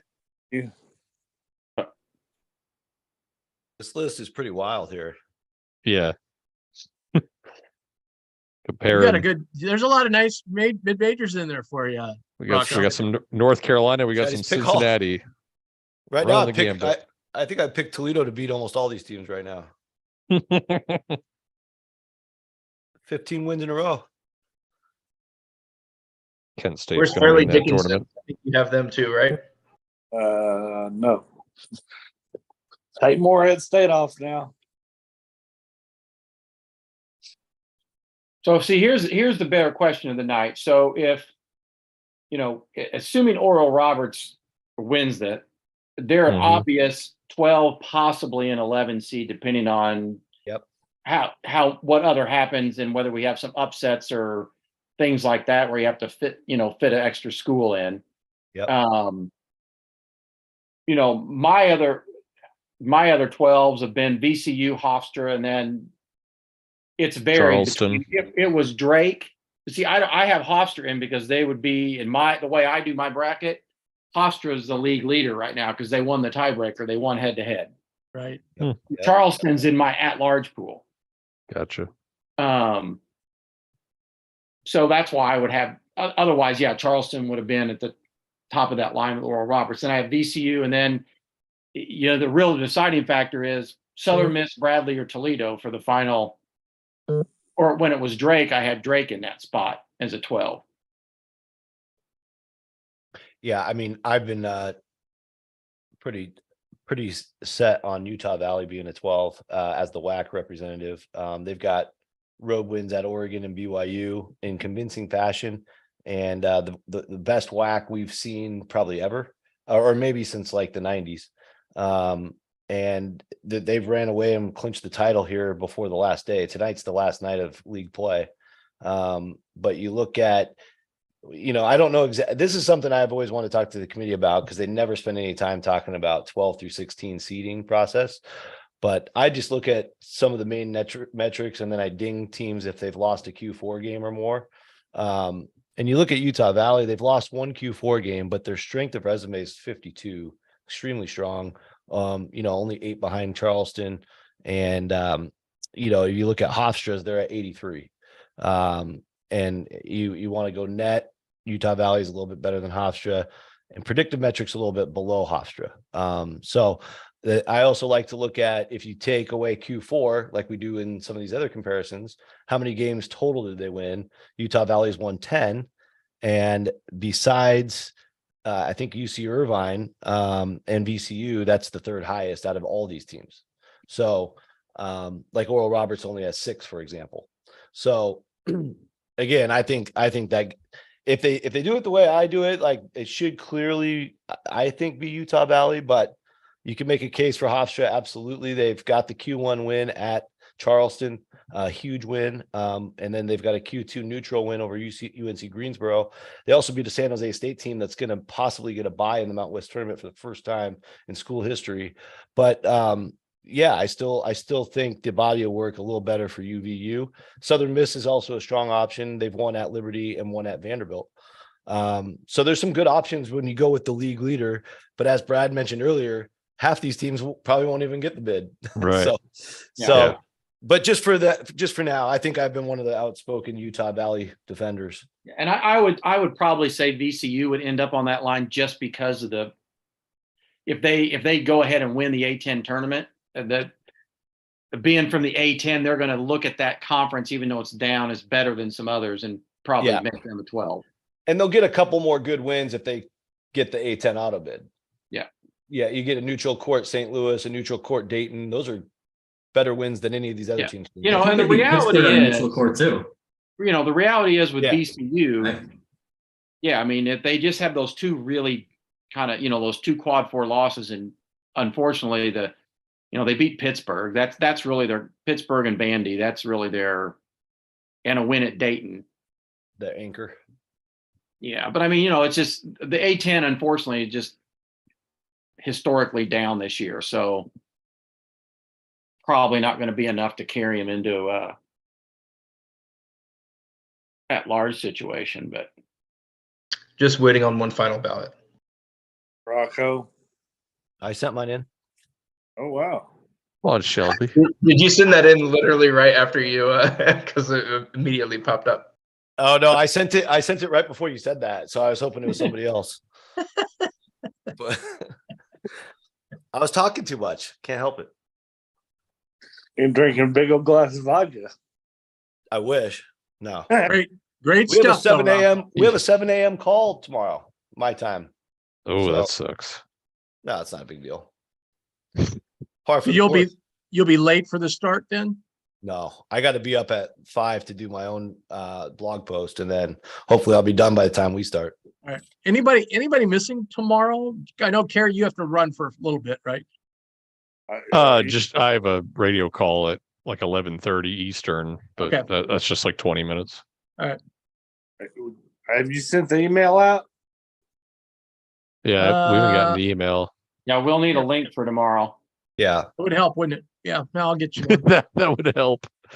I got it done. I just didn't send it out. I just have to send it. All right, I'll do that. Thanks for the reminder. No problem.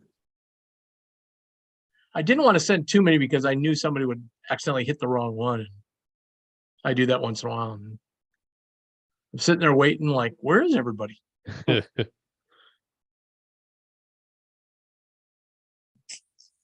You're not flying on a jet tomorrow, Rocco? Sunday, going to Vegas. Sunday. All right. That's Yeah, Sonny guys- Dykes' jet. Rocco, you are the Ric Flair of college basketball. All right, so here's our group. All right, man. Wow. That's a big, those are big shoes to fill, Eric. So we're adding UNC, Penn State, Utah State, and Oklahoma State.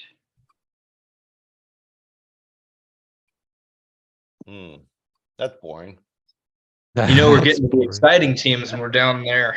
I was hoping to get a little Oral Roberts or Charleston or maybe a North Texas. Rocco, you and me got to hang out more because Shockingly enough, I voted for both of those schools. All right. I had Charleston. That means I'm we're sorry. close. I had We're close. Charleston. I'm sorry, who was it for? I apologize. UNC, Penn State, Utah State, and Oklahoma State. This is an interesting part of the process here for sure. I laugh at Utah State because I think of Utah State and I'm like, that was the exact kind of team that the committee had in mind when they created the at-large play-in games. That just seems like a team that is literally custom made for that game. Yeah. Can't win the big game and then just they build their resume with quads 2 and 3. Right. I don't even what did they play? They had a quad 4 loss that kills you, but I think They're 13. They're 13-0 in quad 3. Isn't that crazy? And It they're is. and they're well, that's They're kind great of against NIT teams. right, and that's Not kind of, even. that's the Not Mountain even. West. That's the thing about the Mountain West. The Mountain West is basically just a a small little NIT. Well, Utah State is the only team in this bunch with a winning record against quads 1 and 2. Well, There I we had to go.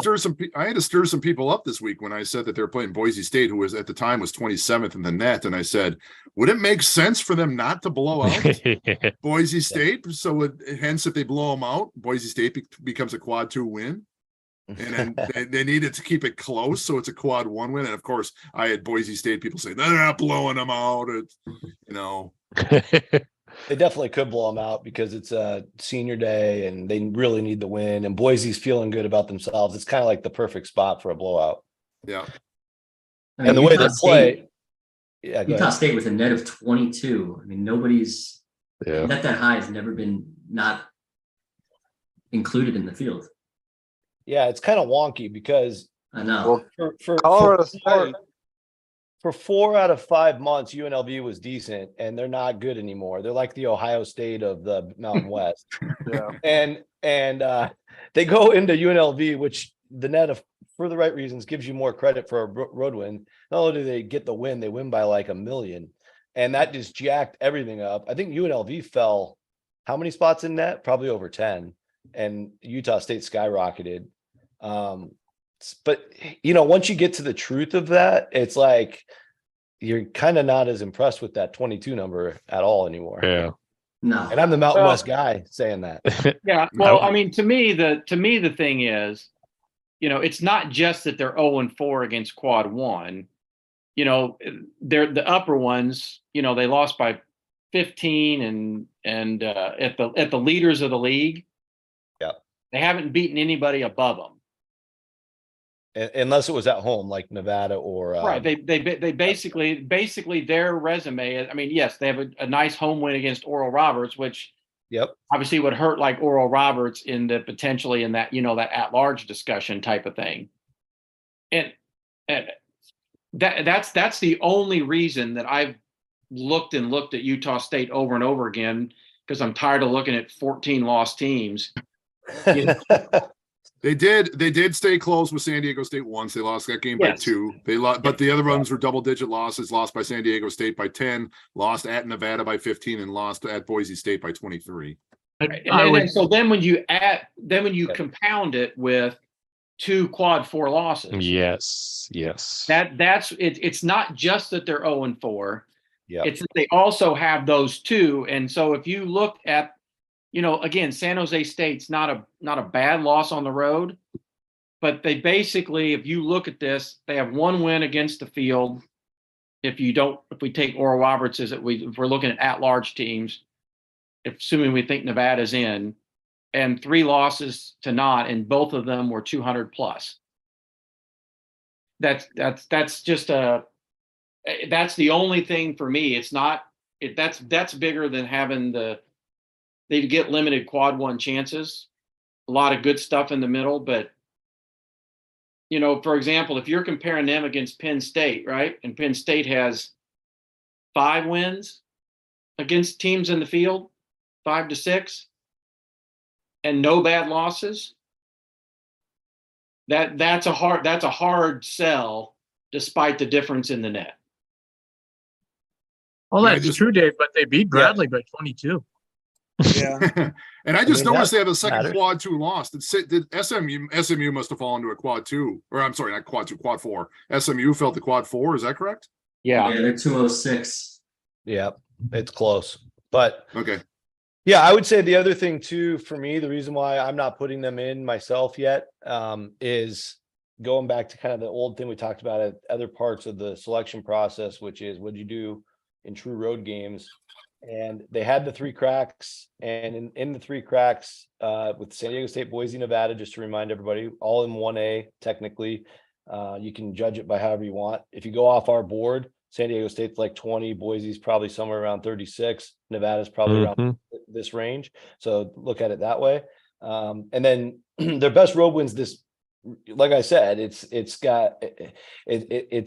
what's the word for Phantom of the Opera? It's like a masquerade win over UNLV, a 91 team that's really playing like a 200 team right now. And the locker room's falling apart. I'll give them more credit for the win at Colorado State, because Colorado State, even though they've been injured all year, they fight their ass off when they're at home. That's a tough place to win. But yeah, it's not like that. None of those wins check the boxes for me to warrant selection. And those three cracks at the egg they lost by 10, by 23, and by 15. They weren't even close to getting those road wins. I think what it boils down to is, who have you beaten? They've beaten a bunch of bubble teams, maybe teams that are on the right side of the bubble, maybe teams that are on the other side, and you have 2 Q4 losses. What is your argument to putting them in, other than the fact they have a 22 net? I don't think you can make a real argument other than, okay, they're 7-5 against quad 1 and 2 teams. And if they didn't have any quad 4 losses, I think the argument is there. Right. Maybe you could be convinced, but 2 Q4 losses, that's the problem. And with the net argument, and like I'm not complaining about the point you made, Brad. It's accurate, but every time people are like, no team in the top 32 of the net has ever been left out. We had 1 normal fucking year of the net thus far. There was no tournament in 2020. It was half a season in 2021. Schedules were still compromised last year, and NC State was 33 in 2019 and had no business being in the field that year as far as net is concerned. So I think like 22, yes. Same with West Virginia at 24. It's hard to look at those numbers and say they shouldn't be in. I think more so with West Virginia because they have 5 quad 1 wins and Utah State has 0. But if Utah State was 32 in the net instead of 22, we wouldn't even be talking about them. Of course. And they just 5 were. years is a small sample. And look at Rutgers, got in with the 77 net last year, which was the worst net. So it's going to happen. I totally agree with you. I also think as time goes on, coaches are getting smarter at how to maximize your possessions, leave your starters in, all that kind of stuff. That's a Mhm. lot more. And Nate Oates was doing it the first year at Buffalo, and now it's pretty much everybody. If they know you have a type of offense like Utah State who can really light you up, you should be doing that. But that's not, that shouldn't be warrant for selection. When they said that, like, margin of victory up to 10 or whatever, and then everybody was like still pressing up 8 for that first season. I think it's for the best that they don't ever actually publicly like, we would love it data wise, but for coach wise, I think it's for the best that we don't actually know what goes into the net beyond like the minutia of it. I think that helps. As we kind of look at the other couple teams, I mentioned this the other night, but like if you really open up and look at NC State's resume against North Carolina's, if North Carolina beats Duke this weekend, they have the same resume. Yeah. Except I would argue North Carolina's might slightly be better Because it's cleaner.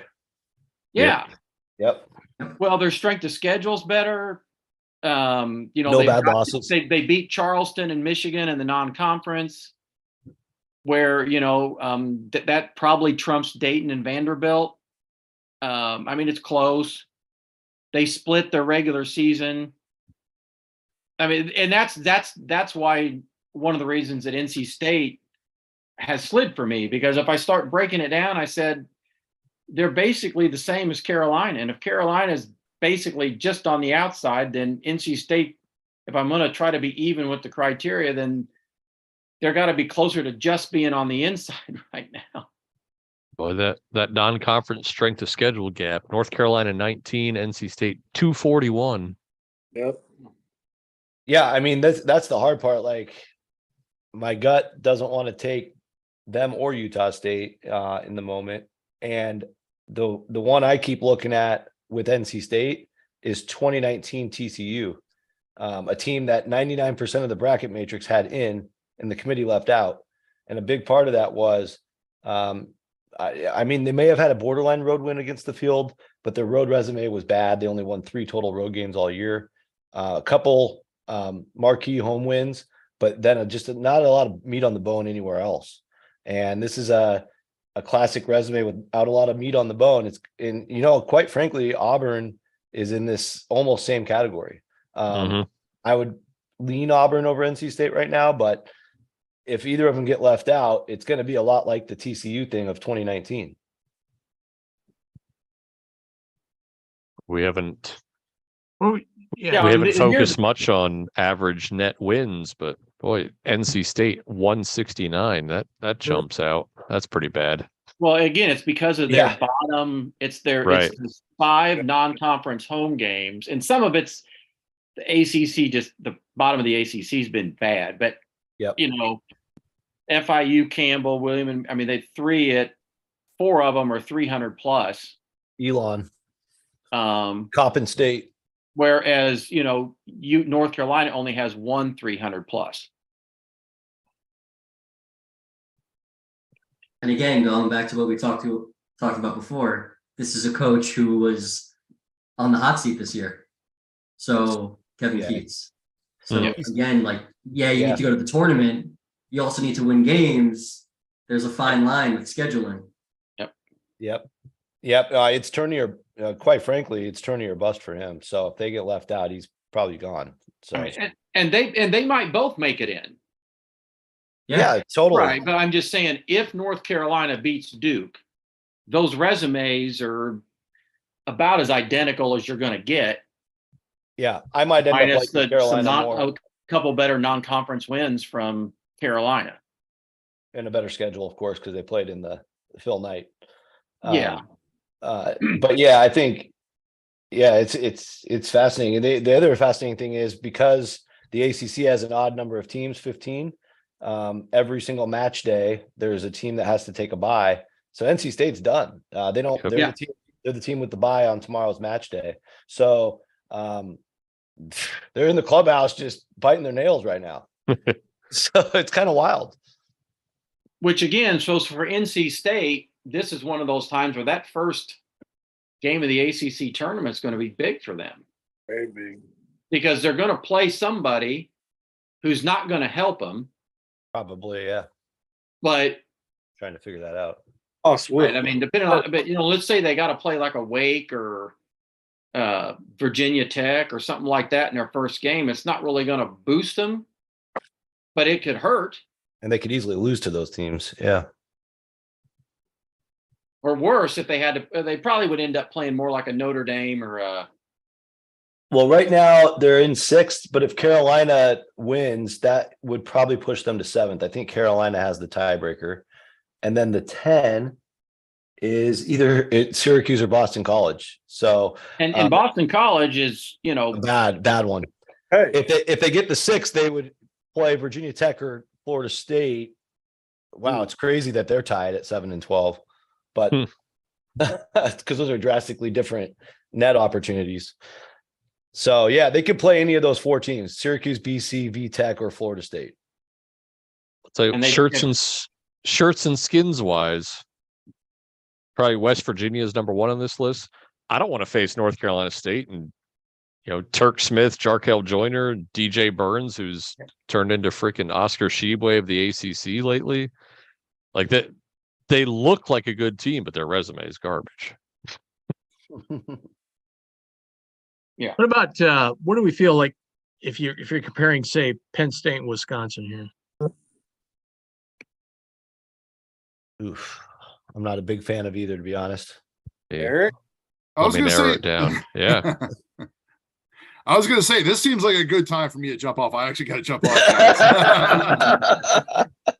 No, I actually had to run. So, Thanks for joining us, man. We appreciate it. I appreciate it. You guys are doing a great job. Keep up the hard work. As Ben Affleck says, keep the ear to the grindstone and keep, keep doing the hard work for all of us.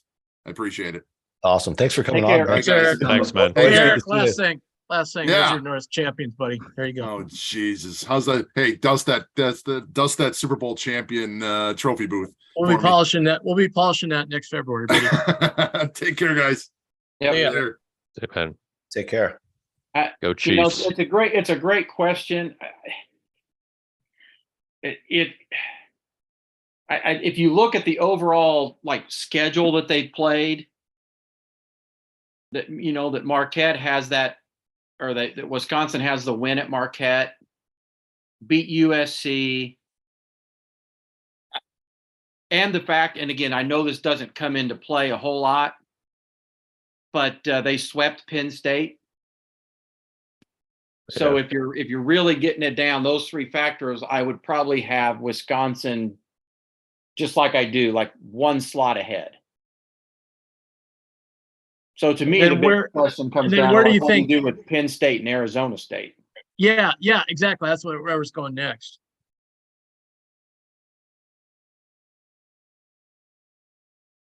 Yeah, they all have. I went just- through this morning. I ended up with Penn State just simply for the fact that they have less bad and more good. Yeah, they're definitely. And I actually went with Arizona State. Yeah, I mean, same they here. biggest don't have the reason road. is They because- don't have the great win like the win in Arizona. But Right. I look at that and I go, yeah, that's great. A little fluky, but Not really. I mean, yeah, obviously the last shot was, but they right, played. the last They hung shot, with but them. they hung played a with great them. game. Yeah, they did. I think at their best, Arizona State's probably a little stronger. But, Penn State has road wins at Illinois, at Northwestern, 2 teams in the field, swept, they swept Illinois. I think they also swept, who was it? Maybe I'm looking at it wrong. No, they split with some other people, but I don't know. Yeah, they're right on that cut line. Yeah, I thought after the Northwestern win they were going to be really close. But when I went through the breakdown, I had them actually a few spots out just because I do like that they got to an even mark of 12 and 12 when you remove quad 4.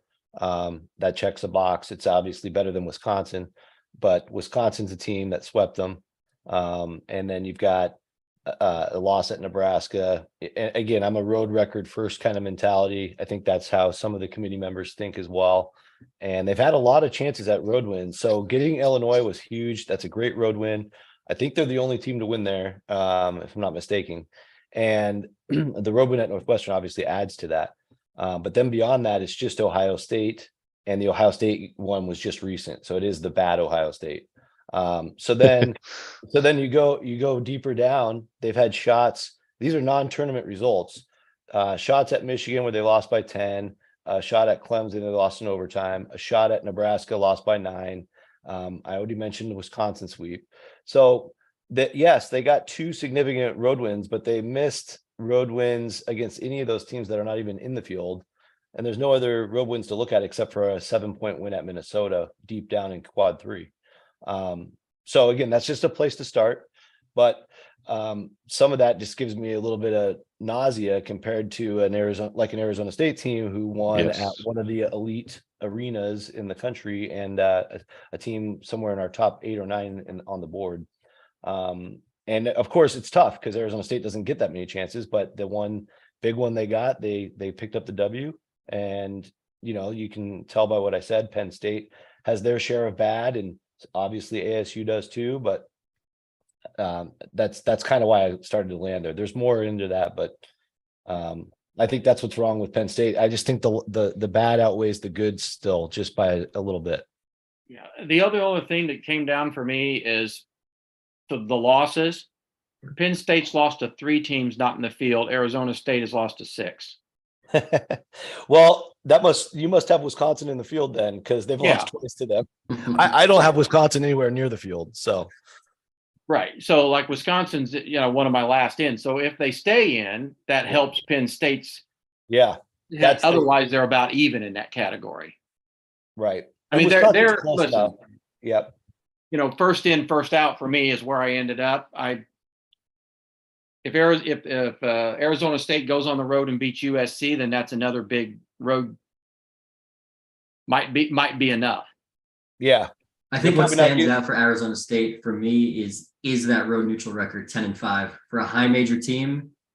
You don't see that, unless you're a top 4 seed, you don't see that type of record away from home.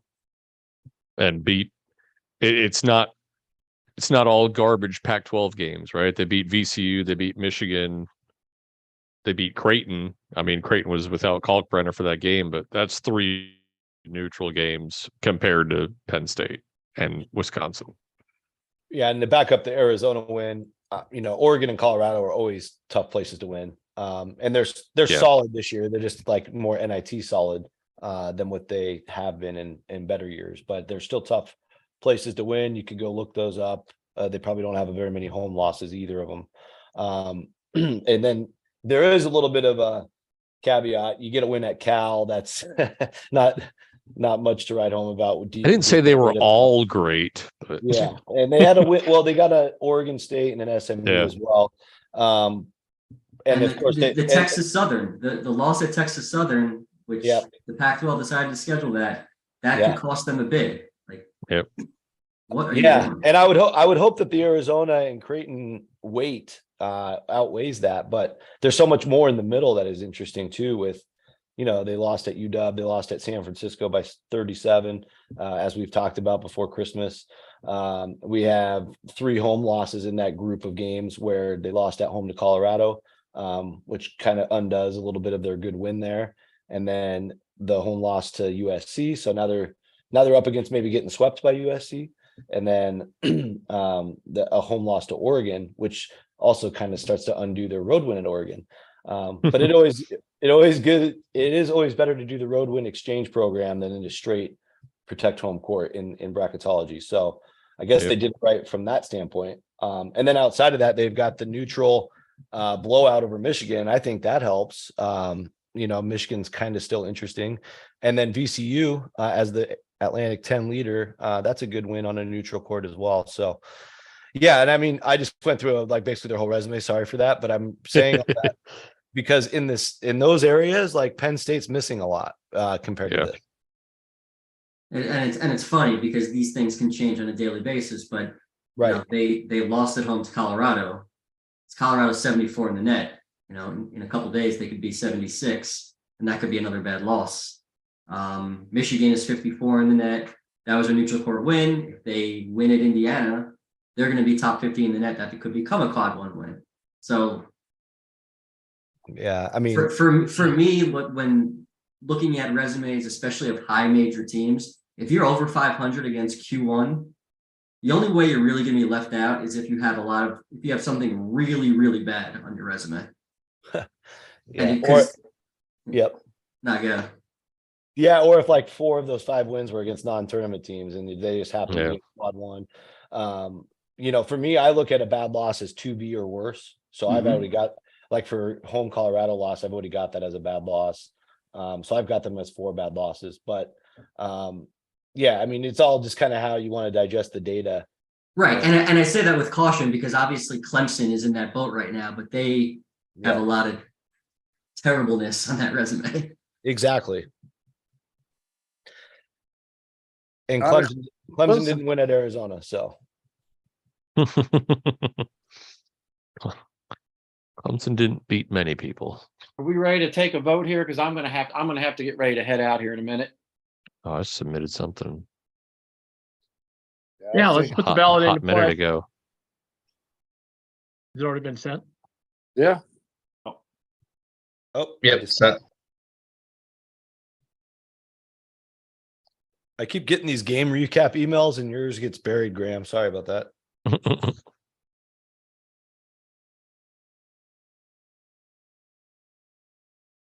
You can unsubscribe when we're done. Do what I do and block him.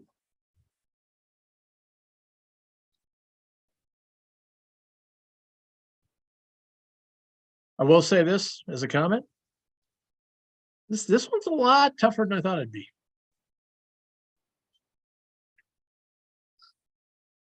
But so far, no huge surprises, I don't think.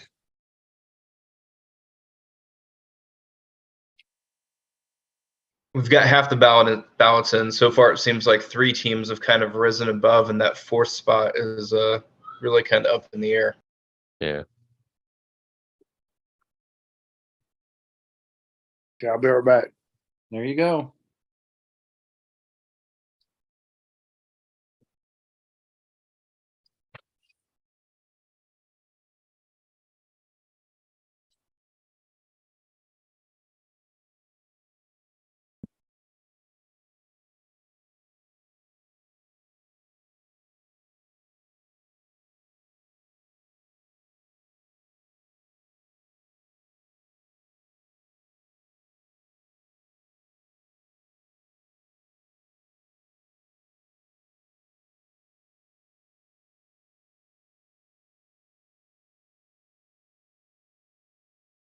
Yeah, I mean, I think that Arizona State USC game is going to be.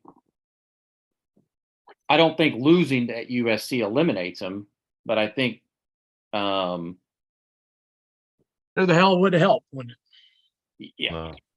They'll have a tough Pac-12 game too if they lose because I think they'll have to play in the 5-12 and waste time playing Cal, and then they'll play a tough. Oregon will be tough in the 4 spot, and they'll play Oregon even if they get the 4. But at least I think they have to beat USC to get the 4 is what I'm saying. So It's the ultimate swing game. Yeah. So we do have the 4 following the voting. The 4 teams added on here are Arizona State, NC State, West Virginia, and Wisconsin.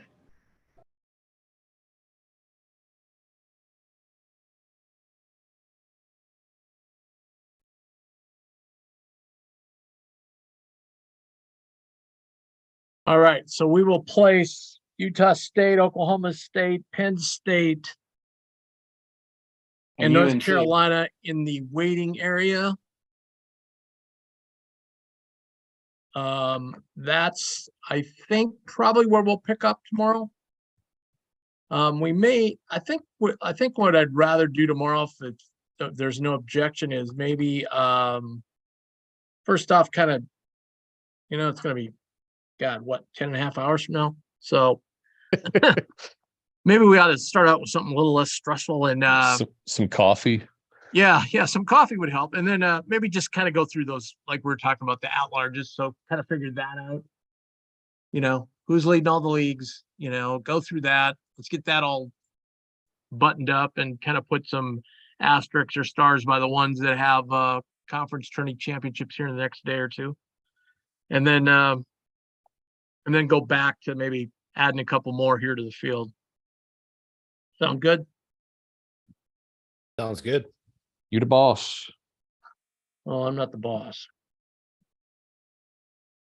You signed And the then we started to paychecks. have a little bit of conversation today about it, and then we'll obviously go to seating tomorrow. But gosh, I'd like to squeeze a teeny bit of time in with you know, at that point we'll kind of, after we get the automatics in, we'll kind of know how many spots we have, and then kind of maybe take a little bit of look, not a hardcore, but maybe the couple top lines, 12, 13s, you know, potentially.